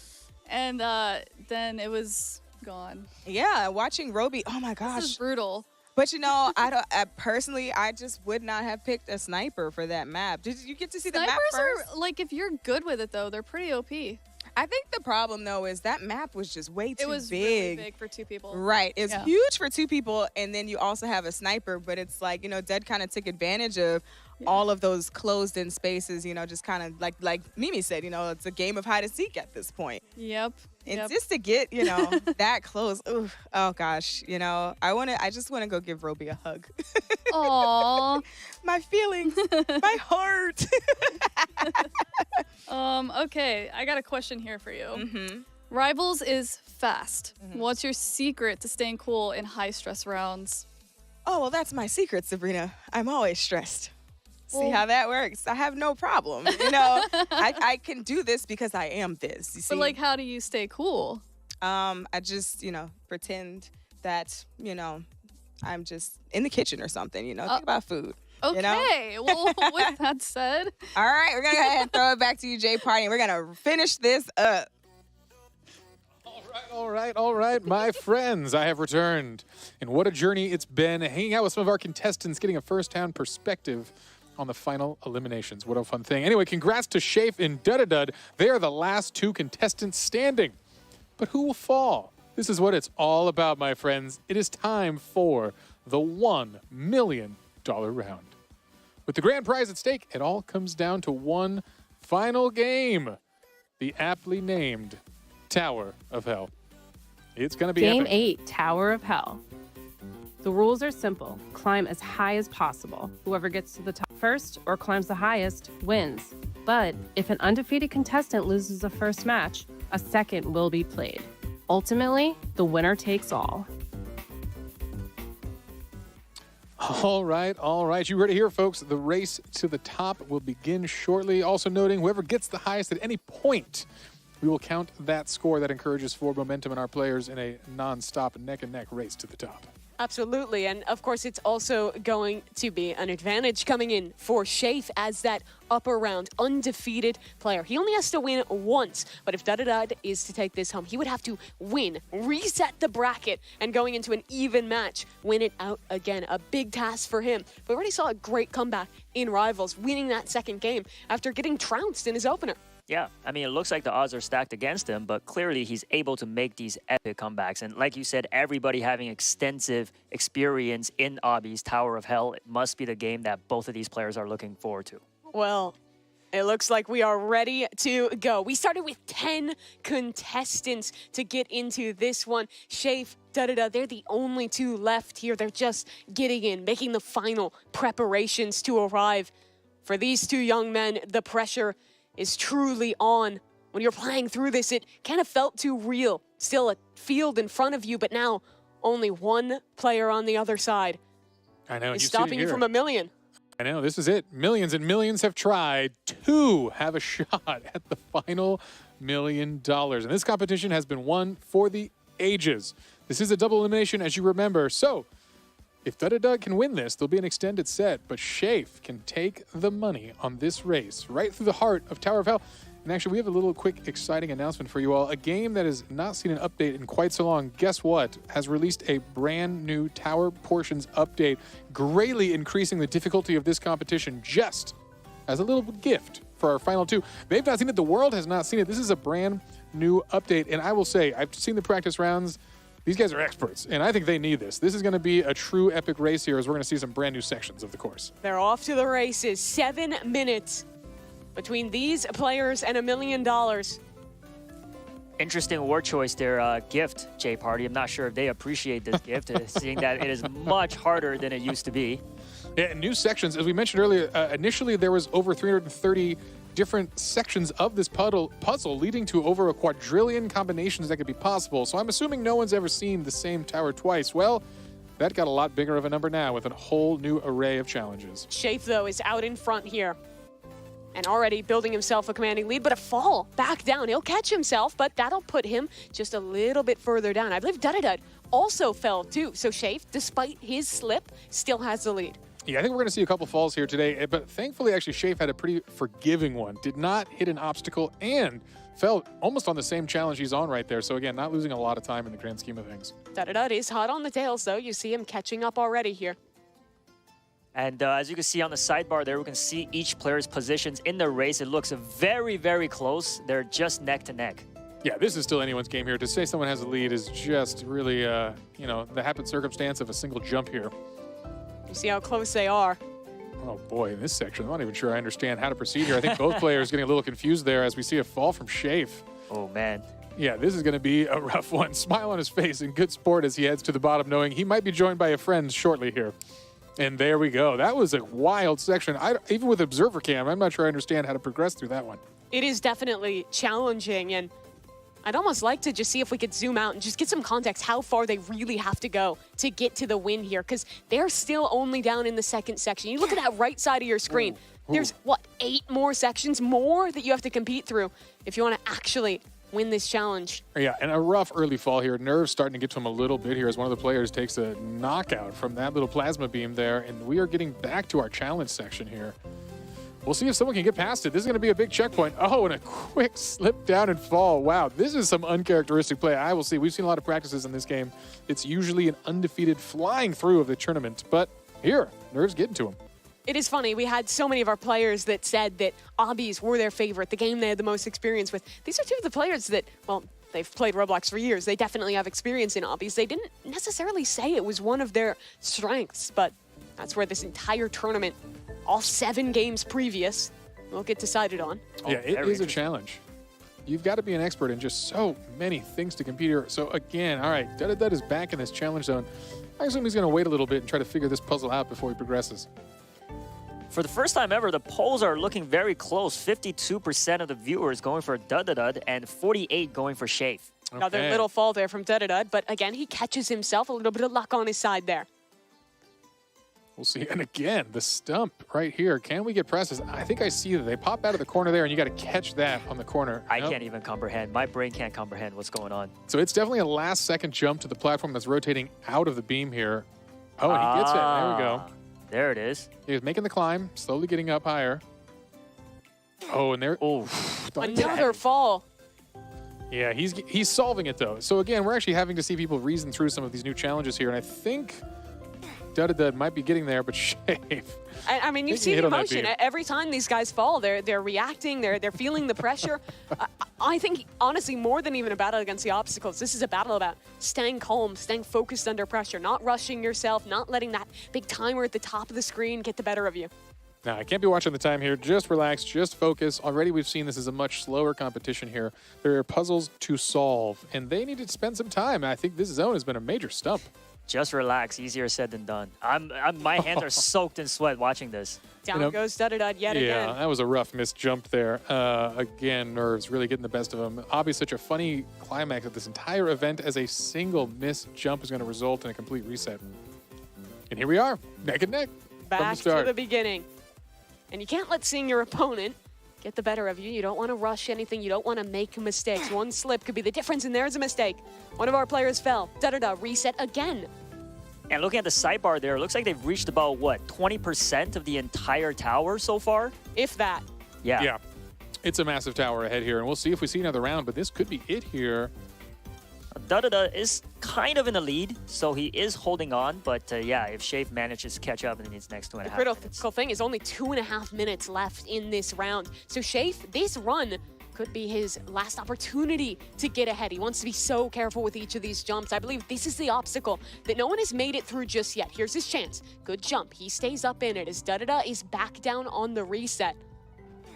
And Shafe, I think he just fell. I think we heard the oof. That means he's down. Oh, and there it goes again. Boy, it is a rough run for our players here. Not sure who actually got higher on that initial climb. I believe they've both lost at that same obstacle. Yeah, this actually might come down to a replay then of who made it to a block or a frame higher than the other person, because this is going to be rough. Well, it looks like on the sidebar there, they do keep record of who reached the highest point, and so far it is Dud. Oh, okay. Looks like he is leading. Good to know. Perhaps we'll have a redemption match.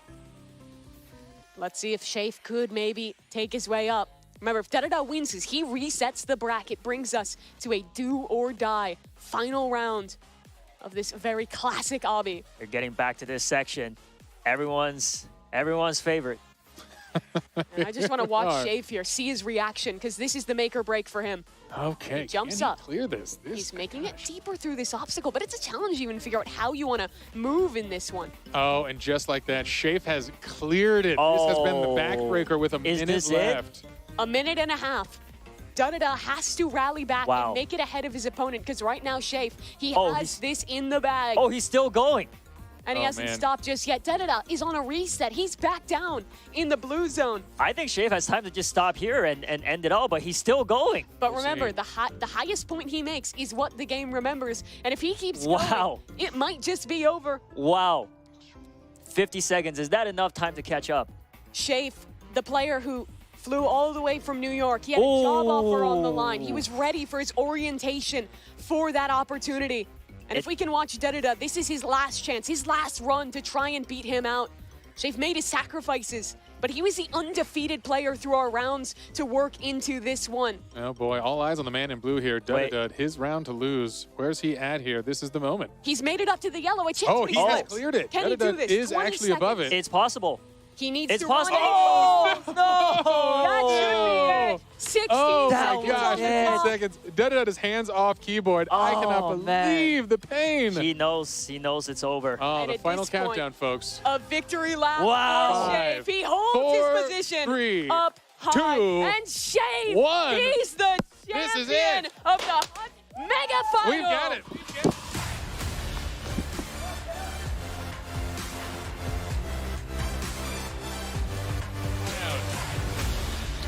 All right, folks. We officially have it. Shafe, my friend, you're still standing. An incredible run here. Well, we've got a little gift for you. Hopefully this will ease your nerves here. Something a little exciting here. This will be your prize. So Shafe, congratulations. I still can't believe it. This has been a fierce competition. A shout out to everyone. We thought we'd bring some friends out along the way. All 10 contestants are here. The skill, the smarts, the determination to make it here. It's been an incredible journey. Congratulations to everyone. But here, let's take a big shout out again to Da-da-da. He had an incredible journey there. That last jump, a painful fall in the last 10 seconds. But hey, it's time to celebrate everyone who competed in the Mega Championship for the Hunt. This was huge. You solved puzzles, tokens, looks, fought battles, outraced foes, conquered obbies, won shooters, earning you the right to be called the best. And of course, earning you the grand prize. Shafe, this one yours. Congratulations on $1 million richer. You've done it, my friend. All right, what are you feeling? How you feeling? Anything to say? Oh my God, ecstatic, kind of all over the place. Dud, you did amazing. Oh my God, I was so nervous when you got to the, what was it, the yellow one? Oh, but I'm so glad that everyone's here. It was awesome. This event was awesome. All right, my friend, any shout outs, any thank yous you want to give to the folks at home? Shout out to Gagarg. Shout out to my parents. Shout out to Cobb. Shout out to Vepix. Yeah. Awesome stuff. All right, my friend, what are you going to do? What are you going to buy first with $1 million? Honestly, I'm going to help my parents. They're having it rough right now. All right. So, gonna help them save for a house. All right. Figure out the rest from there. All right, you heard it here, folks. Wonderful stuff. An awesome person deserving of wonderful things. Shafe, congratulations again. That was incredible. I know if I had $1 million, I'd spend that fully on floss. Why? Well, that's for me to know and you to find out. All right, my friends. This is it. We've done it. We've had an incredible show with an incredible crew. And my friends, I'd like to say a few thank yous. We've got someone $1 million richer, and for the rest of us, well, we've got $1 million worth of a rich experience. And that's all the award we need. But hey, maybe some thank yous would suffice. I want to say thank you again to the amazing co-hosts I had. Mimi, new to the Roblox universe. Where's my camera shot? There it is. Mimi, hello. Well, yes, welcome. I don't know. We're shaking hands now. Thank you again. And you, of course, a phrase you already know. And you, thanks again for all your work here, my co-hosts. You can even have a handshake. We're giving those away for free. Again, a huge thank you to Sabrina and Geach the Gamer. Fantastic commentary for saving us in the green room. Some wonderful stuff, hanging out with some cool folks. We couldn't have done it without you all. But really, the key here is all the incredible contestants who competed in an insane competition with millions and millions of folks and everyone who participated in the hunt. This was a massive community event, one of the biggest events we've ever had on the platform, actually. It was huge. It was absolutely incredible to see you all compete, and all leading to this moment. Again, I want to give an amazing shout out to the whole crew that makes this possible. You might not see it at home, but there are a lot of folks behind a lot of fun cameras making this whole show come alive. So thank you all to the crew. It has been amazing. I want to give a big thank you to the talented creators. That's right, the folks who updated these games, the 25 hunt participants. Again, Roblox is nothing without its creators. Y'all developers make this stuff magic. I know almost each and every one of you who helped with these games personally, and it's been an incredible run. Thank you for all the gifts, all the additional work of updates that you have provided us, including that surprise Tower of Hell one for our folks at the end here. Again, incredible stuff. All right, well, thank you for always being insightful and entertaining, to our live streaming content creators who joined us, some special guests. But folks, the most important person of all to thank, and that's not me like you may think. It's you at home watching. All of you, again, appreciate you tuning into the end. An amazing journey. Roblox is possible because of all the folks here, all the magic, the folks at home. Again, I can't say enough. But hey, I'm tired of talking here. It's time to celebrate. This concludes the Hunt Mega Final. So folks, I'm Jay Party, here to say we'll see you all next time. This has been a show.